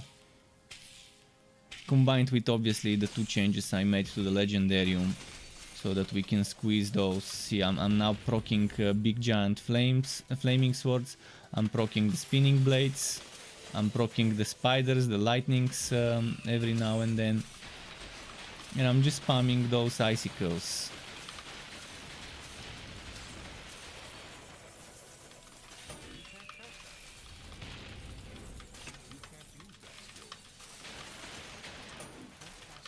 And it's a viable build. Both builds I did are viable.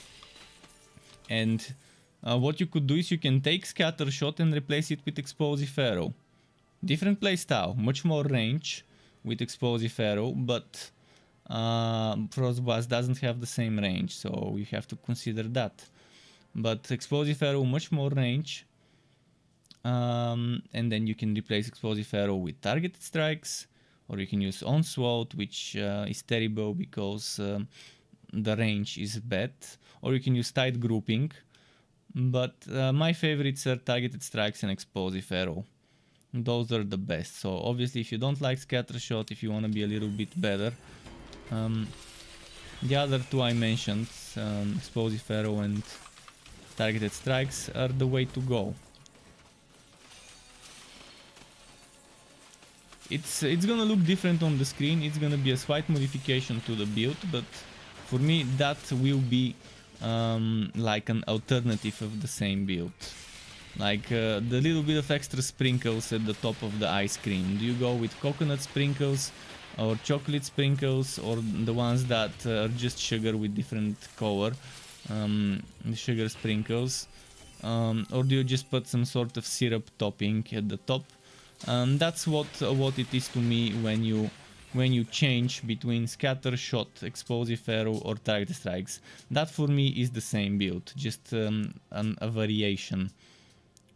But changing Frostblast with Snowstorm, that becomes a different build, because then you need for Frostblast Egg of Mayhem, whereas for Snowstorm you don't, and then you can rework the Legendarium a bit.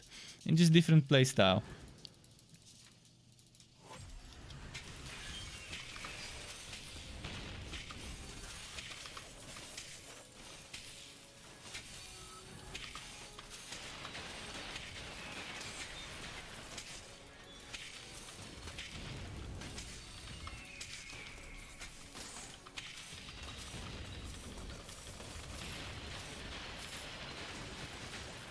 Nice.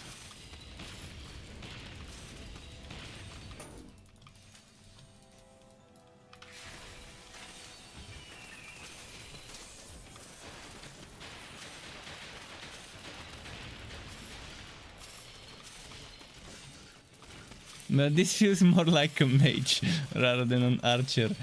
When you're barely using the Scatter Shot and you're just spamming the spells from the relic, it makes you feel a little bit like a mage.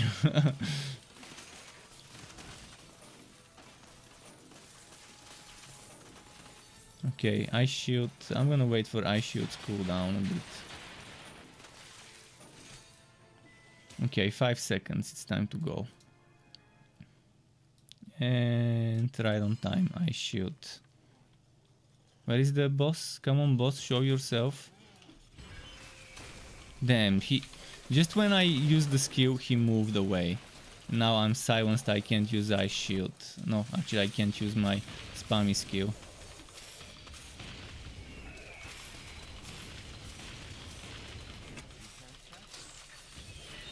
By the way, one thing we didn't need for this build was Revolt.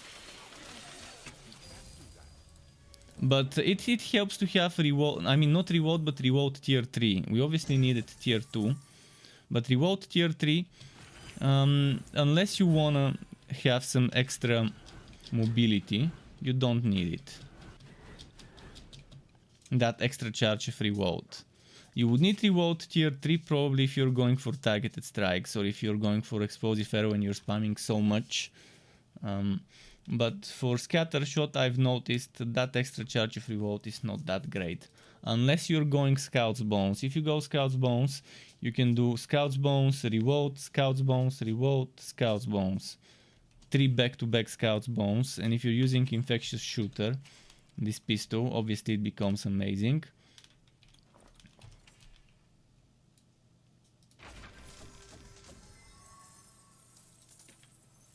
And speaking of which, let's show you. Let's show you exactly this. I'm not gonna use scatter shot at all.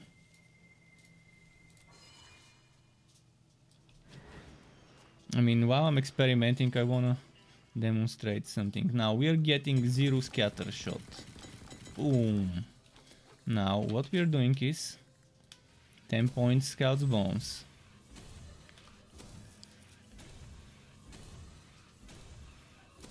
Now you're gonna see something that looks amazing. A bunch of bows shooting a bunch of little other bows while you're shooting those icicles. But in order to do that, we have to sacrifice something. Liu General or Woods Beast Sandals. So do we sacrifice the damage and damage reduction, or do we sacrifice the crit chance? It's a tough choice, and you have to decide whether you have enough crit chance without that extra 25 from the item. Right now I'm at 21, and that 25 gets me capped at 40. If you have more crit chance, probably okay, maybe you can just sacrifice that. Right now I'm gonna sacrifice the crit chance, but that's probably not the way it needs to be done. That's kind of a very unusual setup because you're spreading yourself between Scout's Bones and Frost Blast, and you have to spam both of them, but it's basically this. Fuck. I need to wait now 30 seconds. Oh no, I don't.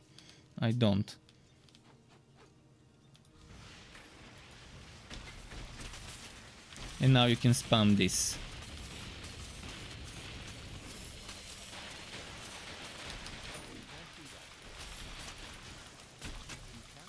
And when this is, I accidentally used Imbue Relic before that. If I had Imbue Relic ready, I could have just used it now and kept spamming. But basically you're spamming two things. You're spamming this while using Revolt. Sorry, I forgot to use Revolt. And then you're using this to spam that. It's a little bit difficult. Maybe I need to switch the buttons.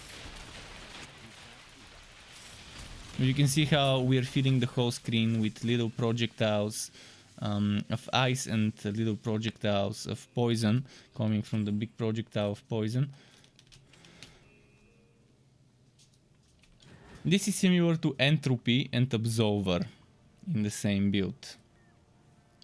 The Entropy with the item, not basic Entropy.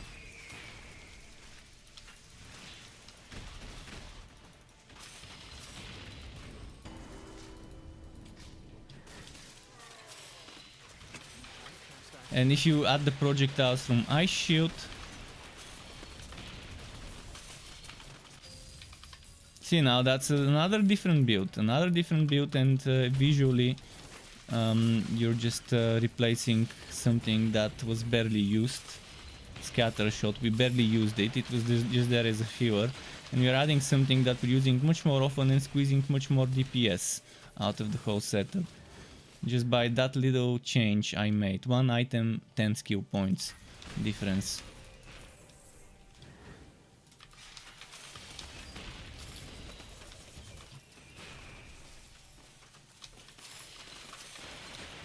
I can't wait for someone to make a game similar to Torchlight 3 in terms of build diversity and viable build diversity. Not just a weta game where the only tactic available is the one you play.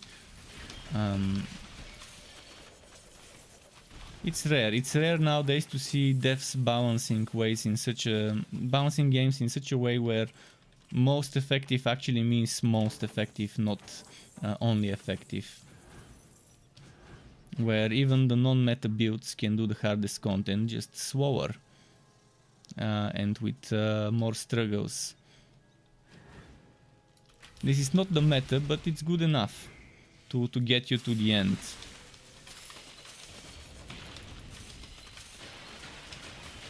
Can't wait for someone to pop out a game similar to this. Hopefully Diablo 4 will be that game.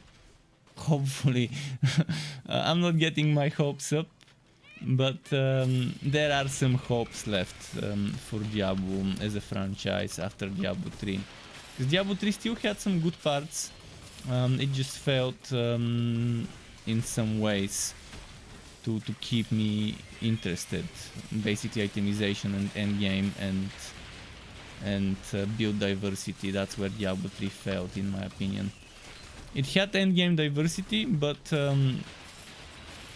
the design was kind of boring. It had build diversity, but it was very small, very limited. It was basically get a fucking set, play the skill the set tells you, build around it. Like Chaos Bane, one of the most boring ways to do build diversity.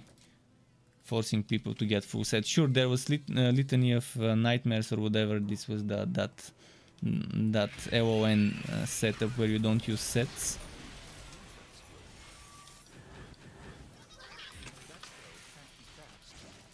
But it didn't add much to the build diversity.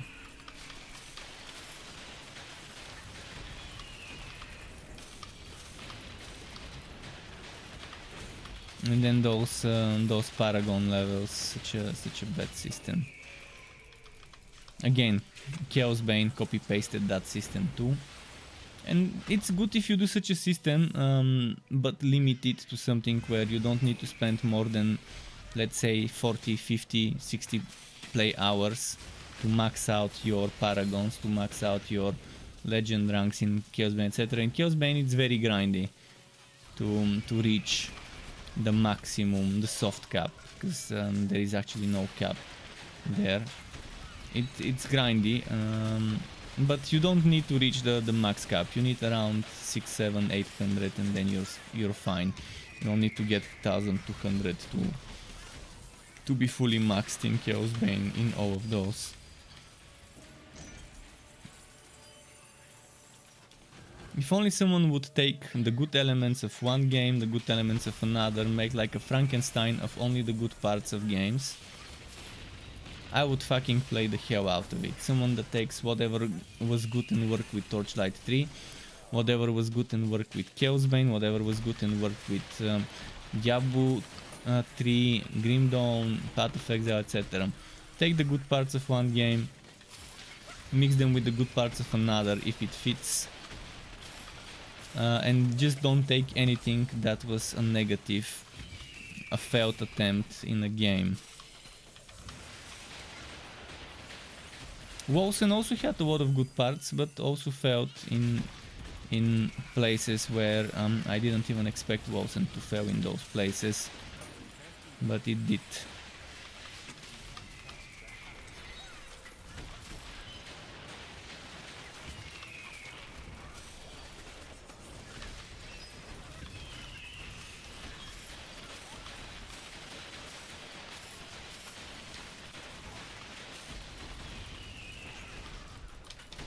Man, this feels actually very fun to play, now that I modified it, tweaked it a little bit. That's a very solid setup for Cold Heart on the sharpshooter.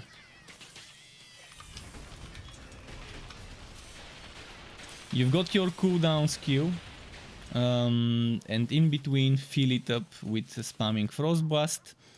You're getting a ton of energy recharge without even needing to get points invested into the energy recharge passive.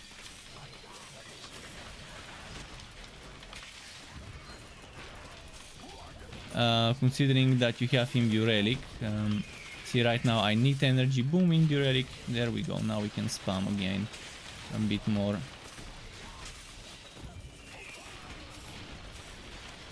Sure, it's not as burst DPS-y as a Bane Train. With Bane Train I would have killed this boss 5 times by now with a min-maxed proper Bane Train of just level 60 items without the Fuzzier bonus. Maybe 4 times with just 60 level items. So it would have been 4 times quicker with the one and only meta.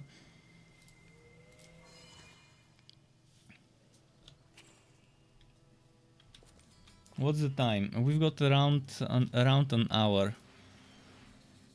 Maybe not. Let's say half an hour more. I'm not gonna stay until half past midnight. I'm gonna stay until midnight because I'm getting hungry and I've got some stuff in the fridge to finish. Let's see. I'm also very thirsty, but at least I've got water here. Let's feed Sky. Sky, come. He's standing here, trying to give me a signal that he's hungry.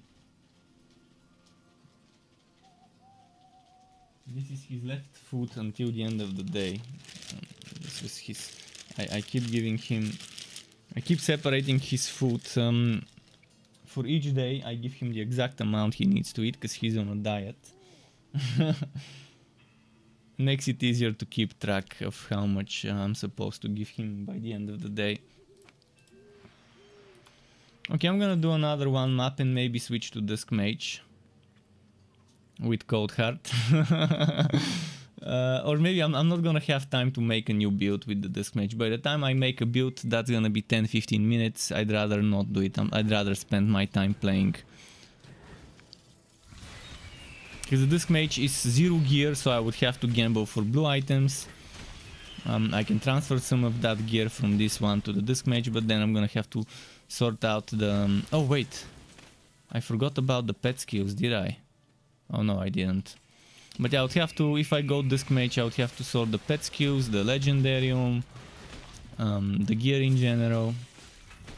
I'm just gonna keep playing on this build until the end. Unless someone wants to see me play some of the other builds I just played earlier.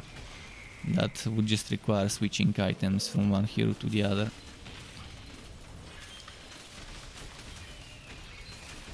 Tomorrow I need to go to the dentist again. I was there today. They did a filling in one of the teeth and took a cast of my teeth. So they can give me tomorrow something that I have to fill with gel for whitening. Based on my teeth cast. And use it at home. So yeah, tomorrow in the evening I would have a short stream of Chaos Bane in the afternoon. Maybe until 6 or 6:30, because at 7:30 I need to go to the dentist. But I can stream some more in the evening once I come back. So there will be 2 streams tomorrow. One with Chaos Bane in the afternoon, and after that, I don't know, I'll see. I'll figure something out. I'll decide on what else to play after that.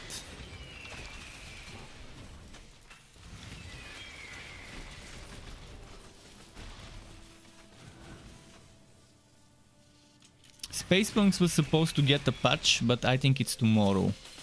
Space Punks is gonna get a patch with new passives. The passive skill tree, you know, if you remember, Space Punks had 40% of the passive skill tree when it started early access. And apparently this is getting expanded with the next big update. And I think that's tomorrow. I will figure this out. If it's tomorrow, then after I return from the dentist, maybe I can do some Space Punks to check what got added with the patch.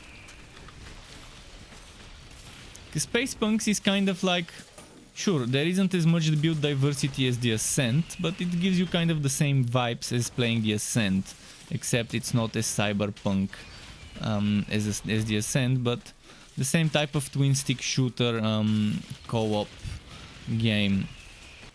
So it still has a lot of potential right there as an indie game to play. Shooter action RPG twin stick game.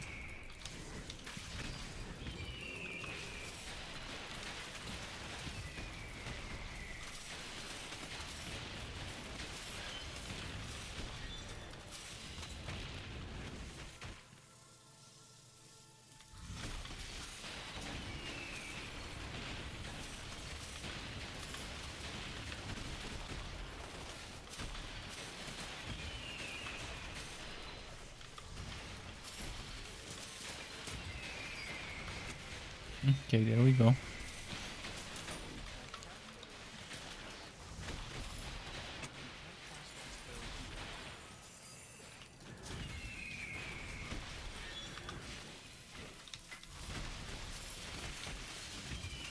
Nice.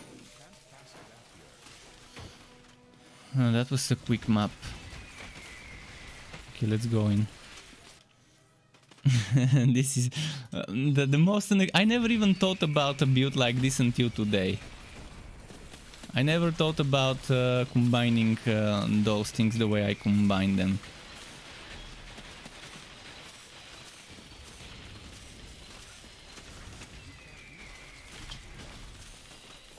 That spell can't be cast. You can't cast that spell here. I keep forgetting to use revolt. Can't cast that here. I forget to use revolt, and I should probably put revolt here and imbue relic on number 4, but I'm just so used to putting imbue relic there. Let's switch them up.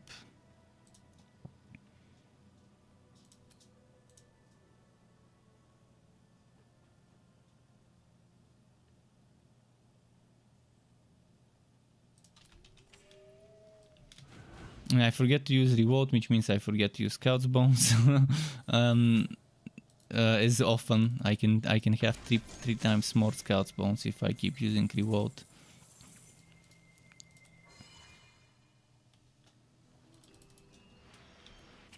Am I running WoW on maps? Just a moment.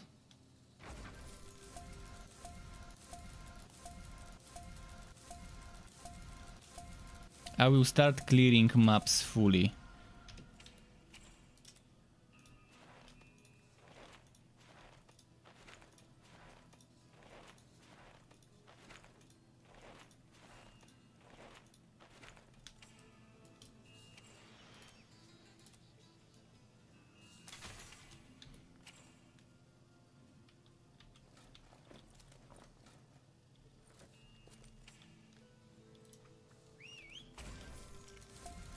I'm gonna get a couple more maps from the rewards. Okay, one more.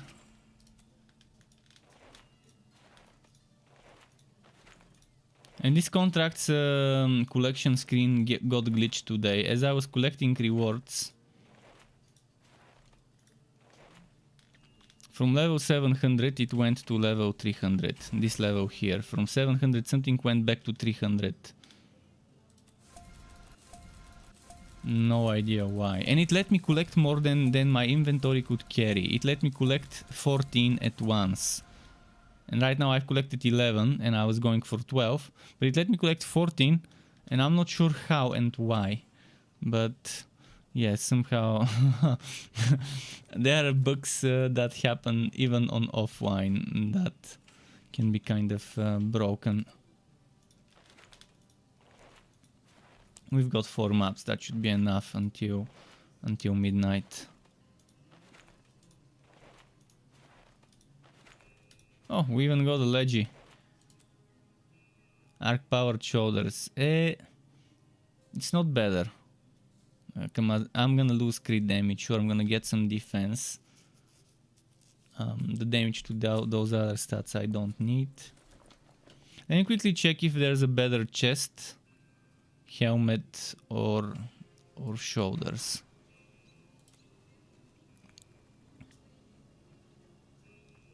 Nope.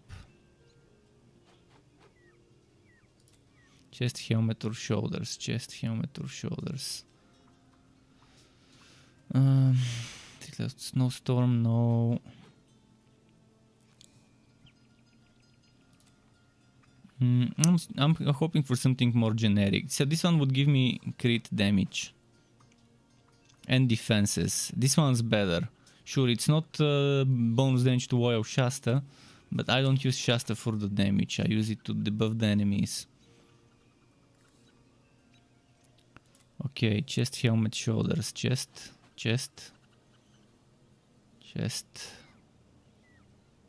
Shoulder. Is that a shoulder? Shoulder.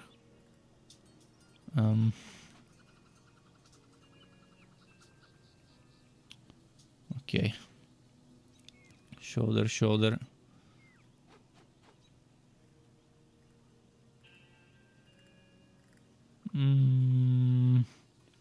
Nothing too fancy.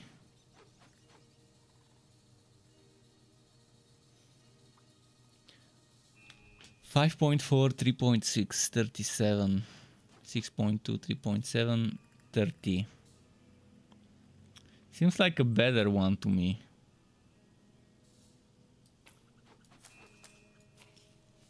Because of the crit damage increase.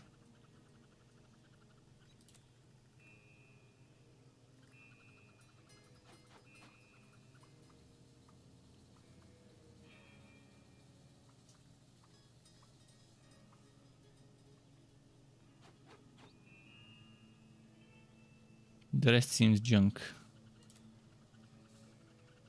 Pretty sure on this side there wasn't anything nice, but let's just check just in case.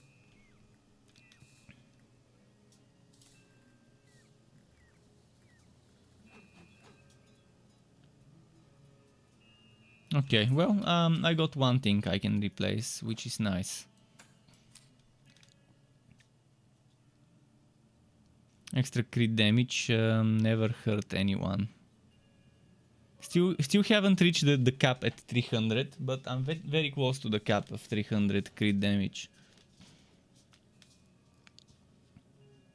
If this gave me crit damage, I would have been almost capped. If it gave me like 30.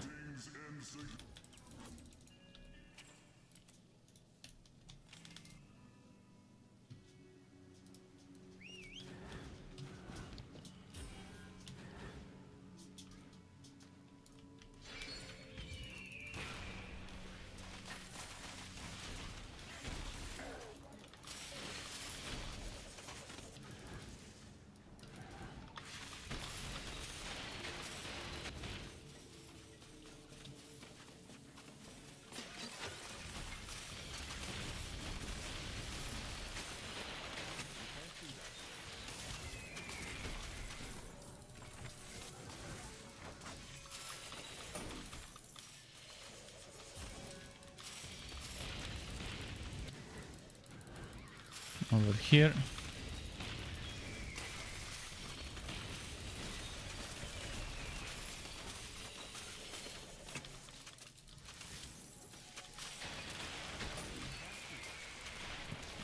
Are you noticing I'm not using precision skills? Other than Revolt. Revolt is my only precision skill of this setup. This is like an adventurer build.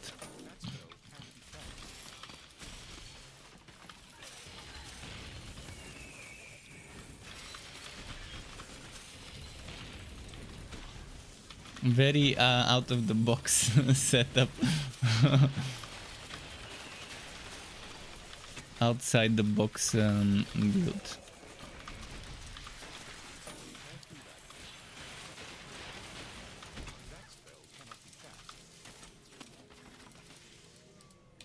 Right, why can't I open this? Come on. I wanna open it. Maybe it already opened. Oh, oh shit. My bad. Just a moment. I need to fix it. I accidentally messed with my resolution.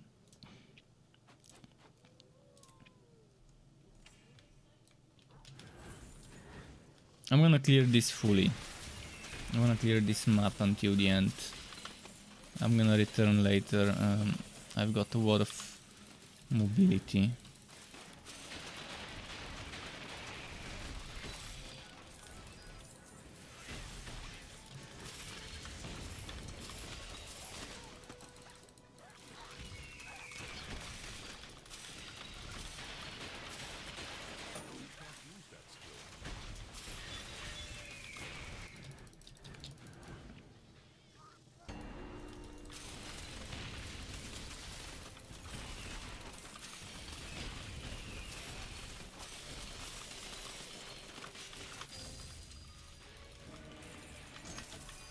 And if someone is better at pressing, at doing the rotation the way it needs to be done, they can squeeze more damage than me from something like this. But yeah, today I showed a lot of Cold Heart in action, But it's nice because I've been avoiding Cold Heart for a long time. Before the Cursed Captain update, and then when the Cursed Captain update came, I was focusing mostly on Cursed Captain, to show builds of the new class.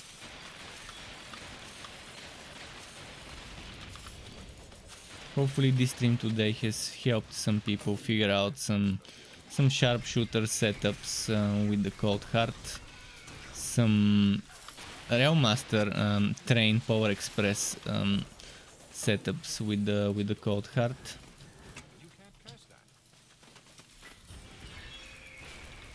that. And whoever else wanted to see some Zapton Crewmaster Zapton, hopefully that also helped as well. Winterweave gloves and North Maze. This map, I'm glad I stayed and didn't bail on that map as soon as the portal opened. I'm gonna clear it fully. Now I'm even more determined to clear it fully because it already dropped 2 legendaries and you never know if there's not gonna be a third one somewhere.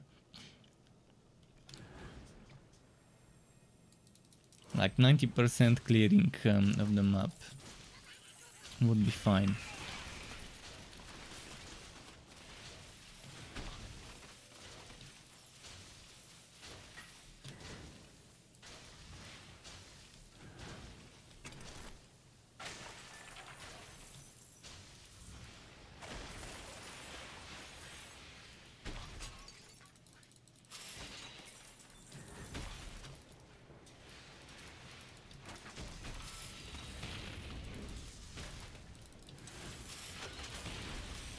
Okay.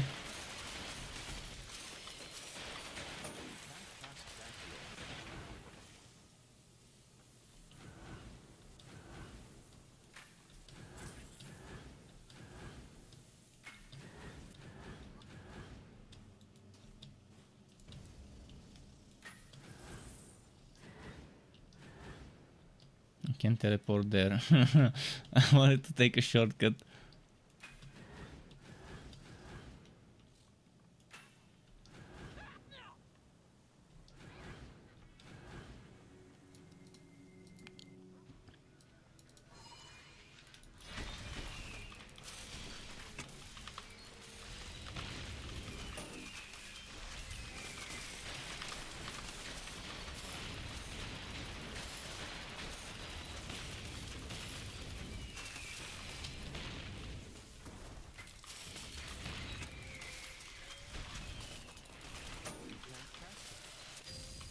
Okay. Got him. Not sure if you've noticed, but I messed up my skill rotations a lot. Such as using this before using that, such as forgetting to use Imbue Relic as soon as my energy ran out. And just a lot of things went wrong. But again, I've never been the best person to play the builds that I make.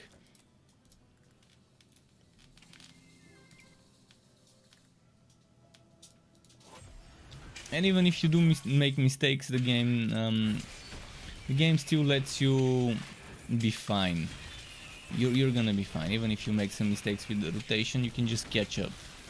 Sure, you're gonna lose that momentum and you're gonna lose the buffs if you don't use the buffs at the same time and stack them together and spread them out. It's not gonna be that good of a DPS burst.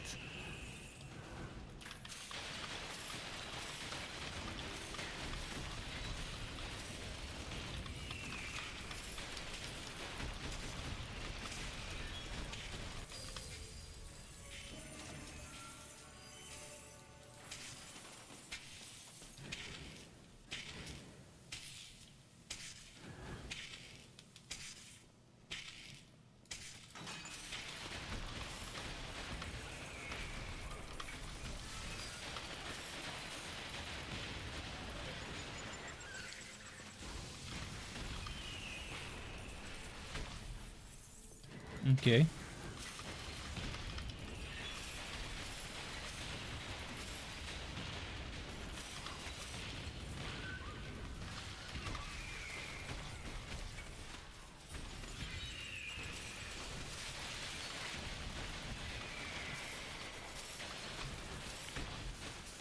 Look at the screen. You're filling the screen with shit.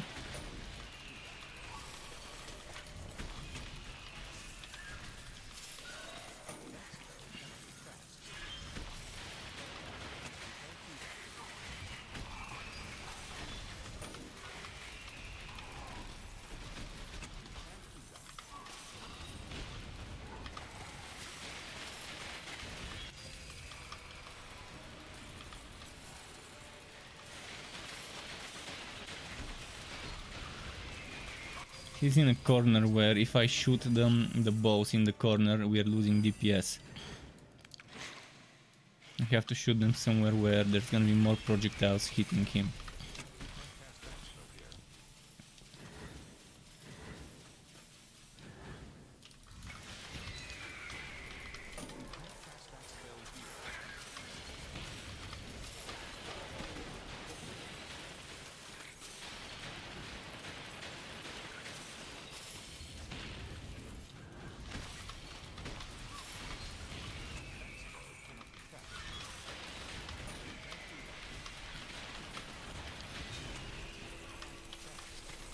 Oops.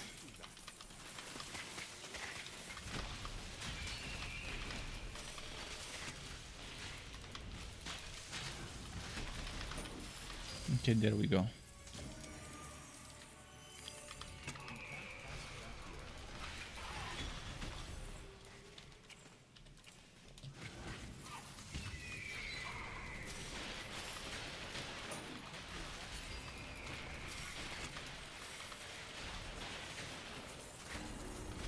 So many. I like it. I like it when it just starts spawning a bunch of enemies in the same place.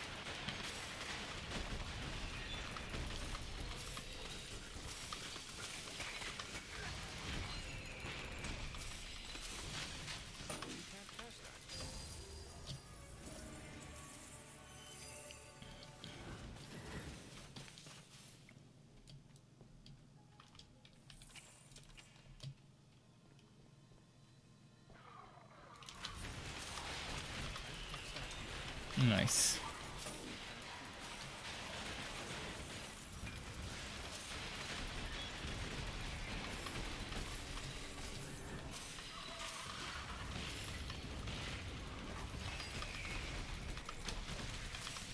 Wish they were clustered up together. Now I have to... Ah, and they teleport. Just when I positioned myself nicely, they teleported in a weird way.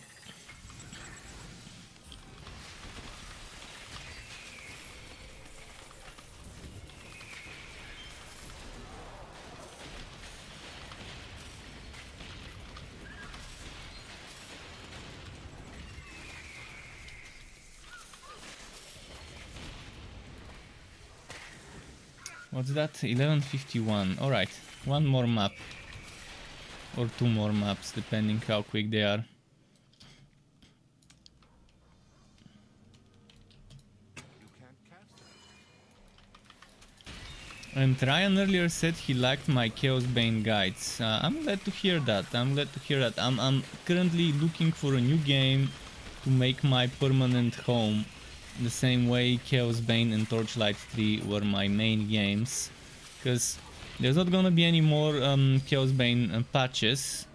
Officially they haven't said anything, but it's pretty safe to assume there won't be any more patches.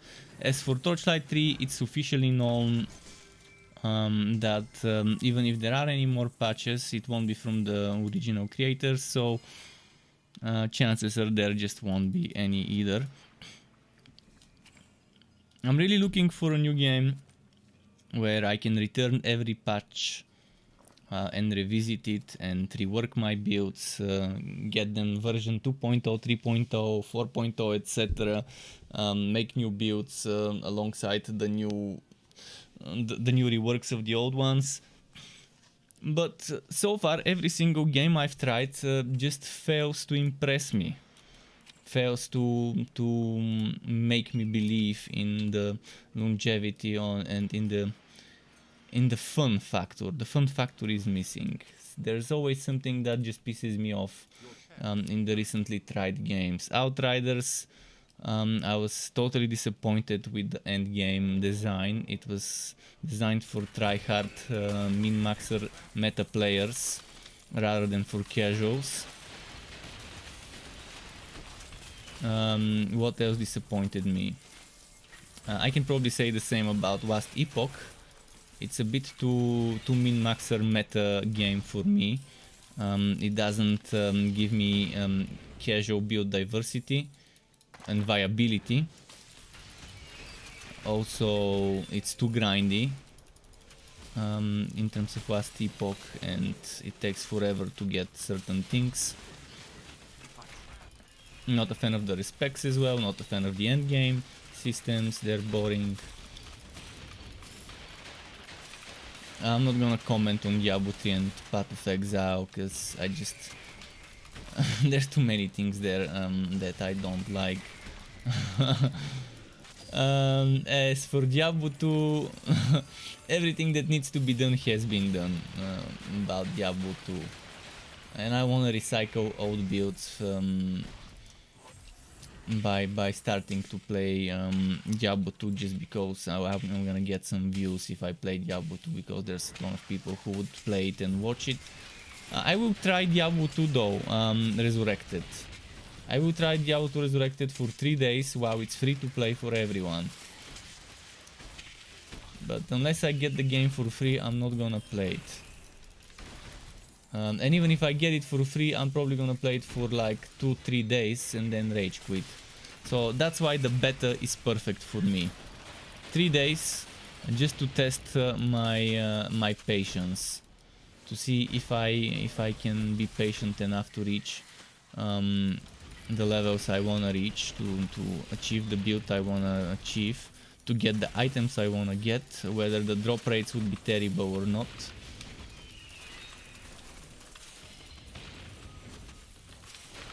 But yeah, it's very hard to find a game that has the casual friendliness of Chaos Bane and Torchlight 3, especially the one of Torchlight 3.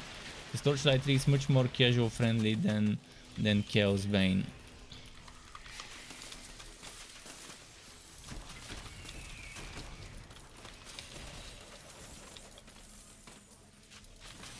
Nowadays developers make games for one group of people, the min-max meta player tryhards and the games are all about get the best build ever, otherwise fuck you, you can't do the content that the game can throw at you. You can't get the best items unless you play the best builds. And then so much build diversity wasted because only the top 1% of builds is actually viable. That happened to Outriders, for example. And to many other games, to many other games. What's the point of having hundreds of builds if people end up playing 10 or 20 builds? Because those are the only ones that are worth it. The only ones that can actually do the hardest content. It's the whole purpose of having build diversity.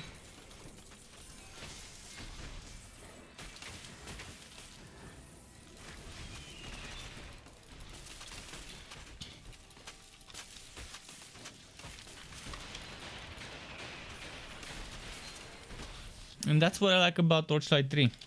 I don't feel forced into playing the best builds. I'm patient enough. Actually, I'm not patient.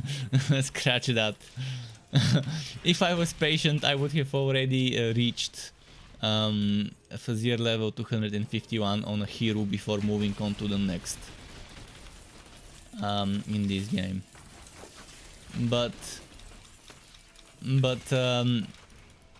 my patience is enough to just make a hero, level it up, gear it up reasonably. I mean, I'm not gonna get min-max full gear, because in this game it's almost impossible to get everything min-maxed. But gear it up as much as I can in a few days, make the build, move on to the next one. That's what I like doing. No more than a week per build. Sure, I can revisit those builds later and play them and have fun with them, but gearing up and making a build shouldn't take more than a week. To max out a hero and to get the base items for your build. Not min-max of every single item, just the bases.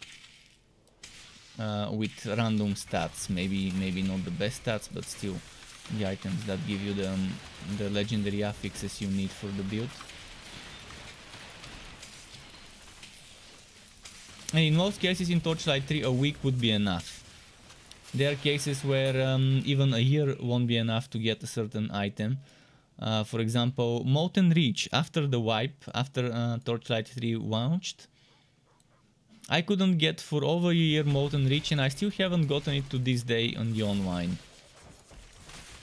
The Molten Reach item. The game just refused to drop it, and that's bad design, where you have to rely only on RNG for getting items, where there isn't an NPC that can sell you the items for materials. Like, you've sacrificed 100 legendaries you don't need, well, buy the one you need with the materials.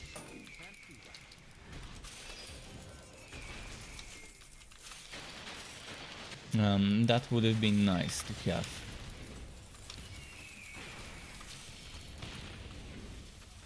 Alright, it's almost midnight. Let's go finish this map. Where is the portal? Oh, actually, never mind. I need more keys. Let's go get the keys.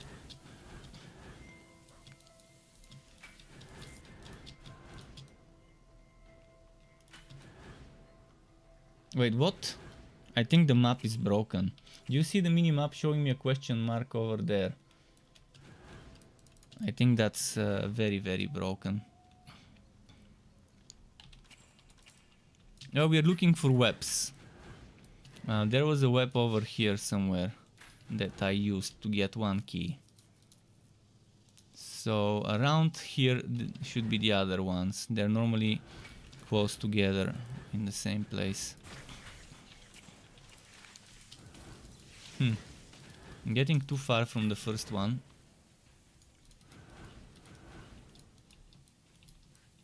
I don't think it would be this far. Let's check the other corner maybe.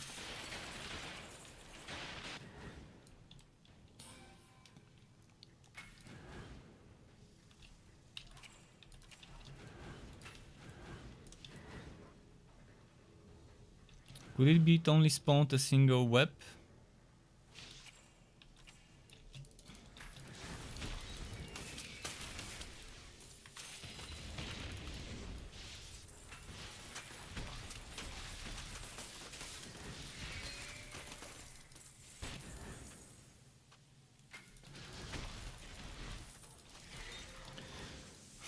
I think I know where it might be.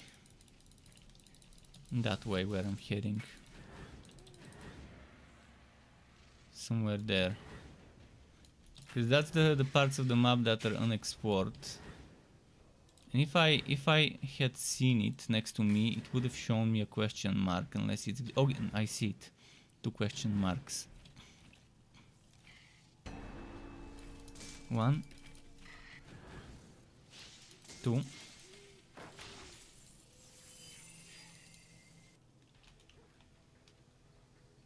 You're asking if I'm going to stream Path of Exile 2? Probably for a few days until I rage quit.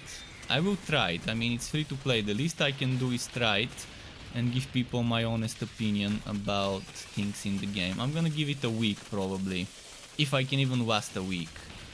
I can't guarantee how many days I will last, but I will give it my best to play it. But the problem with Path of Exile is it's not casual friendly. It's the most casual unfriendly game, where it's super easy to get a trash build. The thing trash build shouldn't exist in a game. In Torchlight 3, I can't call a single build trash build. You can give me the worst possible build and it's still gonna be good enough to do the hardest content. In my opinion, even if it's the worst in the game, it's still not trash. It still can do the hardest content. Whereas trash build for me is a build that cannot do the hardest content in a game. And in Torchlight 3 that doesn't exist. In Path of Exile, that's pretty much 90% of the builds you can make. Especially if you don't have the knowledge, the years of knowledge some people have, that every season return and follow what changes, what's the meta. In turn, actually, I don't think Path of Exile has meta. It has weta. It has only tactic available, and that only tactic available is 20 builds probably every league. Those 20, maybe 30 at best builds are 10% of the amount of builds you can make. Maybe even less, maybe even 5% of the total amount of builds you can make. and the other 90-95% of builds are pretty much either mediocre or trash. In most cases they're trash, some of them are mediocre, but and there are just so many things that can just one-shot you out of nowhere in that game if you play some more of a glass cannon build, even if it's not full glass cannon. I'm not saying in Torchlight 3 there aren't things that can one-shot you, but it's not that often. But yeah, I will definitely try Path of Exile to when it's there for a week or less, depending how quickly I get pissed off. But thanks for stopping by on day 1 of my birth week.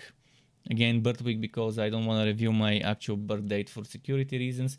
But there's gonna be some Chaosbane tomorrow in the afternoon. Then I need to go to the dentist, and then in the evening, not sure what, maybe Space Punks if the patch is live tomorrow.